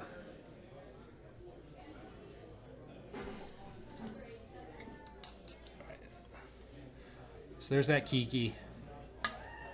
So, Wilson has a Grim Monolith out. And he has Kozilek's command in hand. Yes. So, he could Kozilek's Exiling Fury and just make 5-0-1 Eldrazi's. Yeah. And that could chump long enough, possibly, unless Alan can get rid of his own One Ring, to let the One So Ring let run the this One Ring out. kill him, and he's not gonna be able to find another one with it turned off. I always hate trying to hope the One Ring kills them because they always draw the One Ring right when they need it. It happens sometimes. Is that a second Fable? Second Fable, okay. And of course, he's got the Mystic Forge, so he could like find another Kozilek's and do even more of that Crazy too. stuff. Yeah, he could in one turn he could exile the Fury and then exile the Magus as well. And yes, I think the life dice is wrong. I think Wilson's at 10. Let's see if they fix it here. Looks like they're primarily keeping it on a notepad. Yeah, if you're here. used to using the dice, Yeah, to annotate I get it's it. like super. I don't bug them too much if they unnatural. are not. All right, so what did he draw? I couldn't quite see that, but it looked like an artifact. I know, shocking, it looked like an artifact, but it didn't look like a land to me. Nope, it's a land. Ugin. It's Yeah, an Ugin. it's I think it was an Ugin. No, was it? I think it was an Ugin. Yeah. That could make things interesting. This card, by the way, and yeah, it's an Ugin. Ugin, okay. Can he get it? The 3, Ugin. 4, 5, 6, 7, 8. 8. So we can. He's going for cast an Ugin. This Ugin Ooh. will mess things up because so we mentioned there's no way to get rid of the Blood Moon. Well, hey, guess what? This thing can get rid of a Blood Moon. So when you cast it, you exile a colored permanent. Oh, I thought it was when you cast a spell if It it's does in that play. when you cast a spell, a color of the spell. It also So he's got got to be able to cast a spell. Yeah, so it has a cast. It has a cast trigger itself. Oh. It's just an exile I up to one didn't know it target had- permanent that's one or more colors. So the only thing it doesn't Yeah. exile is the One Ring or the Trinisphere, but he can exile that Fury. Yep. And if he can cast any spell after this, Which, if he zeroes it to add 3 mana, he could Kozilek's command. reasonably, he can Kozilek's Only That'll for get 2. Only for 2, so he won't be able to get rid of. Oh, he has the Mox Opal as well. But, he could exile one of the Kikis. Yeah, and he also can do it for 3, so he can exile. He could exile the Magus because he has the Mox Opal and that land up, right? So he'll add 3. And so, 4. Yeah, yeah, he he'll could. have He enough. could exile the Magus. And it adds. Oh, Ugin is so And 3 good zeros, here. yeah. His last card is Kozilek, so he's gonna. Woo! If he sees it, I like this. If he minuses it, or if he zeros it, it's not even a minus. 7 loyalty on this Ugin. But it looks like he wants That's a to big boy. uptick to draw. I really like the minus here because I Yeah, think if because then you get an untap- extra.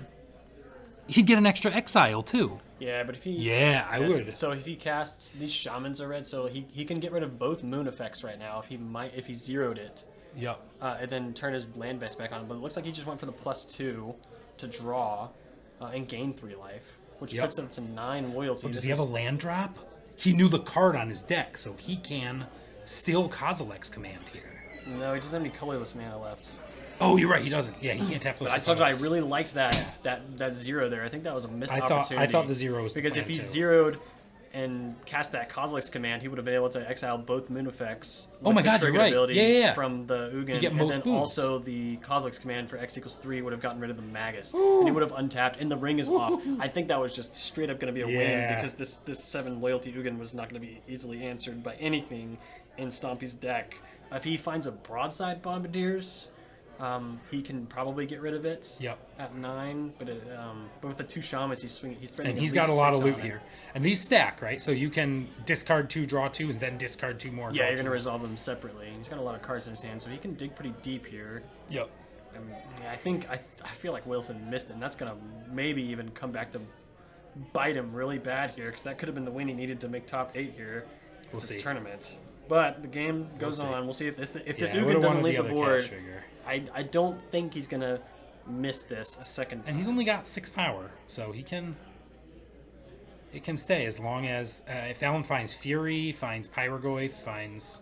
Found There's just a something. lot of ways. There's a broadside. That's So he's gonna throw the ring at this it. Ugin is Yeah. not long for this world. Yeah, he's gonna throw the ring at it. If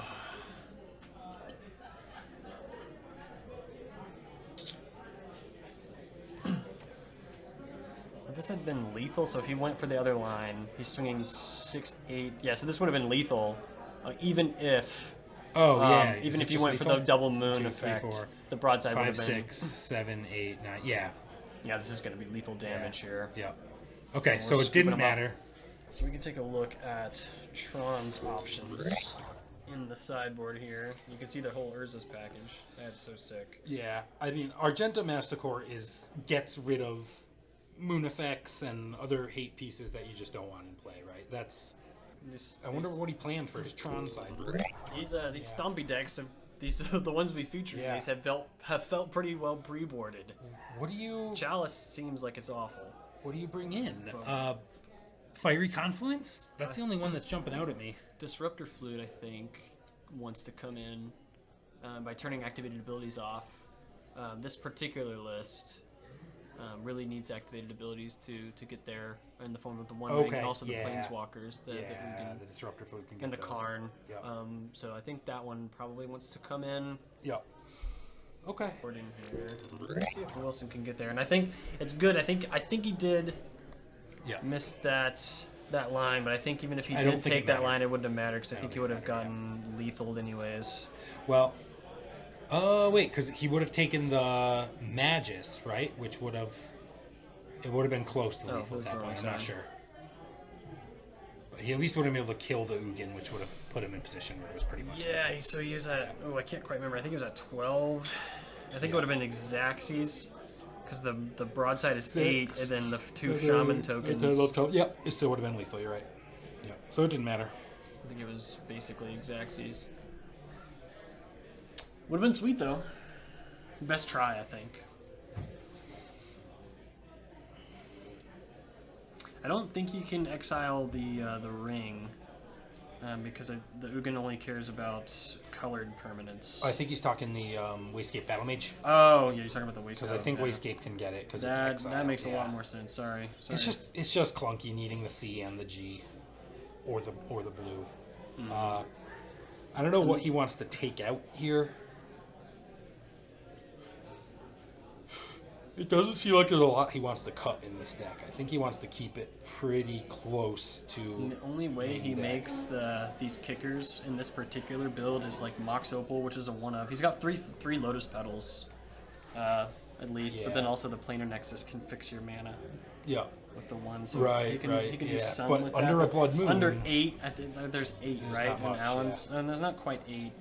See, there's okay, 6. he's got 6 moons. Yeah. Usually I see 4, but he's actually got 4 main board Blood Moon, and the 2 Magus in the moon on top of that. No Urza Sagas. Out of Alan. There's I don't know. definitely Alan. There's definitely an there's Wilson one other stuff, Stompy here. I don't think it was John, but I think there's one other Stompy here that does have the Urza Sagas in their main board. Yes, I saw that. Yeah, there's one. We'll see if they also. We'll see if we have a top 8 of exclusively red Stompy. Well, I think there's 6 in there already, and only one of them's Red Stompy, so we're not quite there. We've seen a lot of Red Stompy today, though. There's been a lot of Red Stompy, kind of in general, the last few of these BCDLs. It's been a pretty popular deck.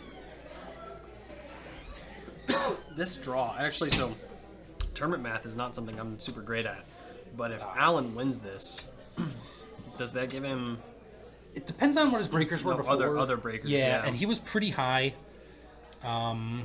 Wilson will probably give him a slight advantage over the other, 9-pointers, but it all depends on who you played earlier. And yeah, that's a fair point. Yeah. You draw? Yeah, John and I drew. Yeah. So I think we got 6 guaranteed in. Where's your love of the 13 points. game, Robert? I'm just kidding. Yeah. I'm totally kidding. He's in the top 8. He's chilling. Robert, we got Robert back with us. Hey, chat. Robert, did you do anything sweet today in your tournament? Not really. Not really. I think Rob's the only top 8 guy who didn't get on camera, so we're gonna have to round 1 you in the top 8. There's actually no. Yeah. We talked about this. We were talking about this in downtime. There's no blue-black Reanimator registered at this tournament. There's one Reanimator, which is like he's playing combo. Reanimator. Yeah. I don't think there's any Yeah. blue-black Reanimator I played here. mono black Reanimator, like 2-card Monty. Oh, awesome. Round Wait, in this? 3 or 4. What? Yeah. How did I miss that existing? I forget what it was, but No, What? I got shallow graved, Yeah. Grizzle branded, and just Awesome. sat there and let him do Yeah. what he wanted so I could see his deck. Yeah, yeah. Robert, you're on Dimir Tempo, right? Yeah, I'm on. Yeah, he's on Dimir Tempo. So if you call that spice, that's the spice. The spice is the. Yeah, I'm yeah. playing salt and pepper. We're not playing spice today. Rob Spice is the buffalo sauce in the dip that he made. That's Shout the out spice. to Frank's Red Yeah. Hot Buffalo Yeah. Sauce. Woo! That's some spice right there. All right. So Wilson's got a Tron deck here. It's pretty sick. Normally, we were talking about the Blood Moon not mattering too much against traditional Mystic Forge, but it actually matters a lot against Wilson. It turned his entire Yeah. base off. So we'll see if it comes up again. So I think I see an Ugin in his hand and a Disruptor Flute. So did you just Disruptor Flute name Blood Moon here? Ooh, and then you get Magist. That would be rough. Yeah. You got to figure they almost always have 4 Blood Moons. I and think you name- maybe less. I think you do. Maguses. I think you do know. Yeah. Not even knowing the number difference, Blood Moon is just so much more difficult to get rid of. So if you wanted to name a Moon effect with this thing, and that does make sense to Yeah. me. I think you would name Blood Moon because he can pretty. There's more options to get rid of a Magus if Yeah. we really cared about. Yeah, it. like he could have Dismember. He could have Kozilek's Command. Both those could get rid of Magus. Disruptor Fleet name was Magus of the Moon. Magus Okay, of the Moon. Okay. Okay, so we might see. And a there's the Blood There's Moon. a There it is. Moon. There it is. Yeah, I don't love that. Yeah. Because we saw a couple instances just with the K command last game that could have gotten rid of a Magus of the Moon. Yeah. Okay, so there's a Saga, which is going to be a... It's gonna be. It does get Sad. one. It does have one counter on it. Oh, what? Does it come in with because the... it's a replacement effect. It enters the battlefield with a counter, but it doesn't I get thought any. it sees It it. doesn't get any Huh. chapter ability. So it has Yeah. one counter ability, but there's no chapter ability. So it doesn't tap for colorless. Oh. But it would come Weird. up if Okay. the moon were to leave the battlefield and we were to. Would it all of a sudden gain I that think chap, it would. or I think didn't- that chapter ability would then go on the stack if the moon gained. Oh, the, weird. moon left Okay. the battle. I think that's how that works. This is bizarre. This is something that you play one match online and it instant clears up for you. But Yeah. it might matter if the moon leaves and then the saga is going to be ticking to 2 instead of 1 kind of thing. Yeah, all right. So Mountain so Goat. now this could be a nice... If he can get a Monolith out, because he's got that key now. Then he can start making multiple mana and making colorless mana for Kozilek's. So we'll see. But yeah, that rule change coming through that this Urza Blood Saga Moon doesn't die. Would have just Yeah. been a completely dead card. I actually kind of love it. I'm an Urza Saga enjoyer though. Oh, I I love Urza don't sit across the table against Urza Saga and get demolished very often. I'm usually doing that to my opponents. So anything that makes Urza Saga a little better. But I recognize that it's been a pretty hot topic in the Legacy community recently. It's a very hot topic in Vintage about a year ago, and I think the consensus was it was a pretty good restriction. Six rounds today. This is Yep. round 6. This is final round. And if Wilson wins this, which he's down a game, but if he wins this, he will guarantee, I believe, a spot in the top Yeah, 8. he's the only 10-pointer. So, Beta Counterspell, nice username. I like that. Oh, multiple keys. Use the Multiple keys to keys. untap each other. And the Broadside Bombardiers Yeah. in this game very, very quickly. Anything spicy? We got Tron on the camera right now. Is that not spicy enough for you? Legacy Tron. I don't know how often Legacy Tron, yeah. There was some other cool stuff. There was a cool Yorion deck with recruiters and like Hydroid Crisis in it. I don't think we managed to get it on camera. There was a Domain Zoo that was basically a straight port from Modern, but with dual The lands. Domain Zoo was cool. Yeah. He did not do very well today. He won round 1, and we were like, oh my gosh, it's going to happen, and then it did Yeah, not and then happen. it didn't happen. Yeah. And then the initiative And we I had on can't- camera last round and didn't get to do anything as a backup match. That deck had a lot Oh of yeah, cool it's stuff like a in it. Naya initiative. That deck's pretty cool. Oh hey, howdy from Sweden. That's a Hardcast Fury. Yeah. I can't go to face though, so. Don't throw But anything. that can get thrown The real next soon. turn is lethal. Is it lethal? Because two. Oh yeah. Oh, so- because you can attack with the yeah, Fury. you as attack well. with Yeah, the yeah, Fury. yeah. And, oh, not anymore. Well, it We ain't got lethal. protection. Yeah, it's not lethal And we have 2 anymore. keys. Oh baby! Oh, next, snap. We're gonna pop off next turn Oh with snap! these keys unless something happens. So he's got a chance here, maybe. He's going to see a lot of cards, we'll put it that way. No mana. The mana is probably going to be the restriction, but I think monoliths are going to be...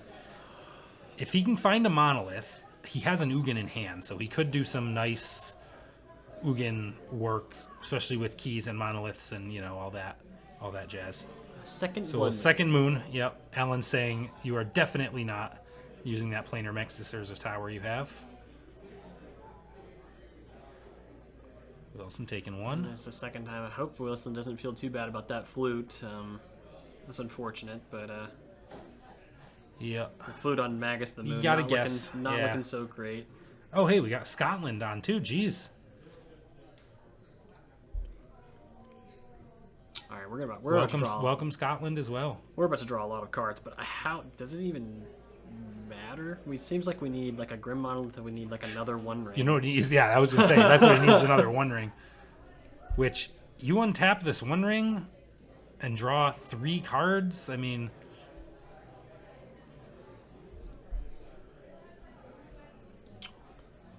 Yeah, we really just the mana is such a problem. There's a that's Karn. Karn. Karn doesn't do anything here. Nexus, and I think that was a monolith. What or is- a oh, that's a forge. forge. That's a forge. I don't think anything does anything here. Yeah. He's got a lot of cards, but none of them do anything. There's a land. It's a mountain. Urza's Nice mountain. Yep. Nice Antiquities And the mountain. Ugin in the hand. Oh, and a sad Kozilek's command So I too. think we're gonna have to go for another draw here. And if we Yep. get a monolith and a One Ring, And you could get a Mox Opal too. That would or that works monolith. too. Yep. Yeah, that works Yep. too. There's a few possible outs here. And we're about to draw 4. Jeez, he's seen 4, 5, 6, 7, 8, 9. He's gonna drawn 10 turns. And hey, there's another key. There's a key. 2 more keys. 2 more keys. So that And there's what did actually he get? that'll cost 2 mana, but it'll draw 5. Yeah. That's a Karn. The last card of the Urza, the I mean, Swain, you never know, right? Because if you draw, Saga. you'd have 1 land available. If you drew multiple monoliths, that could also get through with things. So yeah, he's probably just gonna key again. He also has Lotus Petals you could find. In addition to the Mox Opal. I mean, might as well draw cards, man. If you got nothing going on. Yeah. That'll be 2 mana to play and activate this key to draw 5. And then he just needs to find enough mana and a One Ring. I don't see any other One Rings in his hand. Yeah. I mean, that's the old Magic player's dilemma, right? Would you rather win the game or draw 5 cards? Drawing 5 cards is pretty good. Pretty sweet, right? Yeah.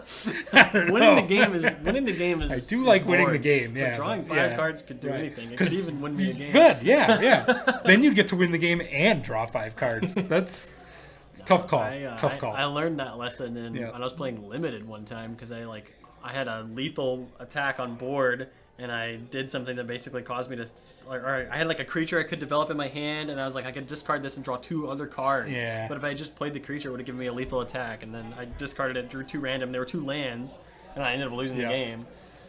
So sometimes drawing cards is not as good, not all it's cracked out to be. I had a match in old school several last year, I think, where we had like 10 people watching, and I was sitting there, I was trying to draw cards, and I think I had like an Ancestral and a JM Day Tome and stuff, and everyone's watching me, and like I noticed there's like weird looks on people's faces. Lotus Petal. And, Ooh, there's a that's petal? fifth. Oh, no ring. Again, yeah. We almost But, got there. We got a Petal and we got a Grim Monolith. Yeah, not I quite don't enough, I don't think. there's Well, a hold One on. Ring in his If hand. we go, because he hasn't Manifold or a Voltaic key as well. Oh, he's another key. So he Yeah. can go for 1 more. He can draw for Yeah. 6. But But, the mana is getting so tight. It's getting real Casting tight. and activating these keys. But he can go for the Grim Monolith here. And then play key, the yeah. other key. Draw more cards. But we're going to run out of keys, too. We are gonna run out of keys. We only yeah. have 2 left. One of them is in his hand. And his list has Yeah. 5. 5 of the key effect. Oh, but yeah, the end of that story is that my opponent was at 3 life and I had a lightning bolt in hand, and I spent about 10 minutes drawing cards, and then just went, "Oh, bolt you!" And everyone's like, "We were wondering when you were going to do that." I wanted to see what my options were. Yeah. Okay, so he can 3. So this looks like play a key. Play a activate key. with 1 colorless floating. Yep, and then you're again looking for. And you Oh can, my God, he's you gonna draw can, 6 cards Yeah, you now. have to use the ring. I don't think you can untap the. Yeah, you need more because you're just. Not There's gonna- nothing else that draws you cards. He needs to find the one ring. So if he plays it, untaps, he can leave one floating, and then he'd basically need to draw like Petal monolith. Petal Monolith, yeah. One ring, yeah. but he needs another mana and on even top of more that. stuff than that, yeah. But he's drawing 6 cards, so and there's like not much left He's in his probably deck. gonna draw one ring this time. I- At very least, seems pretty good that's chance. Probably gonna happen. Yeah. Yeah. I can't believe he didn't draw one already. All right, let's do it. There's no option but to draw, right? Yeah, I think so. I think unless Yeah. he's got something else in his hand that he can do that this mana. Does he have matters. another key by any chance? I don't see another key. He's on Forge. You see a bunch of Ugins. I don't know what card that is. I Is don't that the one that actually- exiles I things? think that might be that Yeah. Perilous Snare. Oh, he could be thinking untap Grim Monolith and Kozilek's Command. I don't think that does it though, because he'd be Kozilek's commanding for 2. That doesn't do anything. No, it doesn't do anything. You gotta draw, buddy. He's asking about his cards in his hand. Yeah. He's got 3, and he's looking at the CMC. This Fury's 5 CMC. Yeah. Very difficult to hit on command. Yeah, I don't quite know what the hand says, but I think you have to reach for the 6 cards and get a 1 ring. Because if you get to untap from this spot, you are going to win. You this really game. gotta rip like pedal, but like that's what's in his deck. Most of his deck's gone here. Yeah, he'll have 1 colorless floating. So and Yep. he's got. A So bunch if of you draw monoliths left. pedal, monolith, opal, 1 ring, like that's 4 specific cards, but you got to give yourself Looks like the he chance wants to to win, untap right? the monolith though, so he untaps monolith. He's untapping the monolith. Okay. So he's got 4 mana now. Does he have? So what's Does he he doing? actually have a ring What's he- already? It's possible he doesn't see the lethal line with the flinging the fury either. There's 4 mana. Does he have a 5th key? Or already? can you play Kozilek's command for 2 tokens, planning to block? Well, the broadside has many, so you can block the Fury, block and the then he's getting Fury, 2. But you're gonna die to your own 1 ring, Fi- right? Because you. Oh, thing has yeah, 5 you counters died on to it your now. own 1 ring. So Yeah, even yeah, if he yeah. does block the Fury and save himself Yeah. 6, he's gonna get the Fury Yeah. flung at his face for a combined 7 damage with the menace attack that Yeah. he can't block, and then he's gonna untap, and on his upkeep he's gonna die to his ring. And he's doing a Sky 2 draw. Okay. Did you see what those cards were? I totally blanked out. No, but I missed them. he went top bottom with them. So is it another key? That was a A Mox, Mox Opal. Opal. Still don't He's see. got 2 Scions. Oh, he only oh, needs oh, one oh. of them to block. That's with. that thing. Could he exile if he can exile the broadside bombardiers with that perilous snare? Then at least he won't be dying. Nope, because it's still 6, and then he's taking 5 from his ring. He could block. Oh yeah, if he uses both. Yeah, if he has to spend both. Or of his Scions. exile non. Oh, he could exile the Fury, Yeah. And then there's nothing to fling. and then with it's the broadsides 2, with. 7. Oh nope, he can still fling a Blood Moon, right? Or is it creature or artifact? Yeah. Yeah. You can't fling an enchantment. Yeah. Okay. Okay. All right. I mean, I think that's what you got to He do. might end up surviving, but it's gonna be close. If he untaps with this, he's got I to feel think he's pretty, probably gonna win this game if he pretty untaps good this. without that. Yeah. But if anyone has anything, any creature, all of a sudden makes any broadside lethal. Pyrogoyf, any second broadside. Yeah. Anything to Any develop creature the- or artifact anything in to his fling hand. with it. Yeah, I mean, realistically, this is a pretty bad spot to be in. But this might. Oh, hold on. Wastecape Battle Mage. Colorless. Nope. G doesn't do anything. He would need 1 more colorless to bounce. And bouncing the broadside doesn't do anything for you. He just replays it. And it hastes. Do you miss Eldrazi, Ben? I do. And Legacy? I liked Legacy Eldrazi. I like playing against Legacy Yeah. Eldrazi with painters there. That was Yeah. really fun. Oh, yeah. That was mean. That was really fun. Yeah. Don't get to do it anymore because they killed that deck. Yeah, I disagree with that. Signs are assessment. going in the graveyard. Okay, so you gotta exile the Fury, The right? Perilous He's gonna. Snare, and Okay. He's using the Fury. And yeah, you do have to Yeah, exile this because Fury. the Fury deals 6. Yep, that would Is this for sure. Yeah, this But is, I think any artifact. Well, hold on. Say it's a Mox, Chrome Mox. He's gonna deal 2, 4 plus 6, 3, he'll be 1 4, off. plus the 5 is 9. Yeah, he'd be 2 off. So 2 off, yeah. Actually, yeah, so the 5, yeah. yep. You've been perilously snared, sir. He appears to have been snared. Okay. I wonder. All right. That 5, man, he drew 5, 9, 12. How big is he saw 16 cards this turn. Is Oh, he's got a Pyrogoyf- discard, yeah. Yeah, he's gonna do. Oh man, Yeah. it's gonna take him a hot Which you minute got to do play. that. He's got to keep Ugin, right? Because he can make an Ugin next he turn. I can think. keep just one. And Forge is gone, and a bunch of lands. Yeah. Okay. Yeah, you probably lose some lands. That's not as important right now. How big? So I think there's only 3 types in the graveyard right now. There's the Petal and the Kindred Instant. Oh, right. So yeah. Pyrogoyf is a 3/4, which I don't think is enough either. So it'd be 3. Oh, you could 3, throw it. because So you could if you, throw it. yeah, you could throw Yeah. it. So never mind. It's totally enough. Yeah. I think he's almost has to have something here that is relevant. There's almost definitely Tapping something. 4. What is that? That's a fiery confluence, right?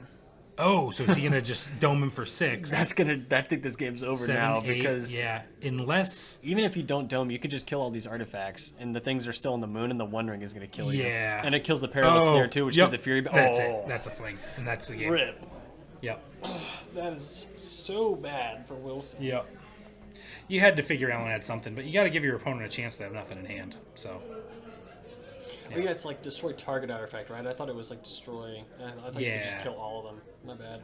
Yeah. No, it's the 1 damage to all creatures. Yeah, is the, I'm yep, and mixing that's up the fling. artifacts with All right, creatures. and Allen will go to 4 and 2. 4 and 2. So we got the 4-5 seed match. Rob Wilson, the tournament organizer here for BCDL, is in the top 8 himself, and he hasn't been on camera yet. So he's on blue-black tempo, and playing Chris Crowell, who we've seen 3 times already on this pretty sweet Days Undoing list. So.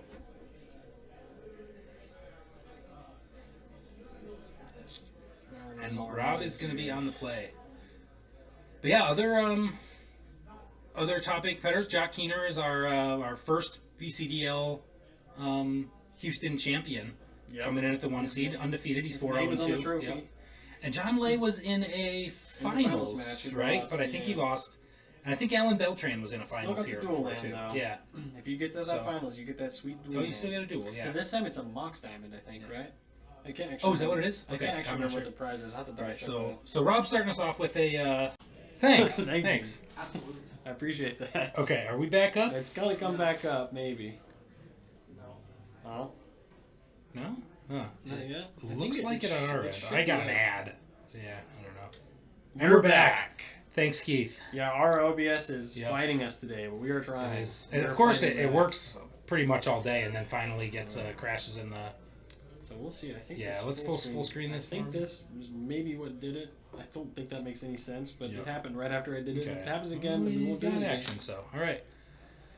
So we missed a little bit here where it was down, but that looks like the Northern Spellmaster got countered, or is it exiled? Looks like it's exiled. What happened there? I guess a prismatic or. Did he have a? I No, don't see anything in the yard. Yeah, so I must have gotten counter. Okay, sorry guys, we're not quite sure what happened there. Maybe it just wants to be sideways. Maybe. They're orcs after all. They operate like orcs. Who knows why they do what they do?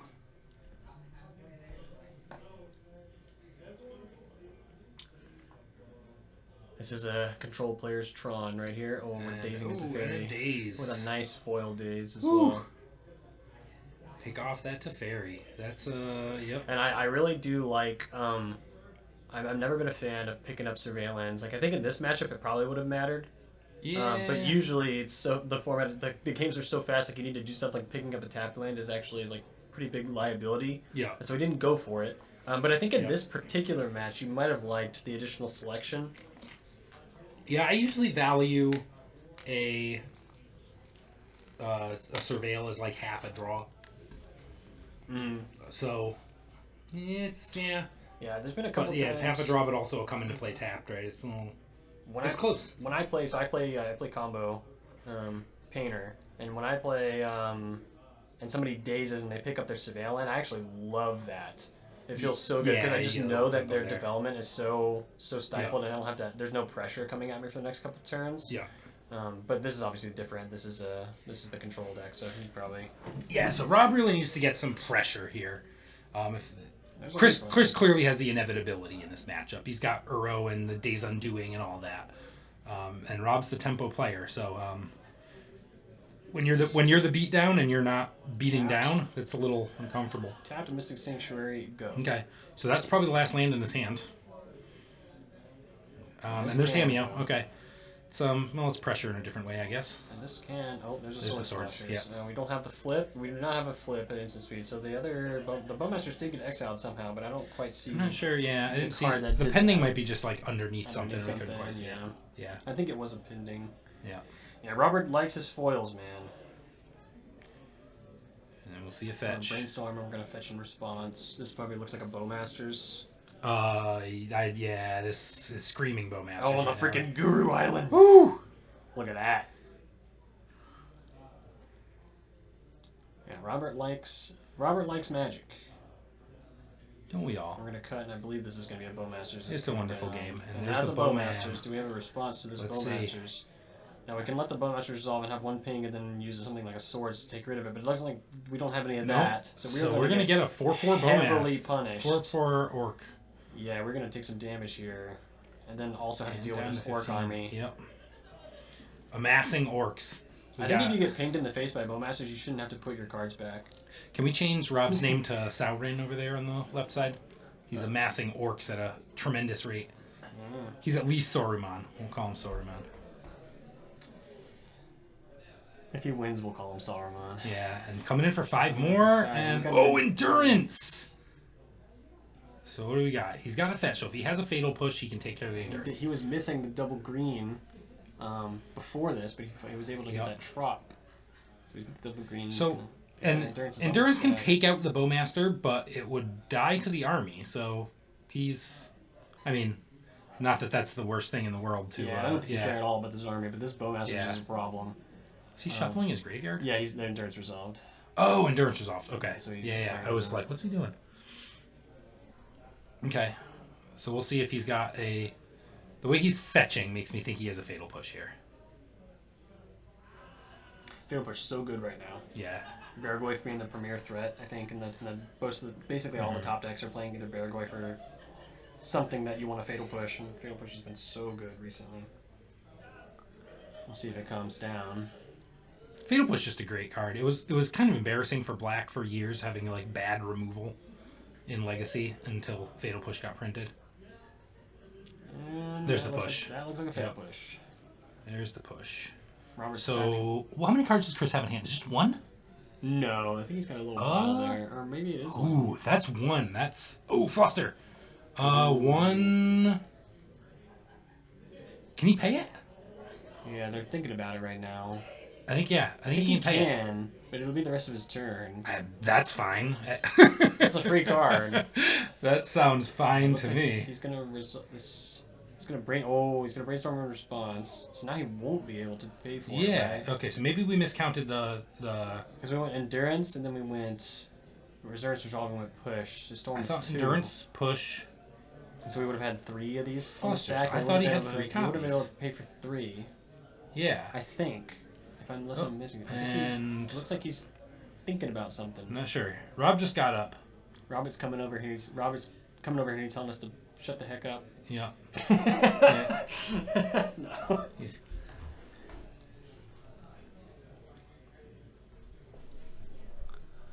Thought the stream was frozen for a second. I realized there's no one moving. back. Yeah. Okay.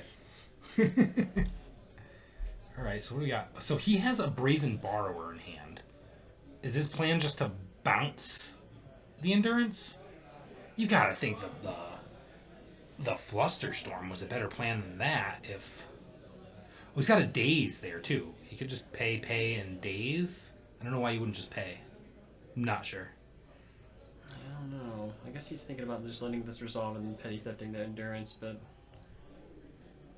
that looks like what's happening. Petty theft the endurance. Okay. We're actually getting a nice, healthy stack interaction here, which is something that doesn't really happen all that often, I think. And he can just not attack with the Bowmaster next turn if he knows the endurance is there, because the Orc army's big enough. So I couldn't see. I think Rob has a Daze in hand. Not quite sure why he didn't pay the. It's got to be. It's got to be. Army. Yeah. That was Not a the pending. Bowmasters. That was a pending, so he doesn't even get the life. Yeah.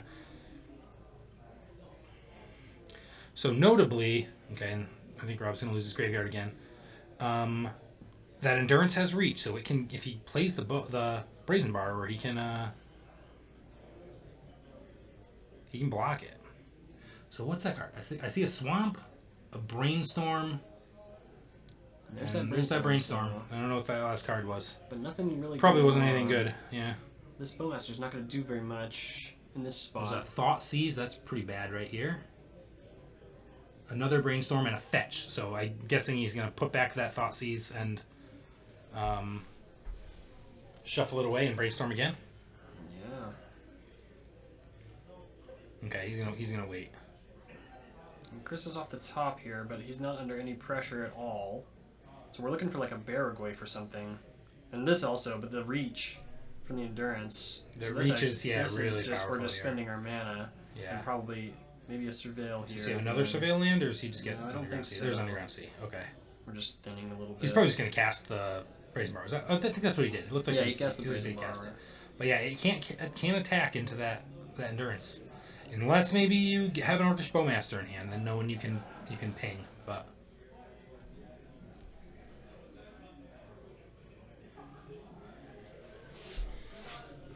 This endurance coming in pretty clutch here. yeah, this is a very powerful endurance right now. Robert looking for something a little bit bigger. Ooh, he's going to And attack. He's incentivizing block. the block, but now Chris is thinking, wait, did he really Yep. just do And I that? don't know if Rob's baiting him or Robert looks like he's shaking his head, though. looks like Rob. Yeah. So just- that might have been a misplay. So But now he's maybe he can maybe get out of find it a if he finds a Bowmaster. Bowmaster. He might be able Yeah. to... I see Brainstorm. Ooh. All right. Does he have 8 Brainstorms in his deck? Because I think that's the only card I've seen him cast. He's been getting... Oh, he does. endurance It's been and endurance shuffling. back and shuffled in. Okay, yeah. He probably has cast the same Brainstorm As twice. a There. Baragoi. Baragoi. That seems very relevant. So he forgot about... It looks like he forgot about Yeah. the reach and the endurance. Yep, It's an he did. unfortunate one. But he made... And Chris is at 10. I didn't realize he was that low. So, Yeah, he took a lot from that Bowmaster. yeah. And I think he got hit for the 5, He too. did, So basically yeah. all of this is from that Yep. one Bowmasters. Yep. That was a pretty sweet Bowmasters. All right, so what are we looking at in the yard here? Oh, they're counting for Goyf. Okay. For Goyf, yeah. I thought he was about to Even have that Murktide or something. nice, that nice Goyf dice. I Okay. love that. I gotta get some of those. Yeah. And we're swinging with the Death Toucher. Ice That's a- Fang. oh, Ice Fang Coatl. Oh, brutal. Oh my goodness. Rob has There's a Force of Will in hand. And I think you got to be You willing gotta to use just it on force this, that. yeah. Yep. That's totally worth it. That's brutal. So, is he going to block with the endurance? That's... Or is he going to let a Baragoi trigger go off? He's going to block. He's saying, You can I block. can on average find something that says something about this Baragoi, Yeah. whether it's a Teferi Bounce or But it's a Swords. But if he gets a trigger and gets another Oh yeah, no, dude, you have to block. He yeah. gets... Yeah. The game just starts rolling out of control, and Yeah. you go to 5. It is. I always forget that it can't get anything out of the yard. It's only one of the things you mill. So yeah, I'm always like, oh, you can get Brazen Bar. And we found the black. We found the swords. Oh. Okay. So this game is going to continue. And very good that he blocked, because he would have been staring about a second threat, very likely. Terrible Force. Oh my God! It would die to Bowmasters. That's right. He would have drawn, and Bowmasters would have pinged it. I missed that too. Yeah, I would have. Good call, chat. I would Yep. have. So the what's the snow conditional? Is it a Death Touch then? There's one of them that cares about the snow. Well, he would have had it because all those basics are snow. Oh yeah, that's right. Yeah. Yep, it would have died to Y'all can tell Bowmasters. I That's don't, absolutely right. I don't play against Bant control all that often. Well, there's 3 of us here that all failed to notice that. See, So. thanks, Yeah. Chad. That was a good catch on that one. Robert didn't see it either. Yep. Robert's looking a little bit And flustered. is this that game. a That's a brainstorm? Oh, so he's brainstorming into that first. into the first, and he's First flashing the Bowmaster. second one. Oh. We're just gonna die to this. Yep. And that puts him down to 5. I can see Rob's life pad. Yeah, because how did he get to... Oh, because the second one came in and pinged him 1, the other one pinged him 3. Yeah, and he had been at 9. Yeah, I don't think that 10 was right. It was because he had fetched. Okay, and swords. Plow, and it's really rough having to use all these plows and these tokens. Yeah. It's just going to save you, It's such a but freebie. it's so bad. And he's still taking 2. Put yourself to 3. He can't... I mean, he could, like, ponder or something if he draws one, but it's still not the best.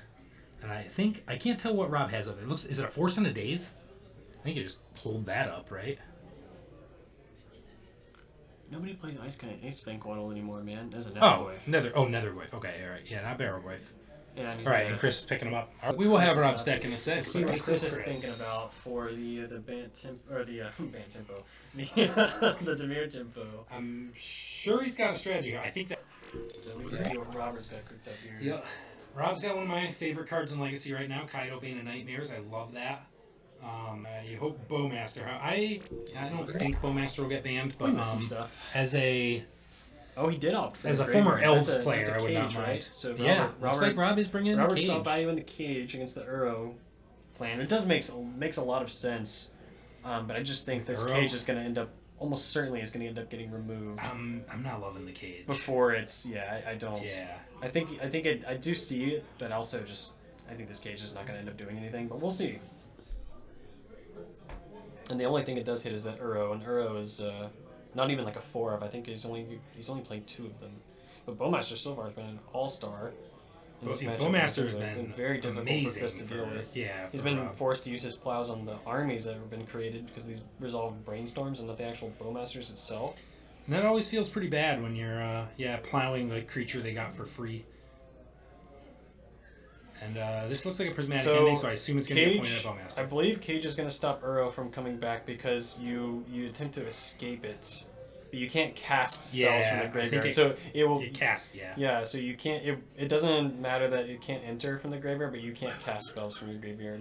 Yeah, so I think it's because Cage says creatures can't enter from the graveyard or library. Players can't cast spells in the graveyard. Yeah, so I think that stopping the spell cast is going to stop. Because escape counts as a cast, right? Yeah, it's an escape. I thought so. You cast it for an escape cast it cost. for Yeah, cost, right? Yeah. I think that's right. But And this only Tameo's Euro, that's not what I really want to be.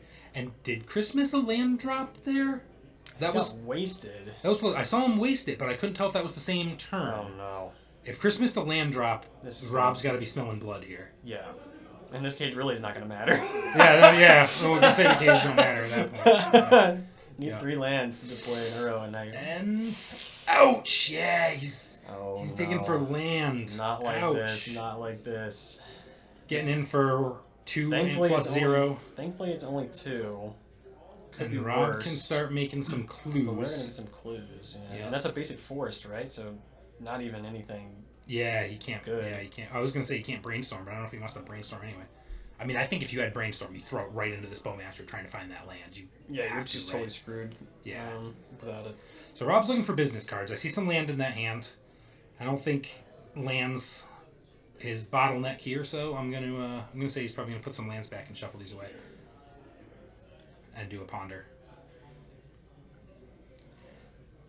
Oh, right, and he flips. Yeah, he flips the Tameo. Yep. This Tameo will threaten the game very quickly. And Chris wow, is just and the giving it to him. concession I missed my Chris. land drops, and Chris has Wow. played many games of Magic. He knows he's dead. So Of our other feature matches, the same side of the bracket. Let's switch over there. If we're gonna go ahead and it. straight into it. So Robert essentially makes semi-finals today at BCDL. Yeah. And Okay, we've so got these names are not right yet, incorrect and it looks like names. someone nudged the camera. But on the right is Jock Keener. He's our number 1 seed. He's on Blue-Red Delver. Well, Blue-Red Tempo, we should say. And I think that's actually right on the left side, right? Matthew Baskett. Yes. Yeah. By random luck, he had been playing there earlier. That one is right. So on Boros Initiative. I'll go ahead and update his 8th seed into this top 8. He's playing. Yep. Not 85th. 85th. No, yeah, not 85th. Yeah. Okay. We actually cut to Yep. 86 here at BCDL. Yeah, we just cut to top 86. After 200 rounds of Swiss. Nice job, Rob. Good job. Crushed him. So I don't know what game these guys are on. I'm guessing it's not 1 though. So Robert, that Force of Will. He played right into it. No, like the ice fang quad. Oh, It would have triggered a Triggered draw, the and the Bowmasters, Bowmaster would have killed it. and you could kill it before. We that. both But it didn't notice matter. either. We Someone didn't. pointed Somebody it in out chat in the pointed it out. We want to make sure Robert wins this thing, so we want to let him know. All right, so it looks like Jock's mulling. So check out Jock's mat. That is our traveling vintage trophy, playmat trophy here we have. We do monthly vintage in Houston, and the winner gets the playmat for the next month and gets to write or draw whatever they want on it. And Jock is a graphic designer, so yeah. Jock does a lot of graphic stuff. I think he added that serum powder that's over there on the right. He's a Bizarre Baghdad player, so he said it'd give him a little more luck next time if there was another serum powder. I think my opinion of Jock just went down a little bit. No, Yeah. I don't even play vintage, so it's fine. I can't. I'm a Mishra's Workshop I think player, people so. don't like that deck, though. I will see you tomorrow for that playmat battle, Keith. We will do that. So we don't know what game this is. I'm going to go find out what game they're on. Thanks very much. Yeah. Thanks very much. I'm going to keep the chat cozy. Yeah. This initiative deck, super sweet. Pretty much a homebrew. I'm gonna give him the benefit of the doubt and say it's a homebrew. Some sweet ones in here. 4 of Ajani Nakalpraya, 4 of Winoda, Join Our Forces, and 3 of Lightning, Army of One from Final Fantasy. So he's actually jamming some new Final Fantasy stuff, and he's just got a lot of powerful things this deck can do, especially off that Winoda. Winoda can grab Lightning, and if it grabs a Lightning, that's during the attack trigger, and when Lightning has first strike. So Lightning will connect, and then the entire attack that you're doing is going to do double the damage it would have done.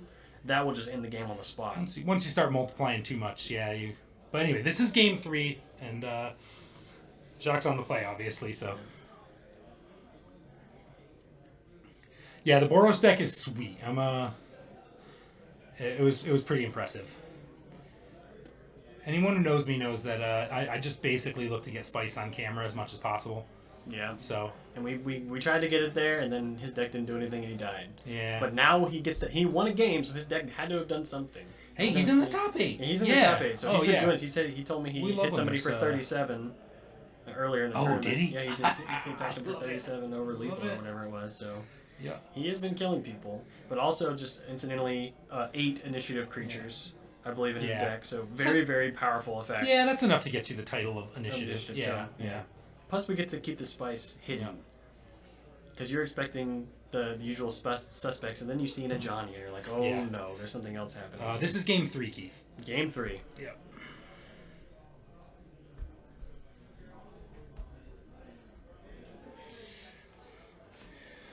All right. Let's see. So, he doesn't have all that much in the way of fast mana, though, right? Unless you count Ancient Tomb as fast mana. Yeah, I don't think there's I don't think he's playing as many of the artifacts. But I can take a quick look. But yeah, I don't think he has the. Does he have Chrome Mox? He almost gotta have Chrome Mox in this deck, right? I think I'd be this deck shocked loves if he it. doesn't It does have have Chrome 4 and 2. Mox. 4 and 2 Lotus Petal. Okay. Yeah. All right. So he does. And does he have? 3 He's got 3 cities. Simian Spirit Guides. So he 3 does have cities, some. so he's got a free. Yep. Yeah. Thank you. Okay, so Jock's gonna Wasteland. That's definitely what you want to do against the initiative deck. And then he's preordaining. Oh, so rough going to Ancient Tomb, go into Wasteland. Yeah, That that's is tough. brutal. That is tough. So Jock keeping 1. It's probably another Wasteland.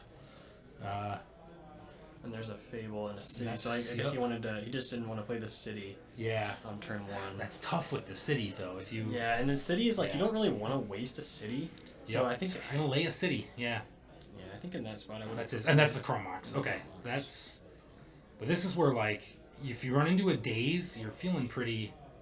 You might have a Simeon. I don't know that I see one. I don't think there is one. Oh man, I love pitching Simeon Sphere God into days. That is so much fun. Oh yeah, that's what we play the game for, man. That feeling. Is so Yeah. good. But yeah, Oh, you have daze? Haha. Guess what? Or even better is pitching Simian Spirit Guide and then casting a Pyroblast. yeah, that's very Poor fun. man's Force of Will.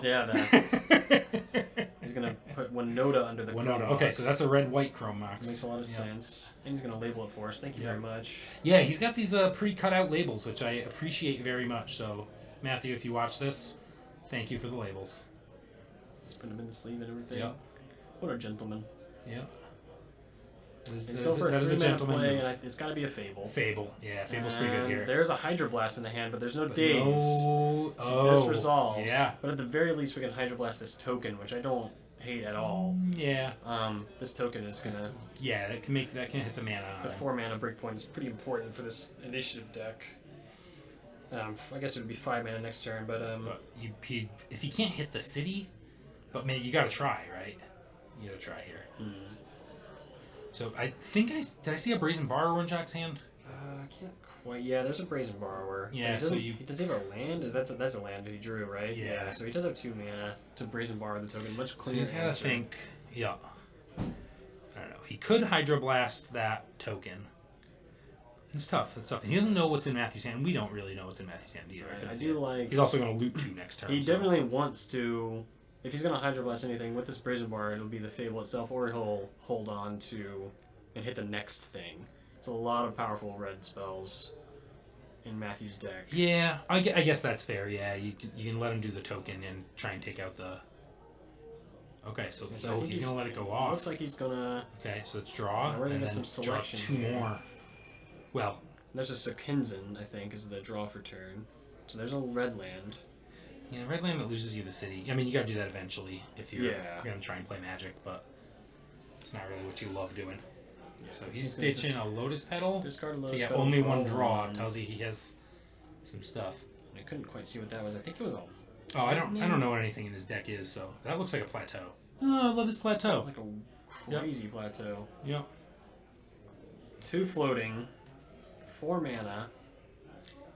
And we're doing this yeah. We're doing this pre-combat, so we don't need the Yep, shaman yep. mana for what we want to do.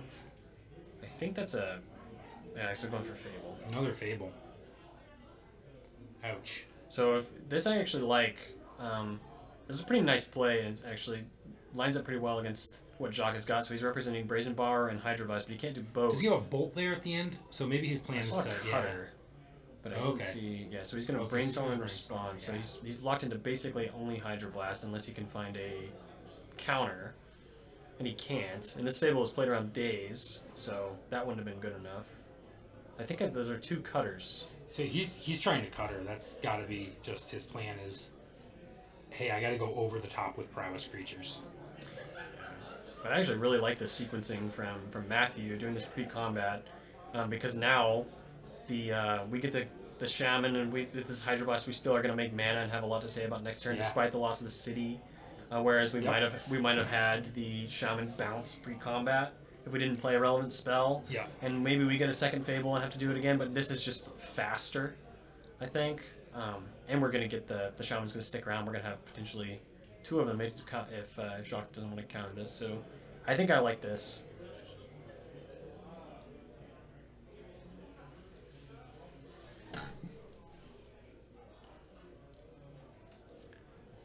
You think Jacques going to take it down today? It's not looking great right now. What I like Matthew's position here. Matthews. Unless Jock can really get those Corey Steel cutters going, which I've seen him do today. So,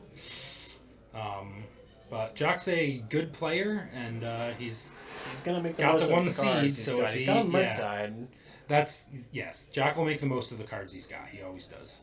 So here's the first Corey Steel cutter, And we're gonna blast something or brainstorm. brainstorm. Okay, and that gets the token. So he's gonna try and go wide, which he could do. He's got a second Corey Steel cutter.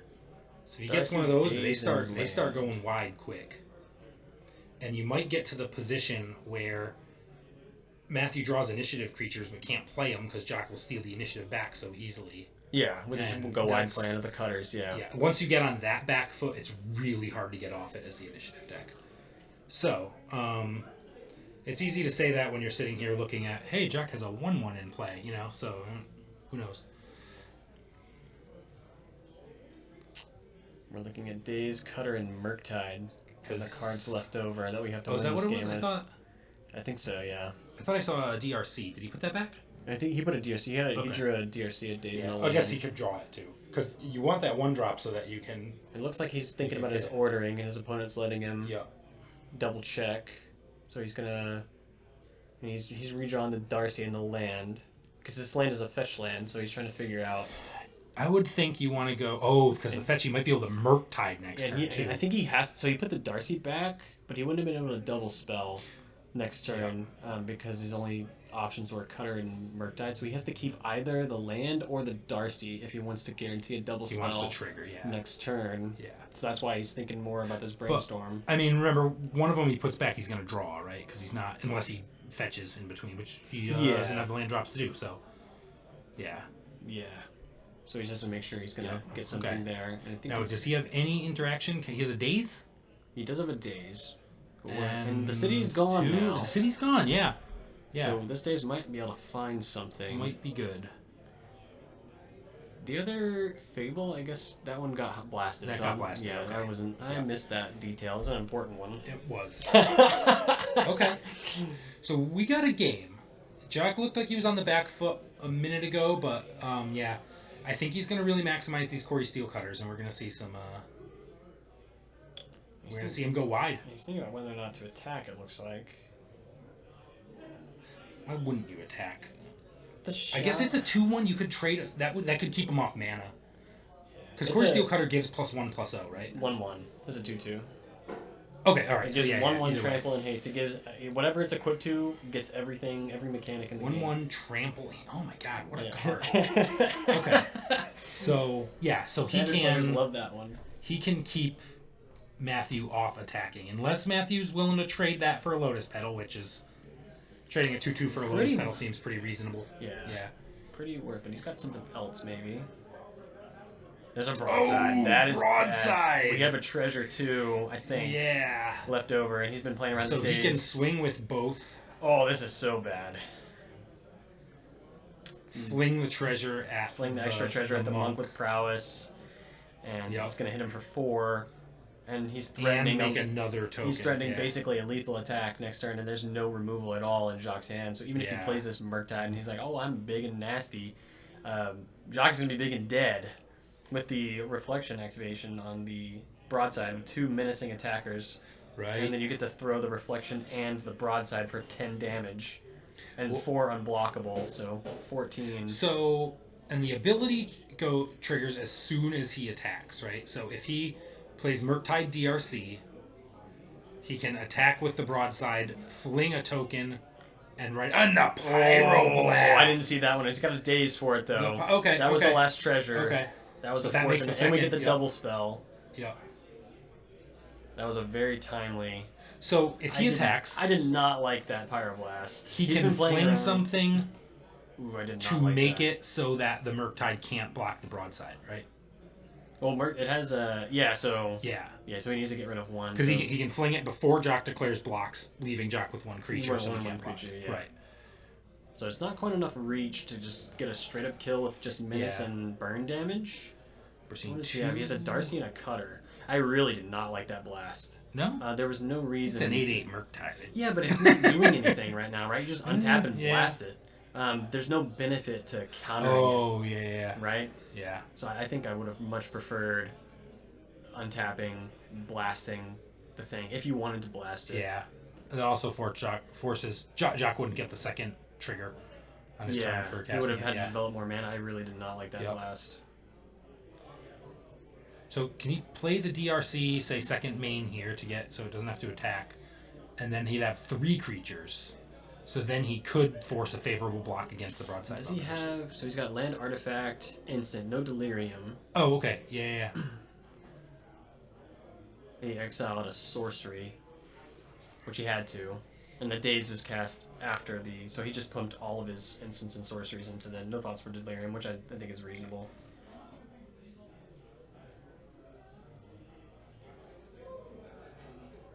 I think he's debating playing Corey Steel Cutter. No, okay, he's gonna play DRC. That was a rough spot, Yeah. rough choice, because it's gonna be really hard to double spell. Well, you basically have to draw a spell Yeah. that you can cast with 1 or 0 mana next turn. And I think there's a land on top of his library. I think he knows that. Okay. We still have But I may be something else. messing up with my fetches. Like, Oh, we're so dead. Oh, Rabble Man? Oh. And We're then he's gonna copying- copy Rabble Master. I was gonna copy the broadside bomb. Is he? Right. But if he copies Rabble, So this is it gonna be- attacks, and then all the goblin, it makes it big enough to get through a Murktide, right? Oh, he's just. Is he? I think he's just. Yeah. So we copied that. I'm not sure it matters which one he copies here. This is powerful. 2 broadsides and a token, and now we've got a treasure. Yeah. Oh, and it just made a token. And we're So throwing he can this fling. before blocks, And then fling the other one. and we have Yeah, this is a lot. And then and there's now kill the DRC. And now he can't even block your now he's broadsides. throwing. He's using. So he's thrown both things. He threw the Lotus Petal and the And John is giving it to the him. Goblin. Yeah. All right, so Matthew will take down the undefeated 1 Because seed. he knew there was a land on top, so he just couldn't recover from that spot. He was going to die next turn. So, I think Alan is no, he's not fourth. I can't remember which. No, he's second. He's second. no, second was John. But Now, now, Alan now is. he's been. Oh, I winning. leave their original seeds usually. Oh, really? Yeah, Okay. yeah. If you can figure those out for me, Go back to the standings, the round 6 standings. because it's going to be. Round 6 standings, not pairings. Oh yeah. Welcome back, by the way, everyone. Yeah, Aaron's 3, Alan's 7. Okay. We'll Yep. put the original seeding into top 8. It's actually also to let us know who's on the play and all that stuff. So Yeah, yeah. pretty useful. So Aaron, you said was 3. I actually guessed that one. Yep. Alan And was Alan's 7. actually 7. Yeah. Well. Goodbye. All So right. you want to talk about that line that Jock Yeah. had? So I just talked to Jock. Apparently, his line there was going to be to equip the Quarry Steel Cutter to the Murktide and immediately swing for 9.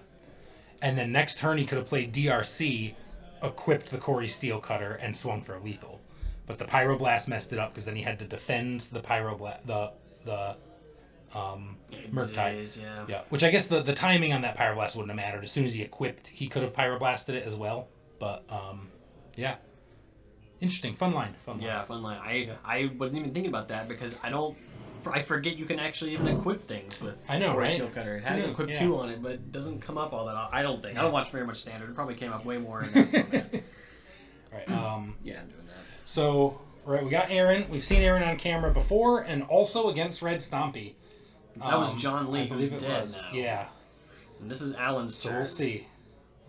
Can Alan find the Blood Moon? Hopefully it goes a little bit better for Aaron this time. Last time it went very poorly for him. Last time. I think he just saw every Chalice the Void and Trinisphere on the planet really quickly. So we didn't get too much of a game out of it.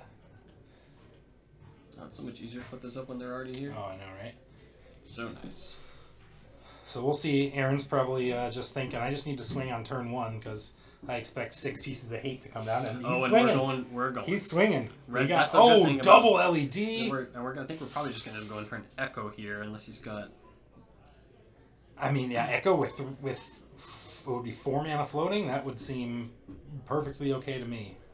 What's going on?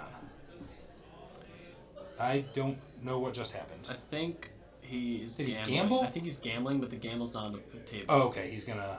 I think he's gambling. Yeah, that makes sense because the red mana. Yep. So yeah, if he's gambling for Echo, And that's Alan's seen this before, so he said, Aaron's Yeah. just like, I'm going to gamble, and I'm going to grab LED, And- and I'm going to grab Echo, and it's not going to matter what you Yeah. pick, because I'm just going to everything I want in the graveyard anyways, so.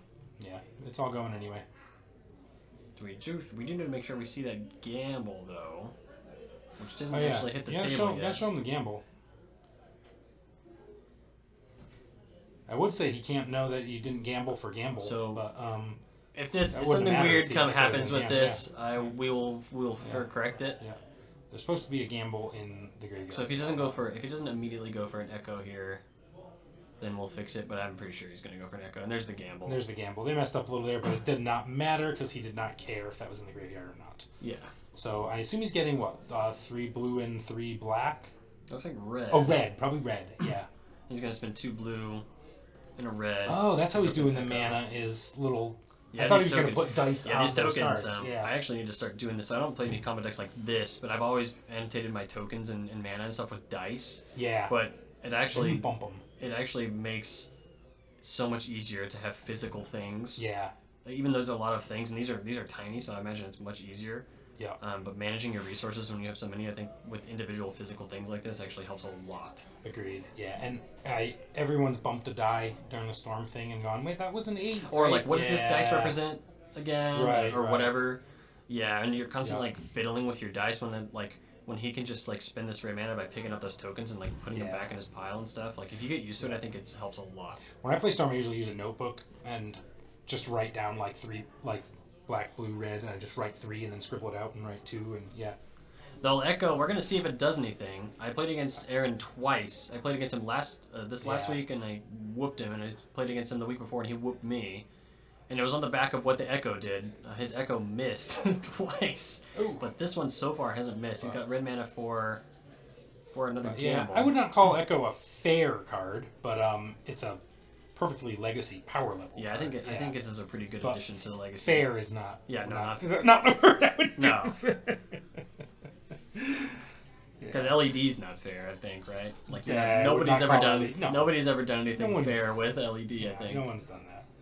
When LED came out, apparently you used to be able to play like land LED, cast a 4-mana thing, then discard your hand because you could like. Yeah, declare Announce your casting, it, and then, I'm yeah, gonna pay my but, costs like this, but no, yeah. specifically you can't do that. Well, anymore. that's why it says on the card you have to play it as an interrupt because it has to have that restriction. But okay, so he loses a land that's probably not the card he gambled for. So gambled for Bloodstain he Mire gambled earlier, He so- gambled for LED, right? I think he showed it, and I don't think he has to show it, but. Oh, Burning Wish. Okay, so we're using Yep. and so Burning Wish for the sideboard echo. Here, which is a Oh, sorcery. yeah. Okay, so he's just So gonna he's spin again. gonna spin again, yeah. Yep. And we got 1, 2, 3, 4, 5, 6. Okay. And does he have any extra mana here? We have a lot of storm. He's got an LED. Any other artifacts we can play here? Just a bunch of Veil of Summers. Is that And- 3 Veil of Summers? Oh yeah, Think that was so. that was a brick That of was a really and a an Besiege echo. Dimir. Yeah, Yeah. pretty horrible off that echo. But this one will be better. Yeah, and we'll see. He doesn't have any starter mana, so Now, see, the best thing about this is he's doing a lot, right? yeah. But it's very real possibility that he just draws 7 cards with this echo, Oh yeah. and then just be like, all right, I can't do anything, and then he basically just amounted to playing Badlands Go, Yep. and then bricking your mulligan a little bit. But then we'll see what Alan does if he gets to untap this game. This one could be much better than the next one. Did he exile the? That wish should be exiled, right? Oh yeah. Yeah. Hold on. Yeah. Well, that's gonna. We might have to get them to resolve. So Ben is gonna correct this, so we make sure we don't have an extra copy of Burning Wish in the deck. Thanks very much, chat. Ben and I we're kind of familiar with what this deck does, but there's like these little random things. So Ben caught him, and he's gonna go get a Burning Wish copy out of his deck, now.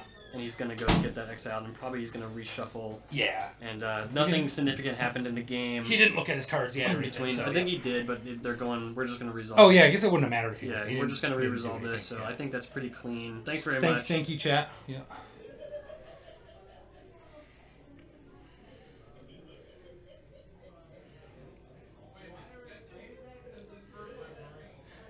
So poor Alan's deck has been shuffled and drawn 3 times now, and he hasn't gotten to play a card yet. Yeah. I play like He's I, mulliganing. Yeah, I got shuffled into Simeon Spirit Guide Pyroblast last time I was playing, and he went for a second echo, and I was sick. like, I'm gonna stop that. I'm gonna do now. that. Yeah. So much fun. So I see LED. yeah, I see LED Burning Wish. Those are Is that a brainstorms. brainstorm? Those are Yeah, those and there's Endwalker another brainstorms. land, so In it's gonna pass. pass. So Badlands Ouch. go after all was said and done. That was a long The one Badlands with go. Badlands go. So Badlands yeah. tap it, do nothing, go. Is basically what happened. I once spent like 20 minutes going off with a high tide deck in the last round of an event, and then ended up fizzling and drawing, and everyone's like, "You made us sit here for all this time while you went off," and in turns I was going off. Oh, it was brutal. So this is rough. So we went Chalice and 0 with Yeah. a tap land, but we have Chromox at the draw, but we also had an LED that we had in our hand. we did not the draws deploy. of Chromox. We did not deploy that LED last turn, so we can get around this with Veil of Summer. If we could develop a green source. So Veil of Summer is going to prevent Right. everything from getting countered. This Chalice of 0 is not a death knell, but we need that green source, and we need some of those Veil of Summers we drew earlier back. We had 3 of them in our hand that got shuffled. Oh yeah.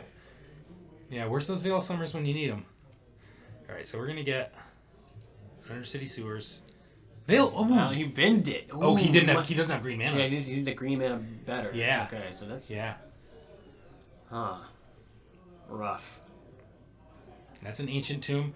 So We're Alan's playing- forced mulligan hand turned out to be a pretty good 7. It looks like because And we're going That's with a Magus. Magus. Oh, now green mana is going to be pretty hard to come by with a Well- Chalice on 0 as well. Well, now we could see a situation where Aaron wishes for that pulverize on the board again. Because Yes, now that's we've a got double mountain mountains. now. Yeah, so we're gonna need the pulverize, Yeah. but the Magus is still gonna be rough. Yep. This deck is kind of cool. I'm gonna have to give this deck a try. Oh, it's It cool seems as like hell, every especially if it's a Stompy, like this is pretty rough, and it feels like it's gonna be difficult for him to answer all this. But he's actively like, okay, now I need to do this. There's now a new puzzle piece in play that we have to care about. Yep. I think it's kind of cool.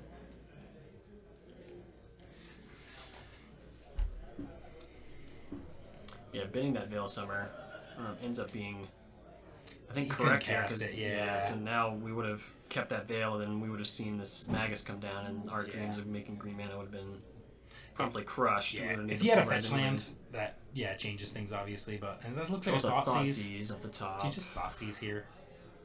I don't Oh, he has a fetch. He has a Oh, he fetch. probably shouldn't have been that Veil of Summer then.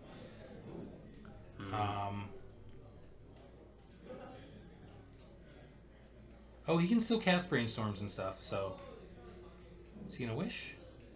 Well, not with the Magus. Oh, right. So he's yeah, gonna the bring. Magus- Yes, Magus option. this is a pretty good lock, but he's gonna go for Yeah. the Pulverize, I think, here. And yeah, there's the Pulverize, and this one's gonna be exiled. Yep. So, but how does he get started again? He's got Chrome Mox. Immediately doing it. I don't like Yeah. that. Because there's no kind of hand disruption or anything, unless he's gonna try and go for it here under the Magus, I don't which see it how looks like. he's, Which it looks like he's how gonna he do. spins again So we're here. gonna Burn and Wisp, Pulverize, LED for Storms 3, because he doesn't have an Echo, right? and now the Chromox is gone, so we can go Chromox and get some mana. What's the payoff? We have 2 Brainstorms and that middle Is card. that a Beseech in the middle? That looks like a Beseech, yeah. So I think you exile a Brainstorm and you just try Brainstorming.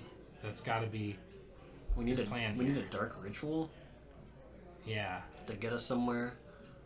It's We going to could- be tough to cast a Dark Ritual. We could also...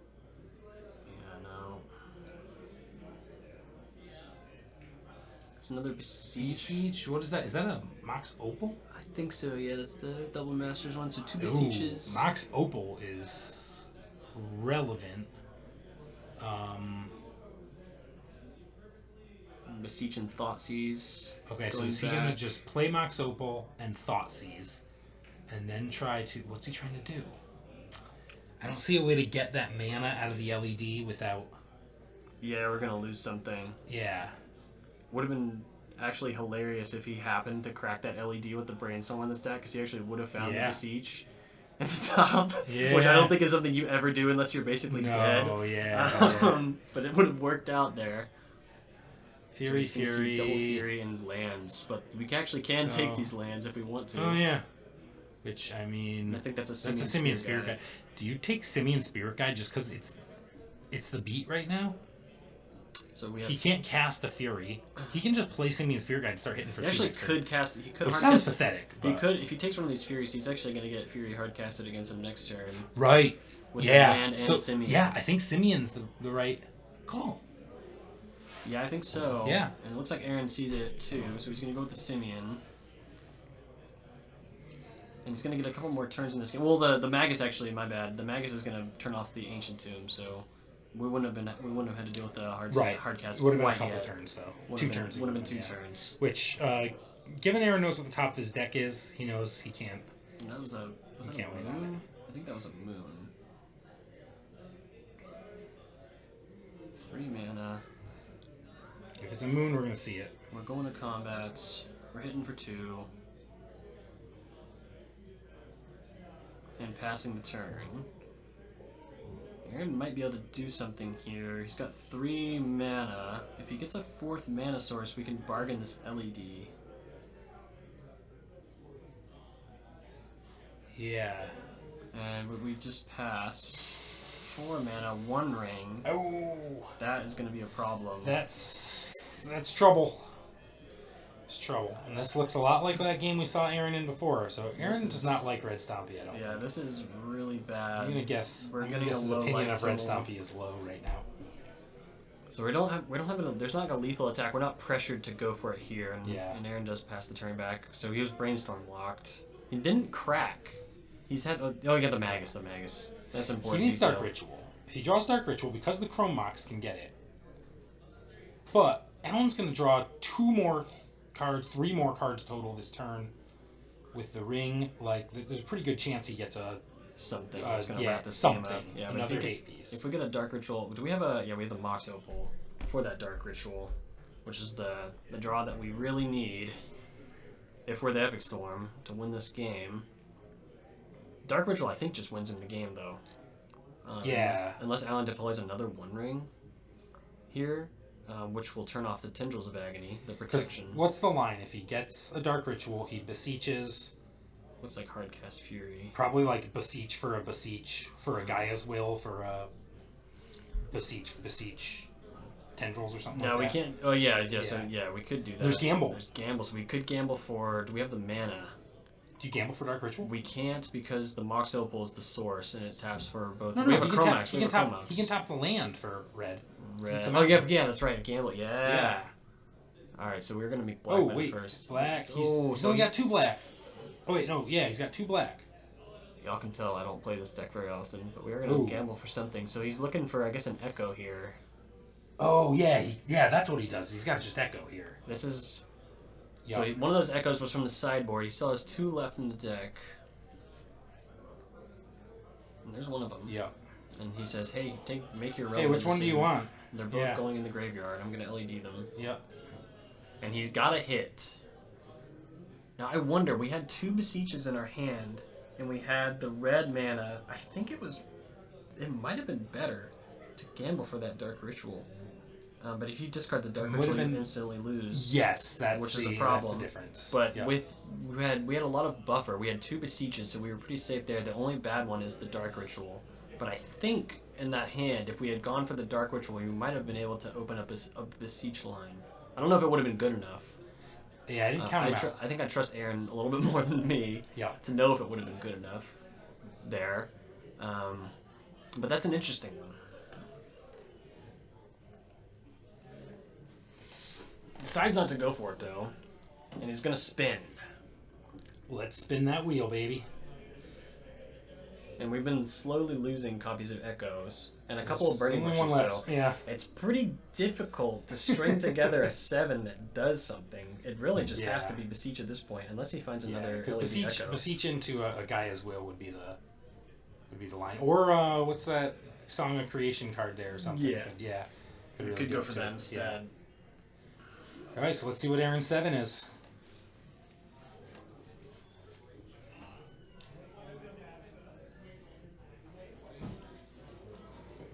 He's keeping us in suspense. 7 lands. So 2 gambles, a Beseech, a Thoughtseize. I think that was a Veil of Summer. Yeah. And he's looking at his sideboard. Is he gonna... So maybe he had a Burning Wish.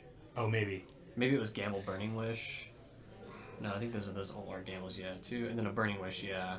And I think it's a Veil of Summer and Okay, so he's looks got a like land. A land. So he could gamble for LED, gamble for Echo, and just try again. And that would be the last one. That will be the last one. That's a line. And me, who has never played Tess, that's the line I'd take, but it's probably wrong. So we'll see what Aaron does. He double checked his sideboard to see if there's anything he could have gotten off this wish. He's already gotten the Pulverize, which is now in the deck, right? Oh yeah, that's through. Yeah. He could. Well, Pulverize It doesn't really do anything here, yeah. but it's no longer a relevant Yeah. wish thing. So his wish board is just different now than it Yeah, was. because he's wished for Pulverize and for Burning Wish. So what else does he have in this wish board? Let's take a look. Yeah. He's got a Beseech. which is kind of Ooh. cool. No green mana though. Could he get to Oh, he doesn't have that's it. What's insane. the one that I can't remember. The Peer Through Depths I was thinking of. I don't think Peer I into don't the think he can Abyss? get to it. Yeah, Yeah, Peer into the Abyss. Yeah, He he doesn't can have get. that one. And I mentioned Galvanic Erupticate, but Relay Erupticate is an is- instant, so we couldn't even go for that. This is another one Yeah. I noticed. Could go for Galvanic Relay, right? Yeah, we could go. But he's got 1, 2, 3, 4 mana available, so he can't cast Galvanic Relay if he does. And you just gotta worry. You just gave Alan 7 more cards. You gotta think some hate's coming. Oh yeah. Am I crazy to think gamble and think- try again is... I mean, I feel like you. Is that a Dark Ritual? That might. That's a dark ritual. That is a dark. Okay. I thought it was a veil, but it's a dark ritual. I thought it was a veil too, which is weird because it's a black card. It's freaking Yeah. art, yeah. My apologies. That's a dark That's ritual. that saga art there. Okay. So he's got some black mana. Could always like. Ooh. We lost our beseeches though. Yeah. Right? We didn't find another one. Blue and red.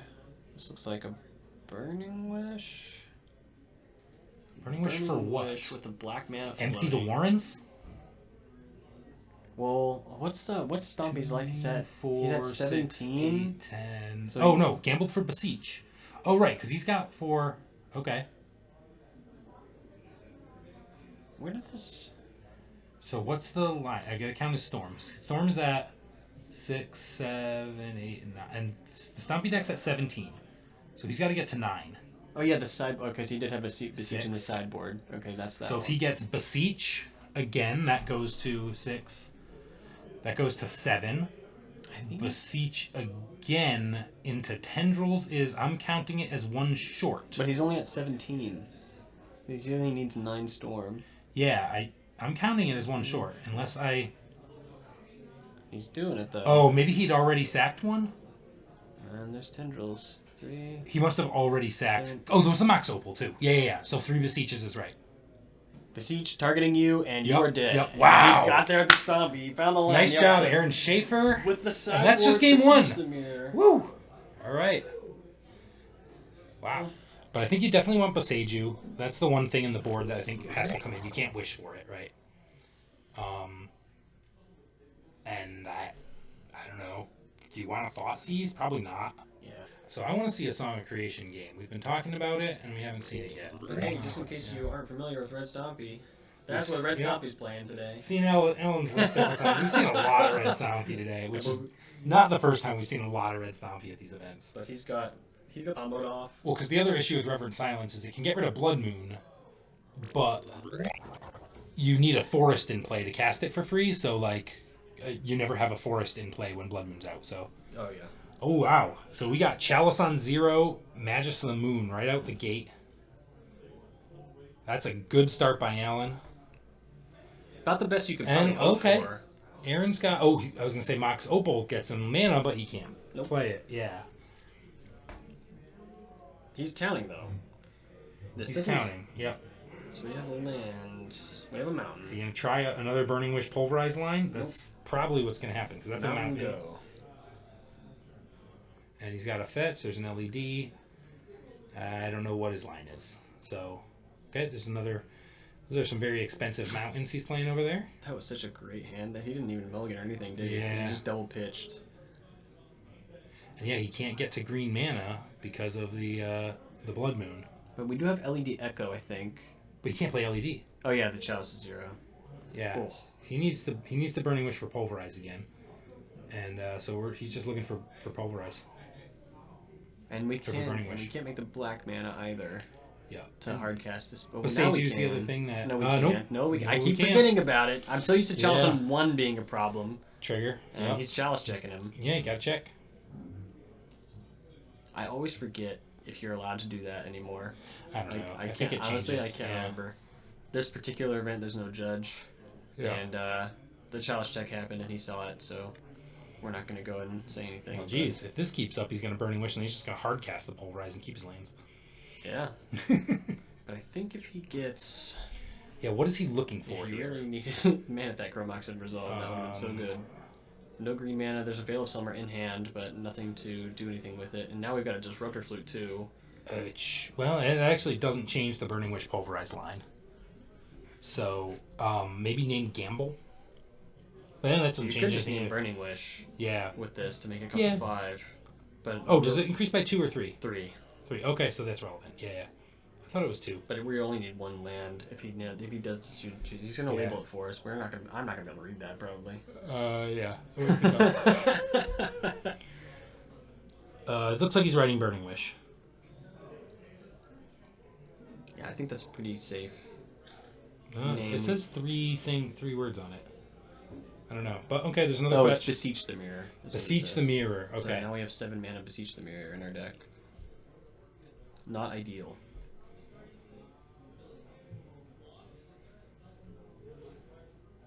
He's got another flute. flute. Dude, I love Disruptor Flute. It's so good. It's a good card.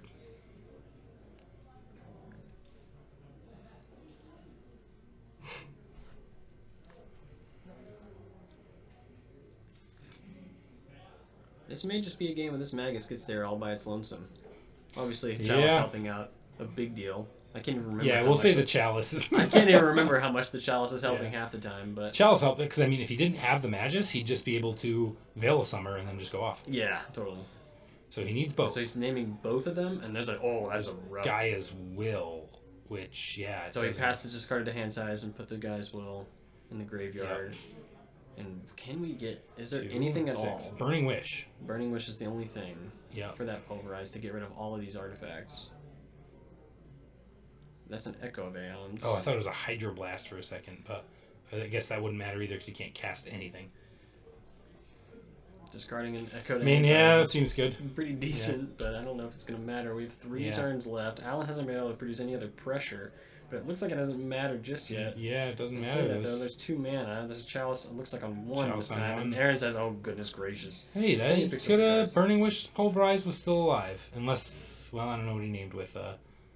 He might have, yeah. He might have named if he named Pulverize, that wouldn't have mattered. Yeah, I think both of those things were naming Beseech Dimir, because he only had 1 label, and he kind of just moved the Oh. label in the middle. he's just gonna say we're gonna double shut off Beseech. Yeah. Mm. Okay. So even if you Thoughtseize. do a Burning Wish Yeah. and Pulverize and get rid of the Chalices, I think... Well, the flutes would die too, right? So Looks like Aaron's bringing in Thoughtseize on the play. That makes sense. let me see. It's the red stoppy deck. It's not like he instant speeds you. He's gonna Thoughtseize, see Blood Moon Magus, but only the Soulland Simian Guide. Take that Simian Oh, I Guide. love doing that. And then you watch him rip another one right off the top. Yeah. Those MDFC lands, they don't come up that often. That sort of downside happens to you, where you Yeah. get your mana screwed by traditionally effects that couldn't hit them. But maybe we'll see something like that in this game with the Thoughtseize on the play. This Epic Storm, this deck can produce turn 1 wins. He almost won on turn 1. He went for 3 Echoes, I think, right on turn 1 last time before Alan could say anything. Alan's not playing Mindbreak Trap, but he does have Leyline of the Void, so I think Alan's probably going to be hard mulliganing for that Leyline of the Void to attempt to interact with this game before that land draw comes You down. gotta look for it here. It's your only turn 0 interaction. Yeah, maybe he gets double Simian Disruptor Flute, which could come up. Oh yeah, that's That could be a kind sweet of one. wild. Yeah. That would be an insane one. With only 3 Simian Spirit Guides as well. We can't quite see. I can't see what he's got at all. I I see trust- that box opal. They both kept 7 and no pregame action. Okay. So he's got to have something. He says, Yeah, I'm sure he basically, he does. says, don't kill me. I see a gamble on top. Does he have an LED? If you're gonna be Chromox. gambling, you want to. There's Oh, there's an LED, so yeah, he can gamble for Echo here and just be dump all ahead the on artifact cards. in hand and play. This is a very, Yep. very Oh strong yeah, start. you can get ahead. Yeah. And now the moon effect is maybe not super relevant. And why? Oh, okay. He's got a second. Legend ruling Yeah, and storming, yeah. and we're gonna lose it anyway. Okay, so. this seems like a pretty good hand here. And There's there's the the gamble. gamble. And Alan may be dead.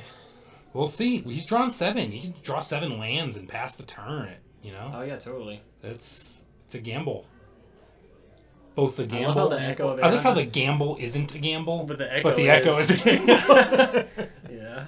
Yep. And that card is still face down. Yeah, I he wonder should what it be is. showing that get card. it. I think in he's theory, just- but yeah, there it is. It's a land. it's just a land. Yeah. Okay. Does Bloodstained he? Mire. Oh, his land's over on the left. Okay. Maul Alan. Watch. This is when Alan gets like 3 Leyline of the Voids in his hand, but he Oh. not free. Oh, Pre my turn action, painful. please, Oh opponent. wait, yeah, that's not a mulligan. Yeah. So this is game 3. Oh yeah, that's right. Yep. Alan, we forgot to do the marker. Alan's got a game here as well. Game 3 for the finals, right? And Aaron is working for it with this Echo of Aeons. We gotta get something good though. Yeah, he's got to draw 7. And we also lost Metalcraft, but we're probably gonna get it back. Oh yeah. I guess I wonder if he should have tapped the other Mox Opal for after he legendary. something. Just to guarantee. Yep. He's got another Mox Opal, but that doesn't turn on Metalcraft. That does. That does. Okay. Alright, so we're saying we have a Brainstorm I So I saw a land, I saw a Brainstorm, I see Guy's another Will. Gamble. Guy's Will is in the hand right now. Okay. So we can't go for that one. But we can Brainstorm it, We actually. can put it back in, yeah. Yep. If we hit something see good. land tendrils, I didn't see the last card. It's And there's a black. Gamble as well. Lotus Petal. So I think we could... Can we Gamble for... We don't have any rituals? Oh, it's Oh so yeah, hard. you might be able to gamble for For a Beseech win here, there's a burn. because say you I think we're probably just gonna end up. There's no LED, so we have to gamble for LED and then Burning Wish for. does he have Burning Wish? Yeah, he has a Burning Wish. Oh, I didn't see the Burning Wish. He drew Okay. off the Brainstorm, I think so he's gonna go got a for line. that. I haven't worked out the line yet, but It's coming together, ladies and gentlemen. Yeah. He's doing a lot more in this series than he did last time, though. And that's Yeah. by virtue of these turn 1 wins. Or these turn 1 1, 2, 3, starts. 4, 5, 6, 7, 8. So yeah, if he has LED, which does he have an LED? No, I don't think I No, saw okay. one. But he might just be able to 8. hard Oh, he might be able cast. to. Yeah, he needs a little more mana, I think. And this Chromox, I don't believe it imprinted anything, because his last card in his hand after he did all his gambling was a land. Okay, so it's So just this sitting there. Chromox is just sitting there, I'm I pretty sure. didn't know that part. Okay. So, because he's got another LED and another Chrome Mox in his hand. Or another Mox Opal. So he's got access to 1, 2, 3, 4 mana. There's the gamble. Okay, well, let's see what it hits. So if we discard... It's probably... This I think LED? is for an LED, So you go for LED? unless there's a way to make enough mana to hard. So if he goes for Dark Ritual, he'll actually be 1 short, I think. LED is actually, yeah, 1 more mana net than Dark Ritual is. Yeah, but I'm thinking if he could hardcast this Tendrils, he could just win. So right now, the gamble's actually a gamble.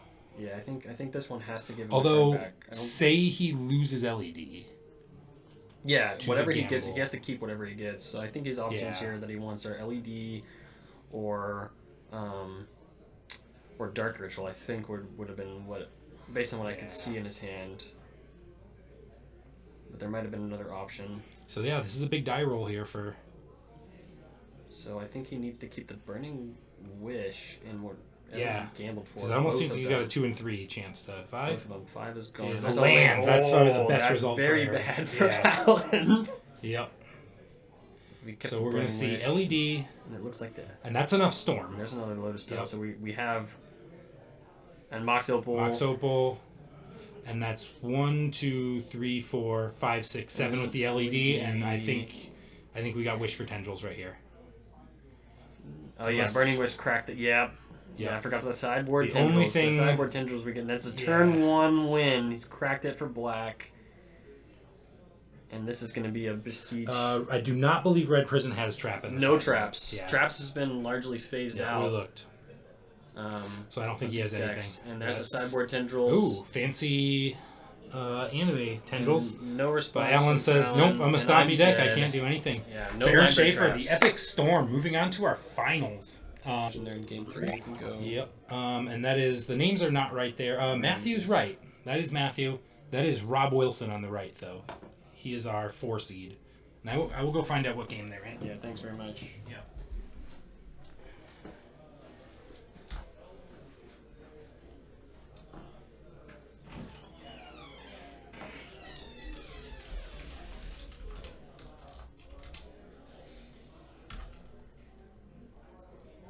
Greetings.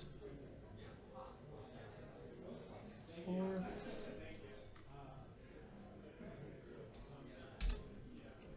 And he's playing Dimir Tempo against the Boros Initiative. Game 3. Game 3, so we got wins on both sides. Okay. So, I want to see this we're gonna initiative see- deck pop off. I don't really want Robert to lose, but I do want to see this initiative deck pop off. I'm Oh, gonna be watching the honest. initiative deck pop off is always fun. So I imagine Aaron sitting here heavily rooting for Boros Initiative rather than Blue Yeah.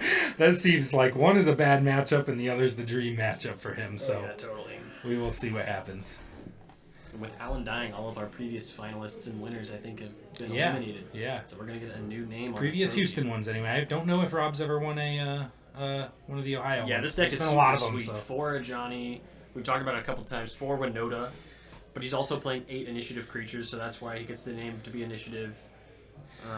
Yeah, it's cool. Do I want to play against not Force of Will or yeah? This is a tough question for that Epic Storm player to play. Do I want to play against the deck with all the tools against me or none? Force and days, Yeah. or literally nothing. Yeah, or none. Yeah, I'll have to look at the sideboard of this initiative to see if he has any combo I don't think considerations. because he doesn't have. Does he have Chalice and stuff? I didn't think he did. I think he's just really aggroing, but it's possible he has them in there and I just didn't see him. I know this deck is we have it somewhere else, but I'm gonna pull it up here. So cat Swing getting with in. with a 2/1 Sometimes cat. you get in with a cat. Yeah, there's no chalices It's in. got, yeah, Fairy Macabre, Oh, Rest in Peace. Oh, Clarion wow, Conqueror is his best Yeah, bet. Clarion Is to slam a Conqueror Clarion is excellent, Conqueror. yeah. But, oh, also he's got Fairy Macabre in the board, so that could be good he's got against. some That could options. trap the test player too. Yeah. But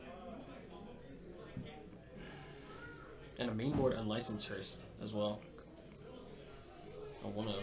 okay, yeah, that could mess with him too. Although he knows the hearse is there, so he. Caracas not gonna probably be able to bounce anything this game, unless nothing that Robert has in play, but a lot of legendary creatures. All right, so we're gonna see something for 3. I don't know what half is. Is that lightning? That's a lightning. That's lightning. Okay. Oh baby. And it's no And longer well, lightning. no, it's no longer lightning. By Yeah. virtue of game 3, we got that Hydro Blast. And lightning is Just the thing for just those as pesky quick as fire she was mages. here, she's gone. Yeah. And thankfully, Robert, that's true, because that card would have been a problem. Yeah. It's an army of 1. Yeah. Winota's like kind of an army of 1 too, but the army is like Yeah. other cards. I would say But it's more of a she joiner like of gives forces. it to you. Yeah, Yeah. that's fair. Yeah. That's a good point. Another Goyf go. Another Goyf looks like it's I see instant. instant and lands. I think it's only a 2/3. 2/3. Yeah. But what dies grows the Nether Goyf? Another Ajani Okay. with the cat on play and the Caracas up Yep. to protect the Ajani. Oh we yeah, can yeah. we can just bounce this and make a cat every turn. Yep. And we can't block. Oh, no, You might yeah, think you this gotta is a just free take it. block, but you really don't want to block Yeah. this. So he's taking it. So this So- Ajani, much more common in Modern, but not really that played in Legacy. I'm kind of a fan of it. I actually have played Energy in Legacy a couple of times, and it's pretty sweet. You get to play all the banned cards from Modern. But Ajani, if one of these cats dies, Ajani is going to flip. He's part of that flip cycle, and flipped Ajani is a very powerful planeswalker that Robert's going to struggle to deal with. So you can't really attack with this Nethergoyf either, unless you can kill this Ajani, because we're going to get to flip it. Now, one thing he could do, Good actually, point. he does could quite a just... bit. There we go. There's a Wasteland on the Caracas. Oh, did But he he's play like, did I lands? play a land already? And this kind of stuff does happen in these live I didn't tournaments. think he did. I thought he played.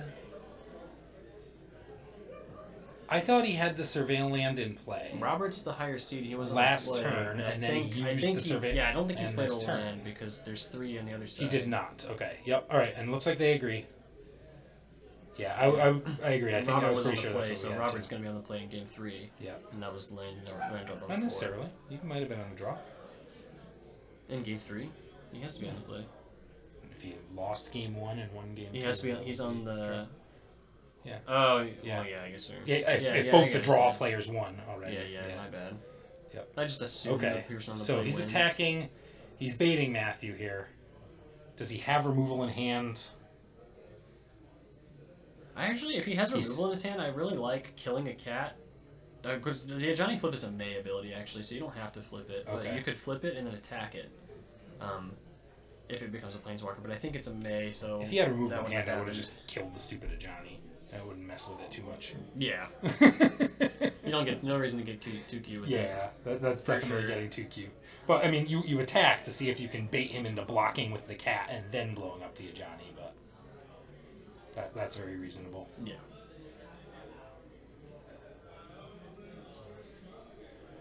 There's Petty Theft and Ajani. Okay, so we're going to Petty Theft, I assume, end of turn.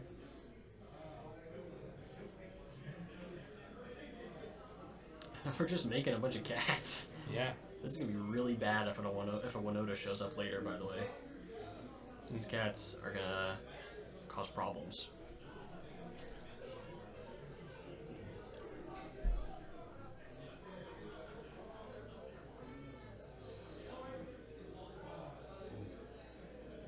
And there's the Barrowgoyf. Barrowgoyf has been There's the the star big of this boy. tempo deck. He has. So I assume the Nethergoyf's going to come in for 2 more. Or does he keep it back? Say, 3/4 now? I see land instant. Yeah, I 2/3. just see Okay. land instant and creature with the Yeah. lightning, right? But Nethergoyf only counts your grade. Oh yeah, that's right. Okay, That's right. yeah. That's so what I think. That's Barrowgoyf's literally a just 3/4. what happened. Yeah. Yeah. So Rob's trying to make a wall here.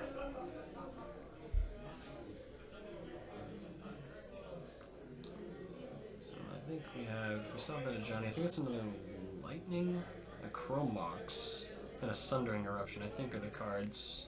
If I saw that he lightning. does he have lightning? I think I one of thought them- lightning's in the It's graveyard. either He a only has lightning. one. I think he's a lightning or a So- Winota. He has 3 in his okay. deck. I thought. Oh, why did I think he only had one? Okay. So it's either a lightning. Maybe because it's I think army of one. Yeah. Yeah. You got confused on that. Okay, so he's gonna throw down more Johnny. make Action. another cat. The 4. He doesn't have 4 cats. He has He has 3. 3. There should be 2 there on that side. Okay. Yeah. Oh, and it looks We like he's have got a a- paper. Oh, it's a cat. That's cool. Yep. Yeah, I think it's a Winota actually. Is his other card. So if you can set and tap and develop another mana, which he does have a Sundering Eruption in hand, this could really be a bad thing for Robert. There's going to be at least 3. Oh, why is the thing flipping? He must have blocked. Yeah. I think Oh, no, but he just wants to oh, see He just what wants the to other read side it. does, Okay. yeah. There's no red permanent. So the most relevant part of this card, I think, is the 0, where you get to make a 2/1 cat, and then deal damage to any target equal to the amount of creatures that you have. But there's no red. You have to have a red permanent to deal the damage. Another red permanent. Oh, and he does not have red. There's no other red permanent, so Yeah. he's flipped it, and he does have access to that. He can either 0 it to make the token, which is what he's going to do. And the other option would have just been to plus, which puts a +1/+1 counter on each cat you have, which wouldn't have been very good here. Yeah. But and what's- zeroing, just guaranteeing a chump blocker every single turn to protect your Ajani, which I think is kind of difficult for And he doesn't come with another Robert Nethergoyf, huh? Robert to deal with. Nethergoyf, it would take all 3 of his blockers, and he would trade off 2 of them for... Probably would. Oh, I guess he's going to lifelink a little here. Yeah, and I don't think you can risk a blowout, especially not with the Winota in hand. Yeah. Because if you get to untap Oh. and play your 4th, And he can end a turn Brazen Borrower next turn. Robert he might get slammed here if he doesn't have something to interact on this next turn. Because Winota's this is gonna be so bad for him because Winota's gonna be another red permanent, but we're also gonna get 2 attack triggers Yeah. from the Winota with these cats. And I can't see Rob's hand at all. So we don't know if he's can interact with this, but I know there's a Sundering Eruption, and I'm pretty sure there's a Winota in Matthew's hand. I haven't seen this That happen. looks in like such is that a Match to the Moon he's got? I I see. think that's the Sundering Eruption, that red card. Okay, that could be. Alright, so he's gonna play There's a Chromox. Chromox. Oh, that looked like that was a Pyroblast. yeah, that is a Magus. Yeah. So you're right. My bad. No worries. Out of the sideboard, Yep. and this is gonna be a Winota. And And what does Rob if got? Robert doesn't have something, could be very, very bad. I think he's just dead if he can't do anything about this. And the Barrowgoyf is tapped as well. I can never remember what it does. Yeah, so whenever Okay. a non-human creature you control attacks, look at Oh the top my 6, God. and from among them you can put a human, but he's Yeah. got consigned to Consign. memory with replicate on the 2 Winota triggers. Okay. That is timely, and we're gonna get some And he's block. gonna block. We still have this 0 on the Ajani, and we do have a red permanent though, so we're gonna get 3 damage dealt anywhere we want, I assume to another Nethergoyf. and we're gonna Yeah. kill this Nethergoyf. It looks like. Yep. But thankfully, because of the consigned replicate, we can't. Robert's not gonna be able to cast that Brazen Borrower And that makes threaten this the Ajani Barrowgoyf planeswalker. a 4/5. There was no, already yeah, a yeah, there was creature, already one. In the and there was other already an instance. So I don't think we Yeah. have any more types. We should be 4 though with the sorcery, yeah. with the Ponder, I think. Instant land creature sorcery. It should be a 4/5, which is what the Instant players just land, created. creature, sorcery. Yeah, okay. So Rob's got to come up with something here. I don't know what that last card is in his hand. it wasn't Looks like relevant, maybe it's a cantrip. if it wasn't relevant, he probably would have shuffled it away. Though. That consign was so fortunate. Maybe not the answer you wanted, but the answer that was necessary. Because Robert would have definitely died. Yeah. So I Those assume this result is going to be a triggers. block with the cat.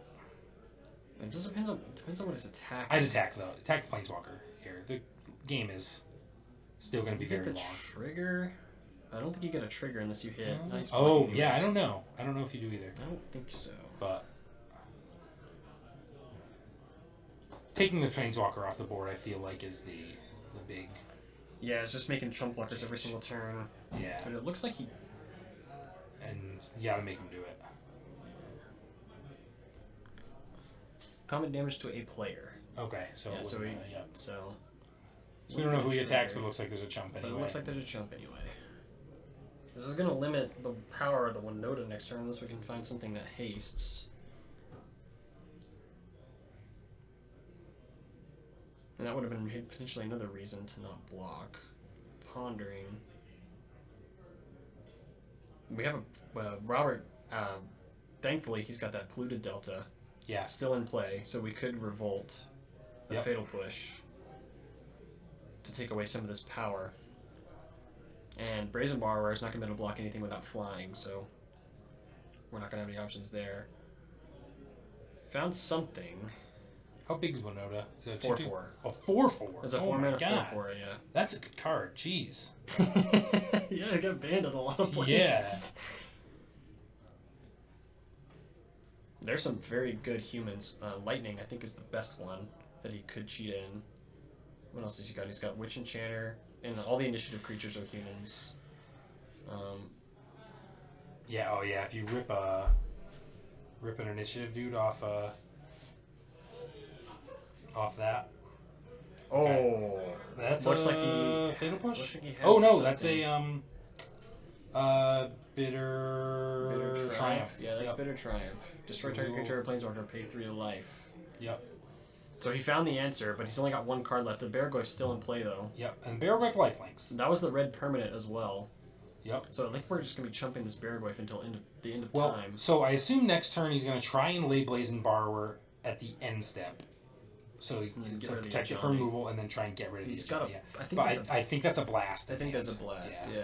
So But if he keeps just coming at the Ajani, he's not gaining anything. not gaining, and we're gonna Rob's gain so gaining much life. Yeah. That was a very timely removal spell. And is the 4/5 still right? Instant sorcery land creature. Yeah, there's nothing Yeah, I else. think Okay. so. And, There's a another second Baraglyph. Now that Oh, Ajani's not like this jeez. world, and Pyroblast can't say anything about Baraglyph. This is gonna be Yeah. a problem. Yeah. What do you even Wow. need? What a That's game ancient- this has been. that's an This is ancient excellent. tomb at the top. It's not gonna help. That does at not help. all. So But we can go Matthew's zero. got so many powerful cards he can we draw. can that. zero this. Yeah, we have to zero this Ajani and block both of these Baraglyphs. And Yeah. Robert's gonna go to 26. Yeah, something big. Yep. Or unless, yeah. Baraglyph is pretty good. And then the next turn, the Johnny's going to get taken off the board unless we can come up with something. And even if we Yeah. find it in Winota, there's really nothing we could find. I think Broadside Bombardiers. Unless he just lets Ajani go, Yeah. trying to find Winota. he but might, I don't know. be reliant on Yeah. the one trigger. Yeah. Because even if you do that double block, you're not going to get any triggers off that. And I think you need them to win this game. This is a rough spot for Matthew. He was Matthew's so just been close. ripping lands here. He and, presented so yeah. many would have been He had lethal some, yeah, threats. some very aggressive threats there. So they come in, more Baraglyph action. I assume at Ajani. I think you got to get the Yeah, I Planeswalker think off the the board. best case scenario for Matthew is Double chump. Yep. And it's either that or if they were 26. both at Ajani, you could just let Ajani let go them both go. and yeah. then have two and, And then then hope keep. you top deck a Winota. Yeah, that's definitely the other option there. I don't know what the Robert's last card is. There's a So, Fable on the okay. top. Yeah. That's gonna do something. Yeah. Makes a dude. I'll also get rid of these redundant lands that we don't need so much. Because he can of. spit out another dude with a Johnny. And, Oh, Robert, you better not have an answer to this too, man. That would just be no good. almost seems unfair. Yeah. And when they don't draw answers, they draw brainstorms and ponders, which find them more answers. Yeah. We're doing something in response. And we've got Ooh, a stifle the consent, trigger, and there's the we're gonna- Pyroblast. and we decided But not to replicate that it means at all. at end step he's going to be able to play a clean Play the Brazen Borrower and get in at a only Johnny. the Shaman, and the Johnny's Yep. gonna be gone. We do have a red permanent now, so we're gonna get to do some damage, but this damage isn't gonna matter at all. I don't think it's going to, I don't think it's going to make a difference. Yep. So here comes Brazen Borrower off its adventure. It's been adventuring for a long time. Yeah. I think it made it all the way to Mordor and back. It's brazenly borrowing. And there's the Brazen Borrower, which means this Johnny's gonna be dead. So we need this loot to do something. And both of these Baragwists get to go face now. Because of that Brazen Borrower. Yeah, because he And knows Borrower. I don't think you can block either one. As bad as it is. I think you have to block both. If you Just block both, you're just so like- screwed. I think the best case is you just let them go and you have to draw a... maybe, you just yeah. have to draw a right. Winota You need Winota, to come right. back. But it might not even be enough at this point. And I mean, if he finds a removal piece here and can blow up one of the tokens and then get the Baragwife trigger through. So I assume this is Brazen Borrower at Johnny. a Johnny, And Baragwives in both at face. face. That's almost certainly the attack. Yeah, and he's thinking about if he wants to block none or all of these, or one. I don't know that you ever block one. I think, but I just don't think you can afford to block. As bad as it is, as horrible as it would be for Robert to. But it's you could miss. Yeah. So that's true. If you're in Matthew's position, you're thinking, how do you win the game, right? You don't want to just lose by less. You want to win the game. Johnny's gone. So I think you're right. I think you have to soak both Baragwives hits. And just hope. Hope Rob whiffs because you if need to get lucky If you block with, and find there's a Winota. Tameo, so he at least hits something. He's gonna hit something. Yeah. With two triggers, like you're gonna get something back, and Yeah. I think he's double checking. This might be the first Baragwife trigger all day. He's Yeah. like, can I get something else, or does it have to be from the cards? I think Tameo's not very It has good. to be- There's and a so we can get Bowmaster's. Bowmaster too. So now we can lay Bowmaster and Bowmaster's ping is- one of those dudes. That cat is a 2/1, so Bowmasters will kill the cat. Yeah. So I think maybe if you're thinking, Oh, the cat's a 2/1? I thought it was a 1/1. it's a 2/2. It's a 2/1, yeah. Okay. So he's gonna go Tameo, Bowmasters, kill that Yeah. cat. So maybe you can make the argument if you're gonna block with one, or if you. Yeah, so he needs to, might and as that's a well. land. That is But he does have the Fable trigger. unfortunate. Oh right, yeah. So we'll get some, So and it's- this now is in response to the Fable this trigger, is Bowmaster where time. Robert puts Yep. the Bowmasters in, and all these tokens are gonna die if he One. decides to get rid Yep. of these lands. So I and, think- that's a Goblin Shaman token. yeah, that's a 2/2. Yeah. But if he can only discard one card, or else or the two Shaman pains. dice. Yeah. Very rough spot, and even if you draw a Winota right now, it's not going to be good enough. I'm almost Yeah. certain of it. It's going to give you the initiative. That's promptly going to get stolen from you because you're staring down 5 bodies that could deal Yeah. combat damage to you, and you're at 10. I think he's good. I man. think it's not looking good. I don't think see he's the line cooked. out of this, but wonderfully played by Rob here. And that consigned to memory on the Winota. That was. yeah, that was good. Usually when you're like consigning a repeatable trigger like that, you're just thinking That was you- really you're smart. in 'Cause dire straits. That was a but- really good decision. Yeah. I think it gets more value in this matchup because of like the initiative ETBs. Yeah. Consigning those, but also just He very pulled- good by Robert to have the access to that resource. He pulled Broadside Bombardiers, I think. I don't think that's No, super relevant here.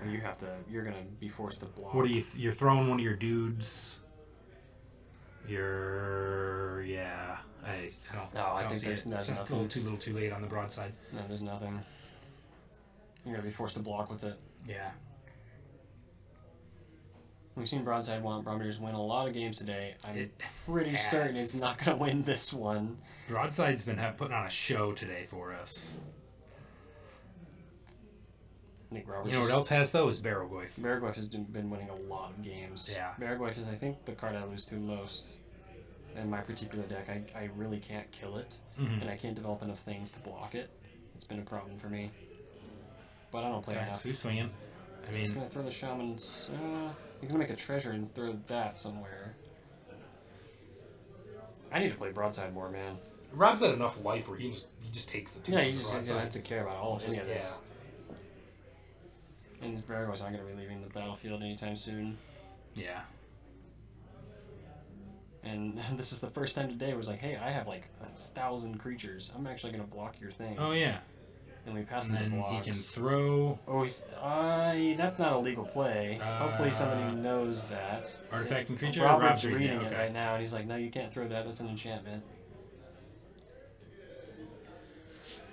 So he can throw the creature, but that's the And he handshake. can throw his hand forward and shake Roberts. That's one Yep. legal. So item Rob actually Wilson, can. the Robert Wilson in the finals. the against tournament the organizer, Epic going right Storm. into the finals. Last match. All right, Robert's here now. Had all the answers, and now he's got so much turn 0 interaction and yeah. force of will, and turn 1 interaction with days, and so much stuff to say in his sideboard for the Epic Storm.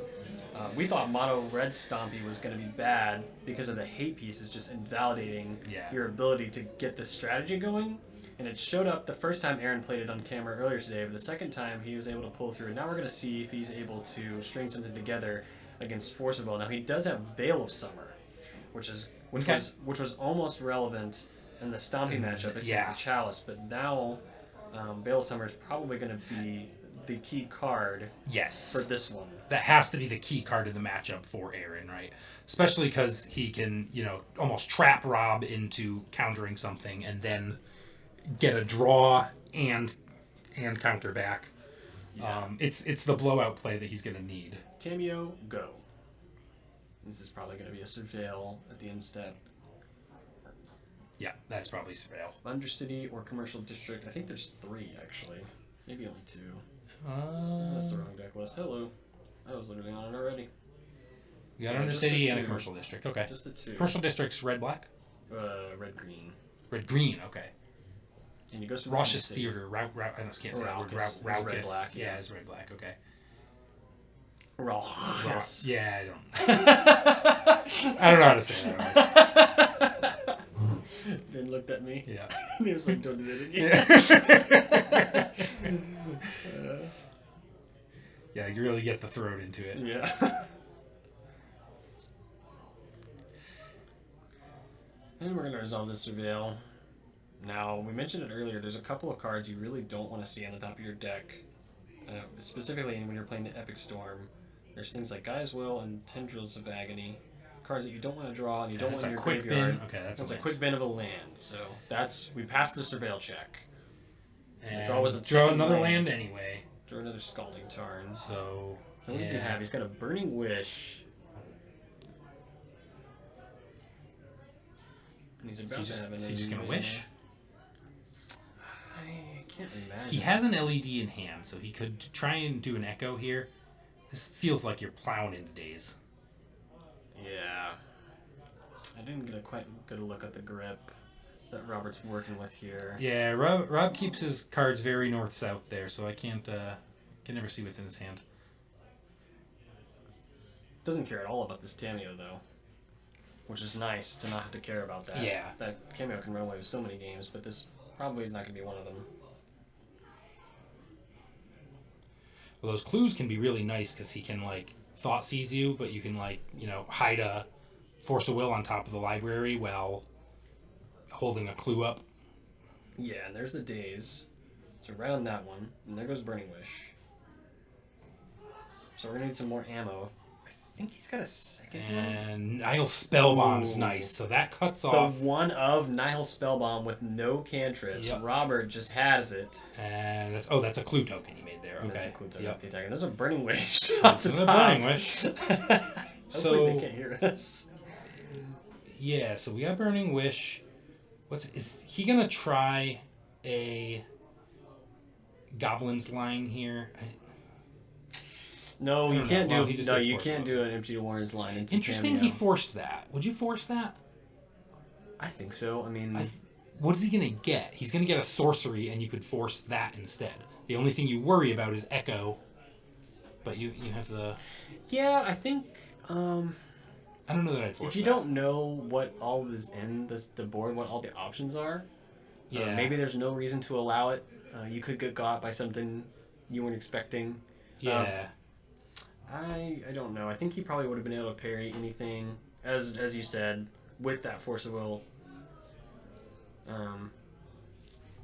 Yeah, it probably Hard to doesn't say. matter. But But Legacy Nihil main deck means the format is healthy. Yeah, this one of that's the I know what you mean. Those are one of those signs. But you I can't usually go- say that the format is healthy when Death and Taxes is competitive. I'm not a Death and Taxes player. That I'm just deck saying, is- like, if Death and Taxes can compete, that's every time that's true, Legacy's been fairly healthy. that's your litmus test. All right, Yeah, I can get I by think it. it's a good litmus test. You And can't go Death for and the- Taxes is horrific right now. Yeah, it's so, been yeah. in a bad spot for a while. Some great cards actually though. Velia.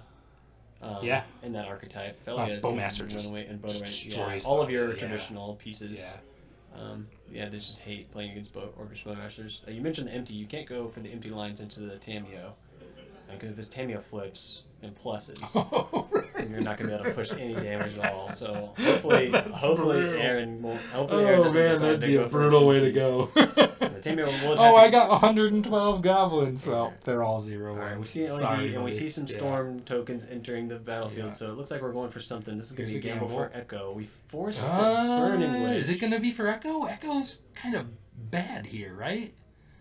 This actually is going to flip. It's funny enough, it's going to flip the Tameo. Wait, is there a timing when he can...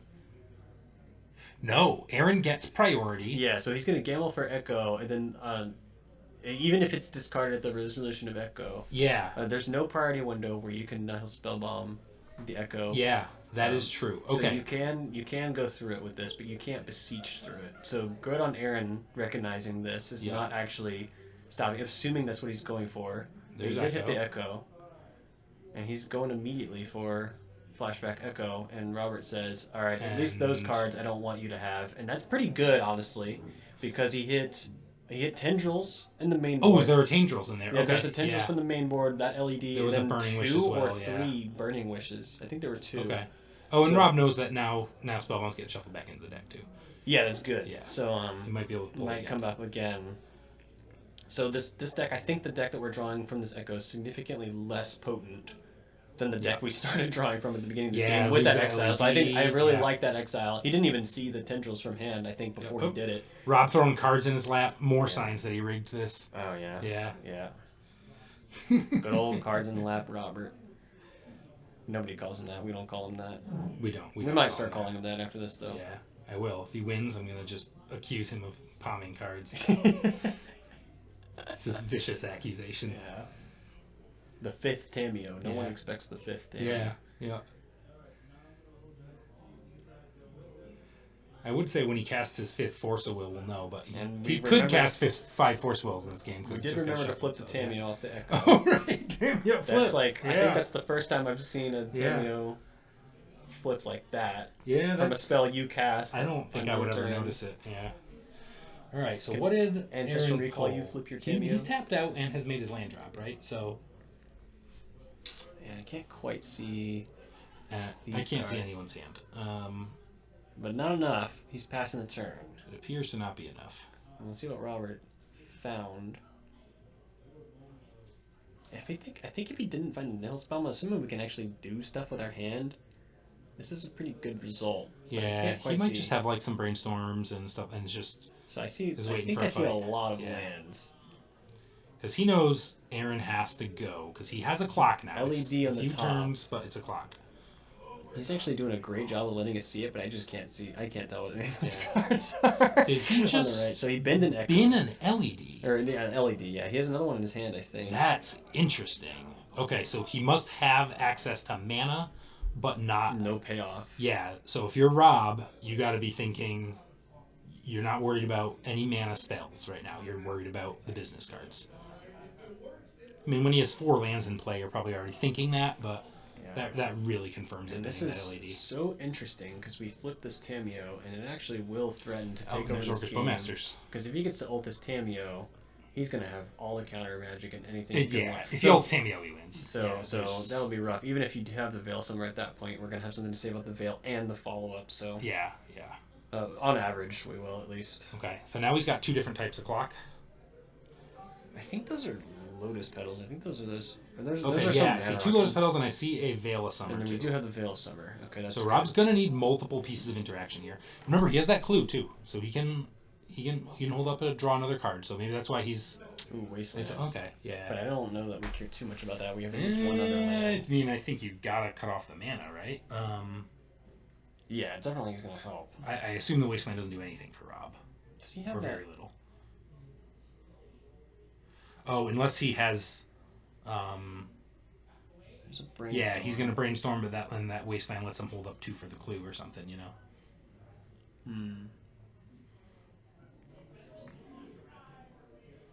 So I see a Force of Will, I think is his top card there. That's where he wants to be. He's got the Force. Well, now he knows what his top card is, so that changes his clue math. If he doesn't Wasteland here, I bet you he stacked a Force on top of the library to be Thoughtseize proof. That'd be a pretty heads-up play. Draw was a Brainstorm. Or an Endwalker, if you prefer that one. Oh, yeah, Endwalker. That's what the card's called now. Yeah. That's a Veil That's of Veil. Summer, It's so just we're leading with Veil. going for something. This could be a bait Veil, and he's even put the Storm counter up. What's great about Veil is that even if it's a bait Veil, you have to counter You it, can't. 'cause, Yeah. But I don't know if this is a real Veil or not. I can't quite see what's on the hand, but it's good enough Yeah. for Robert to say something about it. I really like that he put the token down. That actually adds to the bluff of it. Oh, yeah. And now he's even incrementing the Storm for the Force of Will. Well, he's got a Brainstorm, so it might not just be a bait, you know? Yeah. And also, if he's just planning on hexproofing... Ooh, Force Pitch Force. Oh, what does he have in hand that would make him do that? That was a hard decision. Yeah, to does he have no other blue cards? We're What's going brainstorming in on? response to Force of Will. Okay, so that's going to get... We have a second Bowmaster. Second Bowmaster, okay. So that's going to be 1, 2, 3, 4, 5, 6. Yeah, 6 damage and a giant army So, token. and it's enough where that army token's going to be big enough where Aaron has to go right now. Yeah, he's gonna. Yeah. I think if he doesn't do something right now, he's gonna die. Yeah. So I wonder what Rob's got in hand. Does he have another Force? 3. I see. There's a Burning Wish. That could get us somewhere. It's a lot of Storm mana. is 4. 4 I now. think, Storm should be 4. with Yeah. the second Bowmaster's cast. We had Veil Force, Bowmaster. You need something 3? Veil, Force, Bowmaster, Brainstorm. Brainstorm, yeah, that's right. The 4th spell. Yeah. Perfect. Endwalker, actually. Oh, sorry. I promise that's the last time. That's the last time. It gets me every time. Veil, I think he just... Yeah, we can't pass. We've got to string together something. Lotus Petal. We have this Burning Wish. We have a second Lotus Petal. 5. Yeah, should we tell him that the Storm's actually one more? That's not a mistrigger or anything. But,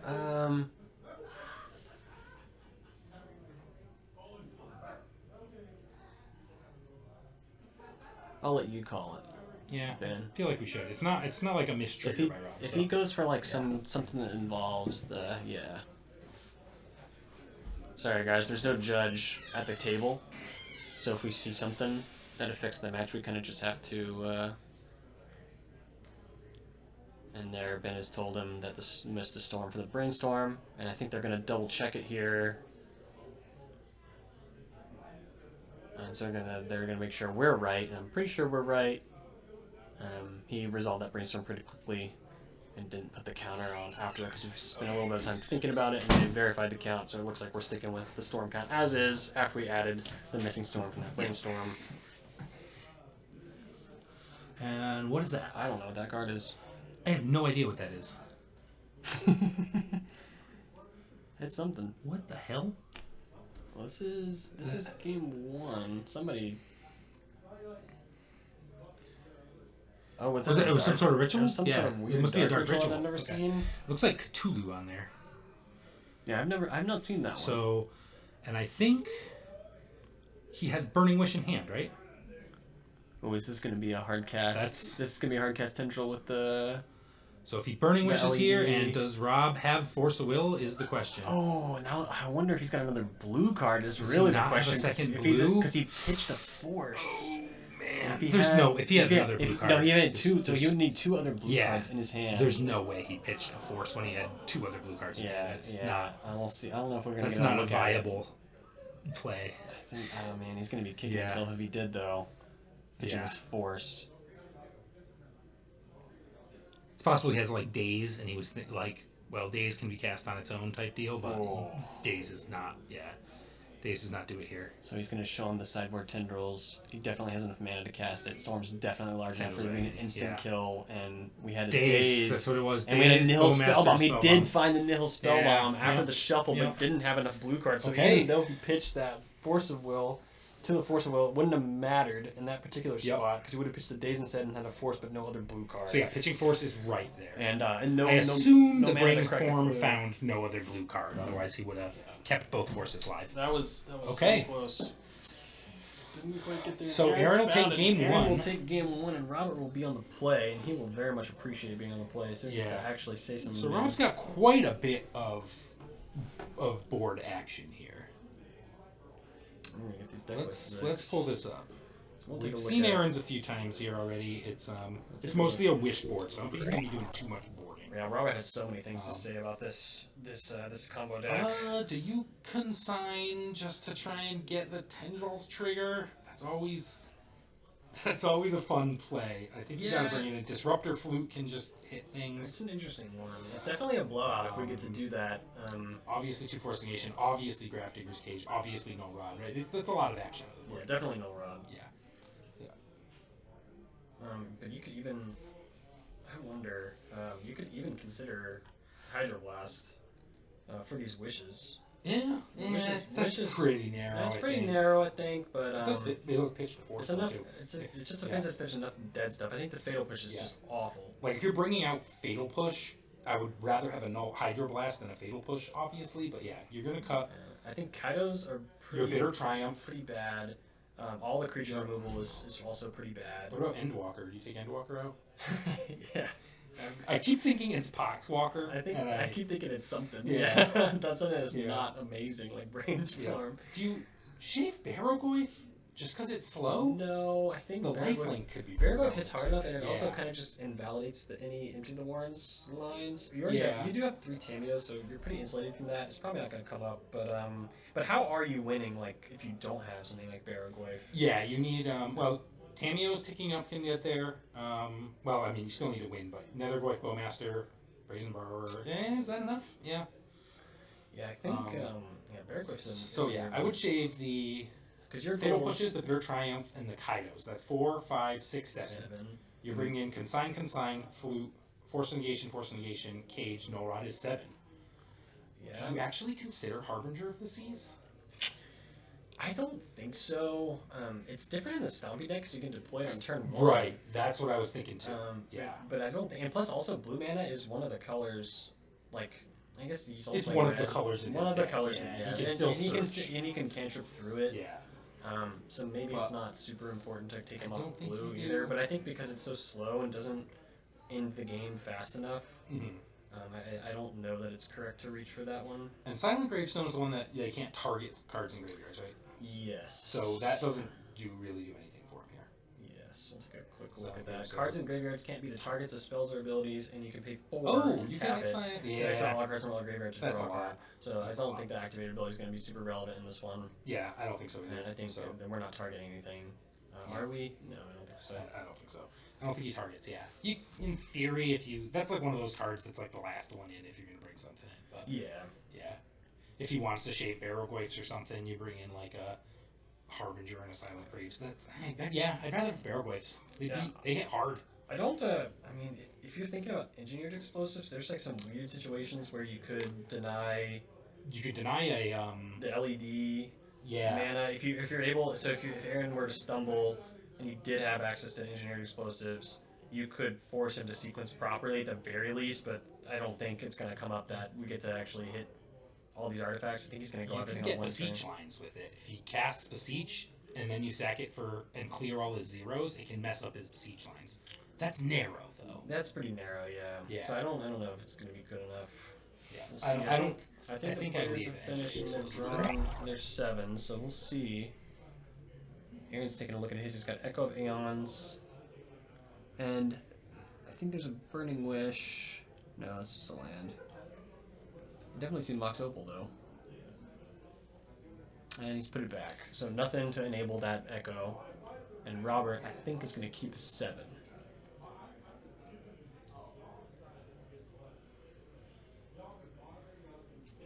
Veil Summer was a key card there.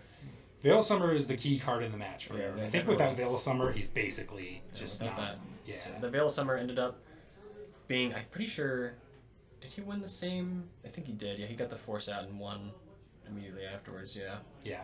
Crucial, that Yeah, one. it worked as a Thought Seize, basically. Yeah.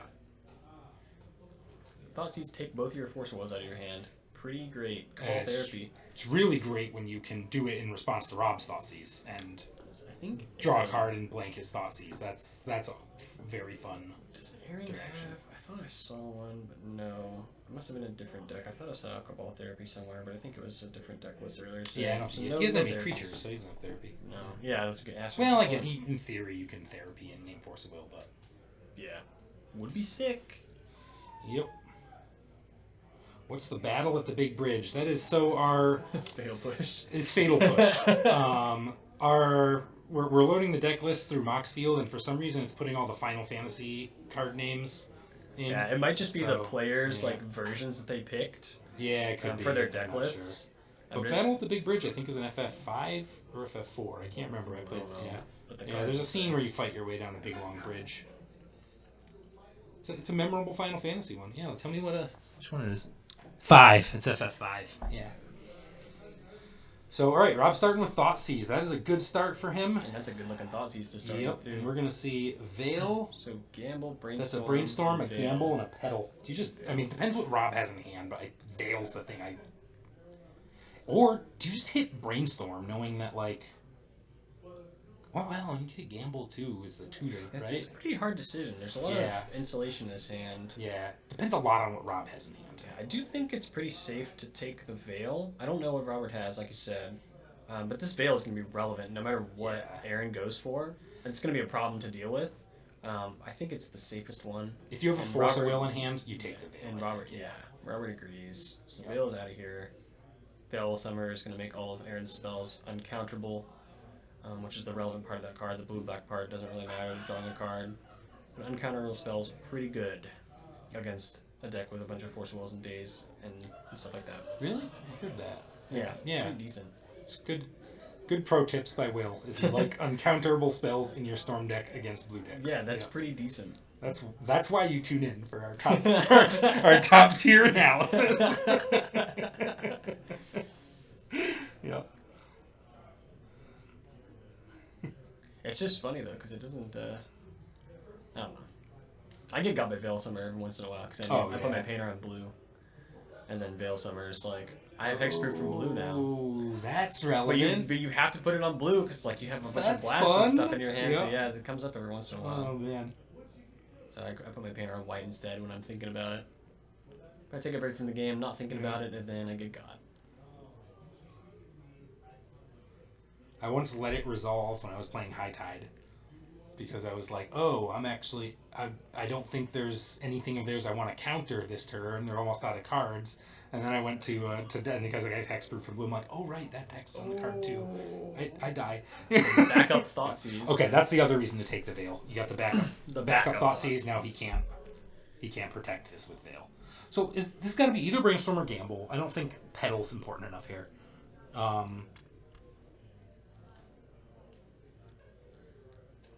I kind of I was thinking brainstorm because gamble finds can one whiff. thing, Now, if he draws an Yeah. LED, and there's the pressure. if he Okay. draws an LED or an Echo, this gamble is going to be amazing.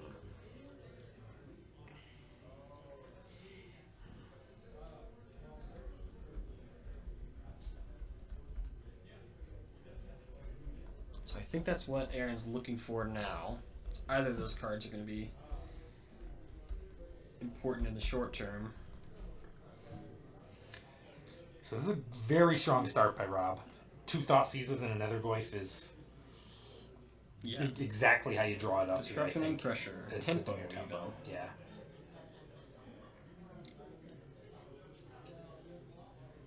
I gotta get me some of those Thought Seizes, man.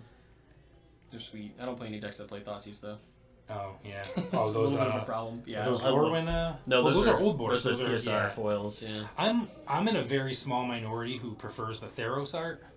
Where the Oh, guy's really? like With the melting. guy- Yeah. Oh, yeah. I like the fairy one. I don't know if I've ever met anyone else. Oh, who I can likes- Thoughtseize you too, sir. Who likes the Theros one? Yeah. He's a Okay. Bowmaster's and a Force I mean- with no blue card. Oh, yeah. So actually, that's kind of relevant. You might take the Bowmaster.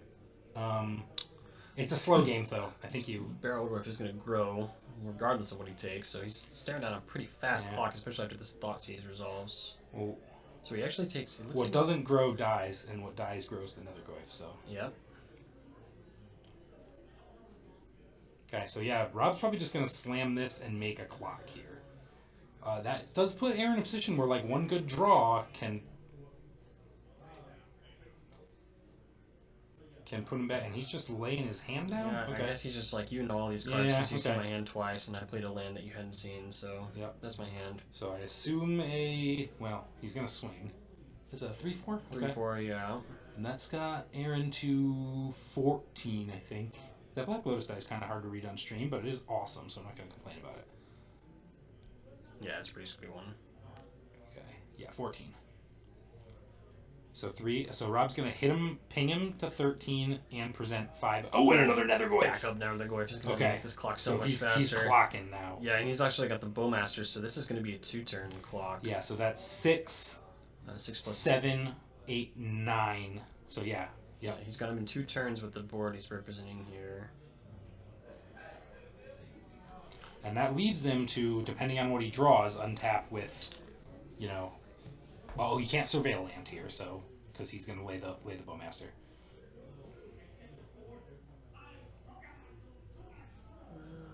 Yeah. So Aaron's thinking through this. And now, I think the best thing you could have been hoping for was either an LED or an Echo. I mean, LED, is but easy peasy. but now the Bowmaster makes Bowmaster's it just gonna make that bad. You still probably are You just hoping for go. that. Yeah. Because you don't actually lose. You're just gonna Yeah. make it so you're dead if your opponent gets to play the game again. Yeah. Which can be bad, but not as well bad if you win the game on that turn. So I think you're still hoping for either one of those, and he's thinking a lot. So maybe So he it's a got relevant something. draw. It's probably not a land. And he knows he's got full information because Robert played the other Beargorf. He knows the only other card Robert has is Yeah. that last Bowmaster. So.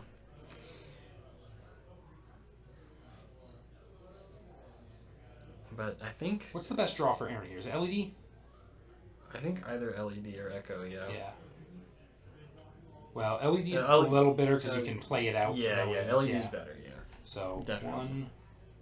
Yeah, I think he's got LED Echo. He needs volume of cards here. He doesn't need one key card. Whatever he's gambling for, if he's going for a gamble, he valued the Lotus Petal in play more than in hand for the sake of this gamble. Well, yeah, if say that's an LED, it doesn't matter what's Yeah. Oh, he's gonna Lotus pass. Petal pass. So we're gonna see the Bowmaster And come this down, is gonna be and it could be really bad for Aaron depending on what Rob draws here. Draw spells would help him just find something, but like a Force of Negation, he can just hard cast, right? yeah. A Grafdigger's Cage, he can just slam it and just really mess with it. And So that'll turn a there's lot of and there's lines. quite a few draws that Rob has that are live here. Force of Will is actually one of his worst draws right here. Yeah, That's totally. strange to say, but and yeah, he's presenting 6 now. 6, 8, 8. Yep. So that's going to put Aaron to 5, and that would mean the Echo line is shut off to Aaron. Yeah, unless he can. This is not the Yeah. kind of deck that can win over the top of the triggers. Yeah. No, yeah. So yeah, he would totally be toast to that, I think. But he does have Veil of Summer again. He'll draw the cards, put the Bowmaster triggers on the stack, and if he finds a Veil of Summer in that clutch of 7, he can veil himself with the triggers still on the stack and get hexproof from black. Oh, jeez. So he's not Yes, dead that's- if he finds a That is Veil of true. Summer. That would be a pretty impressive line. Oh, And a Thoughtseize. And he found a Oh, Burning Wish. Oh, that's mean, rough. You just take the Burning Wish, right? Oh, wait. So So let's think through the this is lines. actually so interesting. So if he draws something he can play, he can just gamble for Echo and cast it because it's Yeah. gonna go straight to the graveyard. Yeah. So I actually think it was better to take the gamble there because I don't think Burning Wish could have done anything, but this gamble could put an Echo in With the the graveyard. Bowmaster in play, that really affects the... Yeah, but I mean, you have to find it. He's got 4 Veil in his deck. Okay, He's backing it up. What did he draw? It looked like another Burning And I think he drew another Burning Wish at the top. yeah, it Thoughtseize didn't- Bug not helping Yep. him there. Because he couldn't empty his hand enough and still cast an Echo. But if he drew a land, I actually think he was going to be able to present win Yeah. that turn, at least try. So I Rob think, evens it up. I think he missed on taking that, should have taken that gamble, I think. But I'm it just doesn't always matter. scared of Burning Wish. But what could Burning Wish get with 2 mana? That's But, what I'm saying. I don't think it the gets scary anything. draw is a LED, right? Yeah, you can get an Echo off the sideboard, but then Of course, you're not that's going to similar to just a gamble. Yeah. but you're not going to be able to discard it. Yeah. So I think that was actually pretty close there.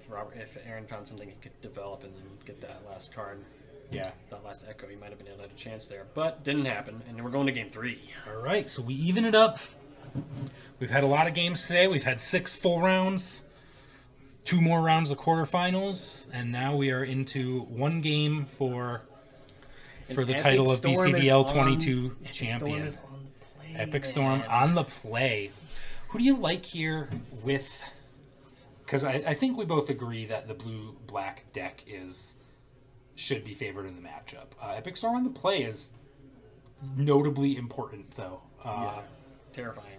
Would you rather be in Rob's seat here or Aaron's? It's hard to say. I think I'd still take Rob's seat. Yeah, I think so. Yeah. This Epic It's- Storm. Oh, Yeah, because he's got 6 force effects, too. yeah, with the extra negations in the sideboard. yeah. Yeah. The only difficult thing really is stringing enough pressure together. Because the permission obviously is excellent, but then you need to end the game. Yes, Or else your opponent's yeah, just going to let rebuild them the draw out. resources. If it takes 3 turns for you to produce a threat that's going to end the game, like they're just going to draw the cards that you took away from them. So, but Aaron's on a mulligan. Aaron's mulling, and I did not see any force effects in Rob's hand, but I also only saw about 4 of the cards. I saw a Thoughtseize, and I think a Brainstorm and some lands. Yeah, so I think he's. So I don't know if he's thinking or he's keeping. I think he's. He's poking his cards. I poking. think He's he's like- thinking. Yeah. So I don't think this is a good hand from Rob. So And he okay. doesn't think it is either, so he's shipping it. I didn't know if it was a bad one or not, though. Going to 6. Yeah, he wants Who some does- turn 0. Who does mulliganing favor, do you think? I think mulliganing favors Aaron? I was gonna say Rob. Aaron needs the volume of pieces, but I guess if he does the echo thing, then Rob draws off that. It's so interesting because I think the initial turn of trying to win the game is going to be harder to get to work because you have less pieces, and Robert probably has permission if he's Yeah. mulliganing for it.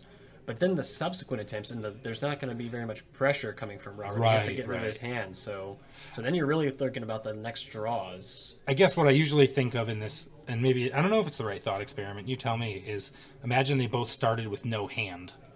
And they're And playing off you the gotta top. take the tempo deck there. Yeah, As yeah, he's- totally. Right. That makes a lot of So sense. going to 6 seems to favor. We're botting the that one. surveillance. It's We've got closer to that. Gamble, But LED. maybe that's Lotus not a great Petal, model. End Walker. End Walker and hardly- Walker, not Endbringer. I hardly Yeah. know her. Yeah. Oh.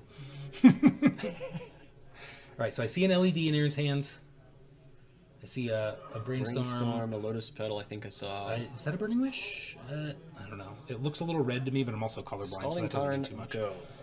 go. Not something he wanted to be doing, but All right. So we got a Bloodstained Mire. Go. now Robert doesn't have the OG Onslaught. But I think that Bloodstained Mire was in that set, right? The OG fetches. Doesn't have it. Yeah. But he Yeah. has He's this got one, the new. which Okay. is a retro foil. Yeah. So I'm gonna have to have strong words with Robert after this match. Yeah. I'm gonna tell him to use his winnings to get himself some OG Bloodstained Mires. Have you seen Rob's hand at all? I have not. Okay. Doesn't want us knowing either. He knows I'm a loudmouth and I'll probably blurt it out. I think that's it. I think there's a force in there. And probably, right? I see a swamp on top. That's the top card. That's a swamp. Okay, that's a gamble on Aaron's side. So he's gonna brainstorm. Lay that storm was counter. one, and that's a super important thing to do. I already mentioned it before. Putting that token down, not only keeping track, but also just making your opponent think you've got a little bit more going on than you might have. He's got 3 LEDs in his hand and a Chrome Mox Like and two a gamble. So two gambles. he's toast to a Force of Will here with this, though. But if Rob does not have the Force of Will, it's... I mean, this is like a lights out play We're here. off, yeah. Yeah. Well, I guess he could still echo into something terrible, but...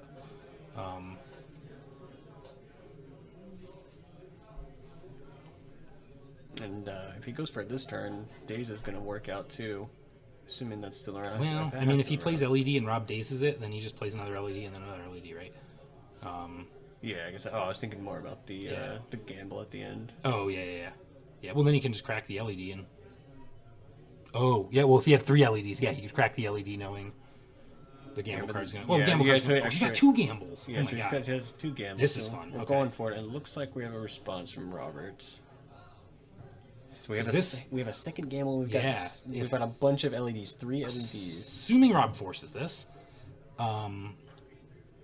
or counters it in some way, that just means he can just do this again next turn, right? Yeah. So we're gonna need some additional disruption. This is gonna be the most hilarious thought seize This is if he has one. He's going for something. That's a Hydroblast. Hydroblast. Okay, yeah, that's a good, Much definitely cleaner good use of answer. Hydroblast. Yeah. All right. So Rob And draws. He did value the Hydroblast. We were wondering about that Yeah, one. and he's still no permanent based interaction, which is And we're gonna have a He second. might be in I think for we're it gonna have here a from- second gamble I coming. think another gamble. Yeah.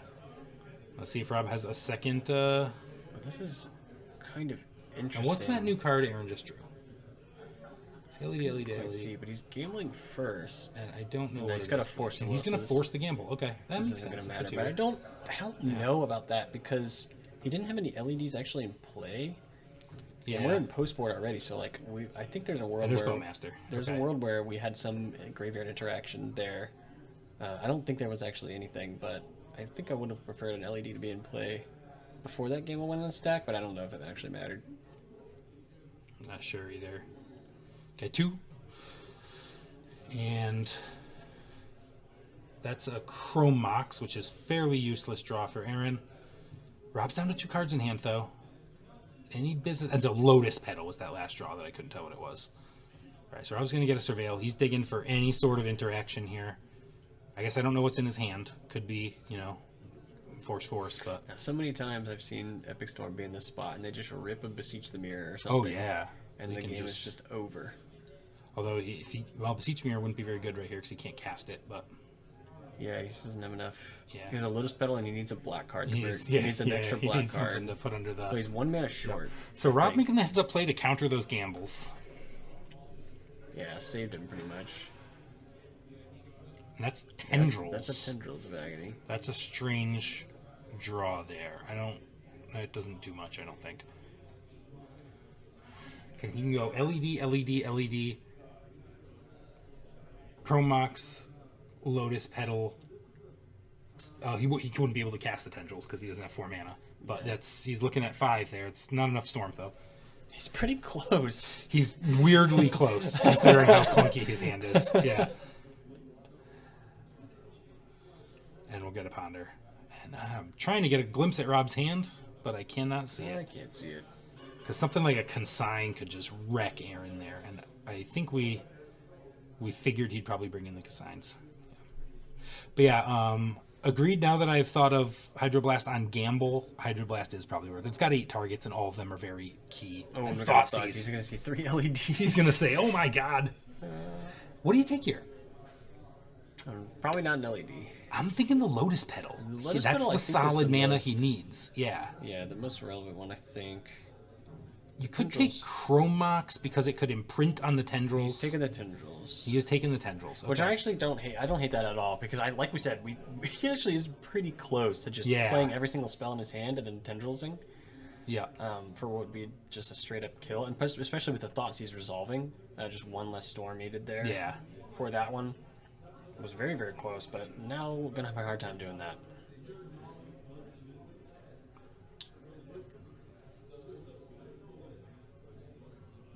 And it's a mystery card. There goes the LED. Or sorry. Lotus Petal. Oh, he drew something. Okay.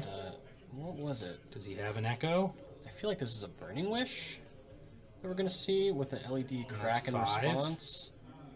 Or was it an Echo? It was an Echo into the Bowmasters. And does Rob have...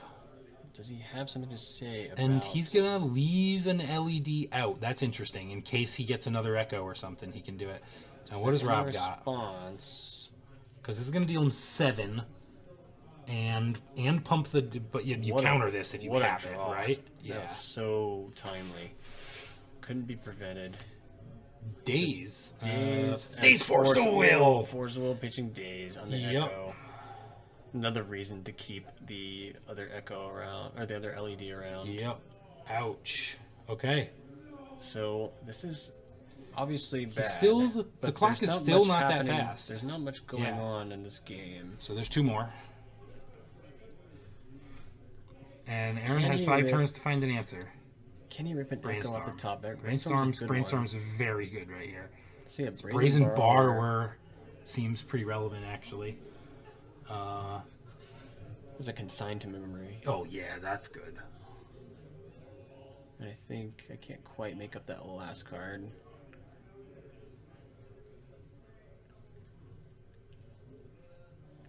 He's got a lot of action. Okay, so he's going to lay the pressure. Now the clock is on.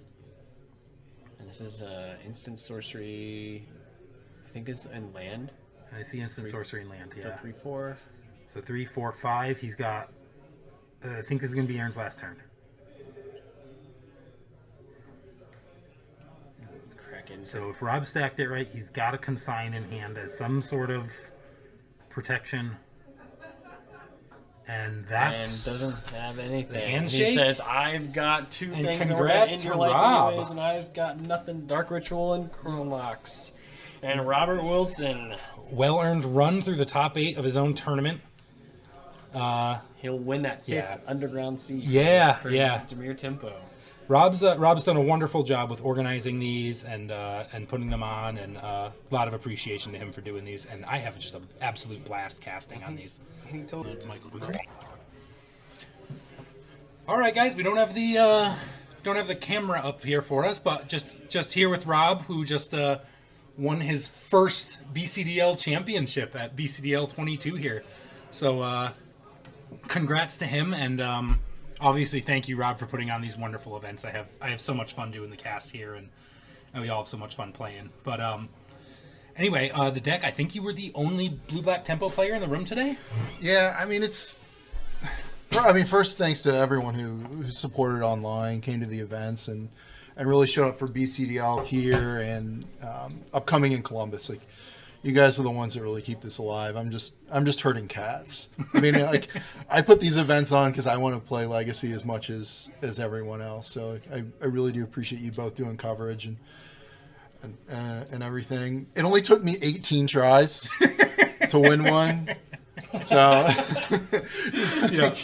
Yep. So yeah, I think 18. This is 22, and I probably missed 3 or 4 since moving to Texas. So yeah 18 or 17, 18, 19 tries. No, you played really well. We saw most of your top 8 run because we saw your quarterfinals match, and we caught the last game of your semis match, and so yeah, you spent most of the time on here with us watching you.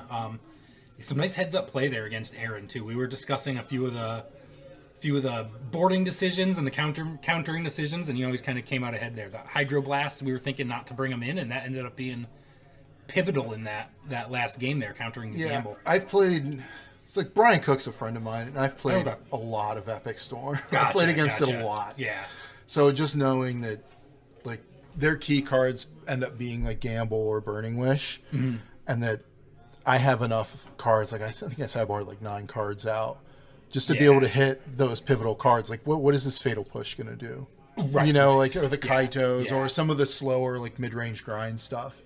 So taking that out and having, you know, like, knowing how pivotal the red cards are to the deck is pretty important. I mean, I think I try to play patient, like, most of the day. I mean, did you guys catch the Winota? Oh, my God, that was wild, in the that semis? Game. Yeah, I literally thought you were toast. Oh, I'm sure. I'm sure watching it, like, I kept floating the 2 consigns. Yeah. I'm like, if I can just stop these triggers, I'm probably going to win this. And, like, I had the Baraglyphs in hand for the longest time and just not, like, having to wait to play them because the Winota out Yeah, was tough.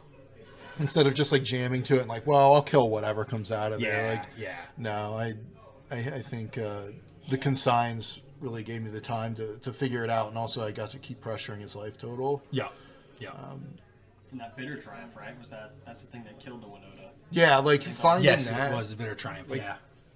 That card has been great. I mean, I know that's kind of been the prevailing card over Shoot the Sheriff and whatever. Yeah, go like for the Long throw. Goodbye, and all the few of those little two black removal spells. Yeah, And it's coming fantastic. Yep. Like it's been a great switch, and I would definitely go with Bitter Triumph, especially. So, like the hard part in the stack in this list when I was looking at it, like I love Murktide Regent. Yeah. And letting it go and cutting it, I didn't play any. Like, wow, I didn't even was notice. like one of the lessons I learned from Lawrence Harmon was there are no sacred cows. Yeah. In deck building, and like Barrowgoyf came huge. Yeah. Like that and the consigns won me the tournament. So the card I didn't get to see you play that I was hoping to was Kaido. How did Kaido run for you today? In like the grindier matchups, it was good because I got to stun or generate card advantage or I got into a situation where I could start flipping the Kaidos and like if I needed to protect them. Yeah. To reset the loyalty counters. They were okay. I mean, they were fine. They were very matchup dependent. I mean, I sided them out sometimes. Like in a matchup like this. Yeah, you bring it out they're, here. That's what we figured. They're not good, but we figured you shaved Kaidos, Fatal Pushes, and Bitter Triumph, and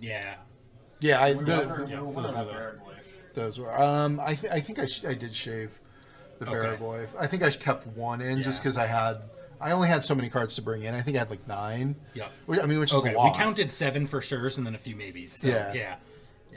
Did you bring in Harbinger?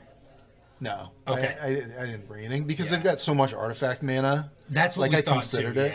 Yeah. Like we were watching Blood Moon wreck him last round, which he fought through. So kudos to Aaron on fighting through that. But so it was like, oh maybe, but blue is way different than red. I think there. So so much slower to play. Yeah. It just didn't make sense. Yeah. I thought. I mean, I use the stuff like Bant where they go into almost no basics. Yeah. Or lands or matchups like that. I'll bring in the Harbingers. Yeah. But not for this. It felt too slow. Like the Bowmasters are great because I can play at instant speed and hold up. Yeah, and it can cut off his echo lines there. Yeah. And you had been playing Blue Black Reanimator recently. I think was that your decision before you changed it? It seems like you changed your mind. Like tempo. Like I'm at heart a Delver player and tempo. You didn't have a Delvers today. Yeah, I didn't have the Delvers. I know, but like this style of deck is always like a lot of the BCDLs. I kind of just don't care what I play. Yeah. Like sometimes I have something sleeved up for weekly, and I just don't even change it because I've got too much to You do. were playing like Esper Stoneblade. Yeah, I played some. Like, if you go look at the lists I've played, like Rob, why did it take you so long to do well at BCDLs? Because I played jank a lot of times. Like, don't play Stoneforge Mystic in 2025. Yeah. But yeah, I mean, this is the most like me deck. Like this is the kind of style I like. I like to attack. I like to put pressure. I like to defend. Pivot to control when I can, and I'm really happy to finally get a win. Yeah. It only took long enough. Yeah, you got a lot of kudos on your beautiful foiled out deck there too. Yeah, I mean, like I said, like this style, or most of these cards like kind of fit into the Delver-ish shell, the tempo shell, and like for sure. like it's like my forever deck. So a lot of these cards, like I'm just like recycling and changing. I don't know. And you own a 26 of them. You own an original Delver of Secrets art, right? One of them. Yeah, I do. I own. To tell you what a fan I am of Delver of Secrets, I own the painting, the Cute to Brute. The what? The Secret Lair, oh, that's Cute the to Brute. Name. Okay, yeah. Like the. Yeah. By I forget the artist's name. I can picture it in my head. Key. I think she's the artist. I think it was a repaint because I think she did digital. Oh, so I think it's a one of one. But yeah. like if the artist did it in 101, Like that's you know, Nah, that's really cool. I had to like I don't know the card that's probably done the most for me playing Magic. It's either Force of Will or Delver of Secrets. Yeah. Yeah. It was really surprising seeing no blue-black Reanimator at all in the room. Yeah, there was one traditional Reanimator build. No tempo Reanimator, so. Yeah, I think in round 3 I played against the black-green Reanimator with the pivot plan to Witherbloom and Chain of Smog. I don't think I even saw that. Yeah. What? We should have got that on the stream. That sounds awesome. Yeah, it was a cool deck. Like, did someone put the wrong name for their deck or something? I don't we know. didn't know. Like, at first I wasn't sure if it was like the I don't know, the Graveyard Daddy streamer. I can't remember his stream name off the guy out of Pennsylvania. Okay, I don't know. Yeah, I've seen his stream. I think the name escapes me at the moment. I thought it was his deck. And then I said, because it was like Shallow Graves, and I got Gristle branded out. Yeah. So. That's fun. No, it was cool. I mean, I played something different. I don't think I played a single deck twice. Like, it was something different every time. Yeah. It was pretty. The field seemed pretty wide open. It was probably the most red stompy. Maybe it was because there were 2 red stompy players doing really well. Not doing well today. Yeah, I think there were 2 Nadus, and and there was a breakfast and 2 like Bant Nadu-ish decks. Yeah. Got destroyed. Yeah. So not a lot of Nadu. Overall pretty wide open. I saw some oops. Saw some good spice. One oops deck. One oops. Yep. And we saw. Obviously, you saw the Winota deck. That thing was cool. Yeah, that was really cool. I'm glad. Yeah. I'm glad that got to be on camera a couple times and see lightning. As well. Yep. Like, if anyone's wondering about the play, where it's like, why did you stun lightning over Winota? It's because I couldn't see the Winota behind the die. And I just forgot it was even there. So if you were on commentary, you're like, what the hell he was doing? Like, what was going on? Yeah. That was probably before we switched. I think that was game 2. That was game 2. Oh, and you got Winota out afterwards? Yeah, and I was like, what the hell? Yeah, he had some powerful cards. We saw Domain Zoo on the stream. That was fun. Leyline Scion. And he did all right. I think he went at least like 2 or 3 wins. So yeah, he started the round 1, but only one painter player. Yep. There was only Clyde on blue. Yeah, and blue painter. No red painter. Yeah, there were a couple of sneaking shows. I would have been the only. Shows. Yeah. That's your baby. 2 Stiflenaughts, I think. Baby. No matter what the meta's doing. So otherwise, you got an event coming up in August in Ohio? Yeah, so August 2nd and 3rd in Columbus, Ohio at the Warpgate. We're coming back for the BCDL Legacy Open 4. Entry is $110. It includes lunch, but prizes are pretty ridiculous. We're going to cap it out, so it's going to be a 7K. Like, there's only, I want to say, like, 18, 16 spots left. Okay, all right. Like 6 weeks out, so it's definitely going to cap. That's Mox for first. Yeah, right? Mox Jet for first. 2 Underground Seas for second. 3rd and 4th will be 2 Trops. Okay. Each, and then I think Savannah's to 5 through 8, and then we're prizing down to top 24. Like I bought prizes expecting to hit the 100 player tier level because I think it's at 90 now. Okay. Nice. And then Sunday we're running back another 90 player event for a Mox Diamond. Nice. Legacy again? Yeah. That event's cheaper. It's only 55, but it'll be great. We're gonna prize down I think the top 24 on that. You can check the event pages on Spice Rack for full details.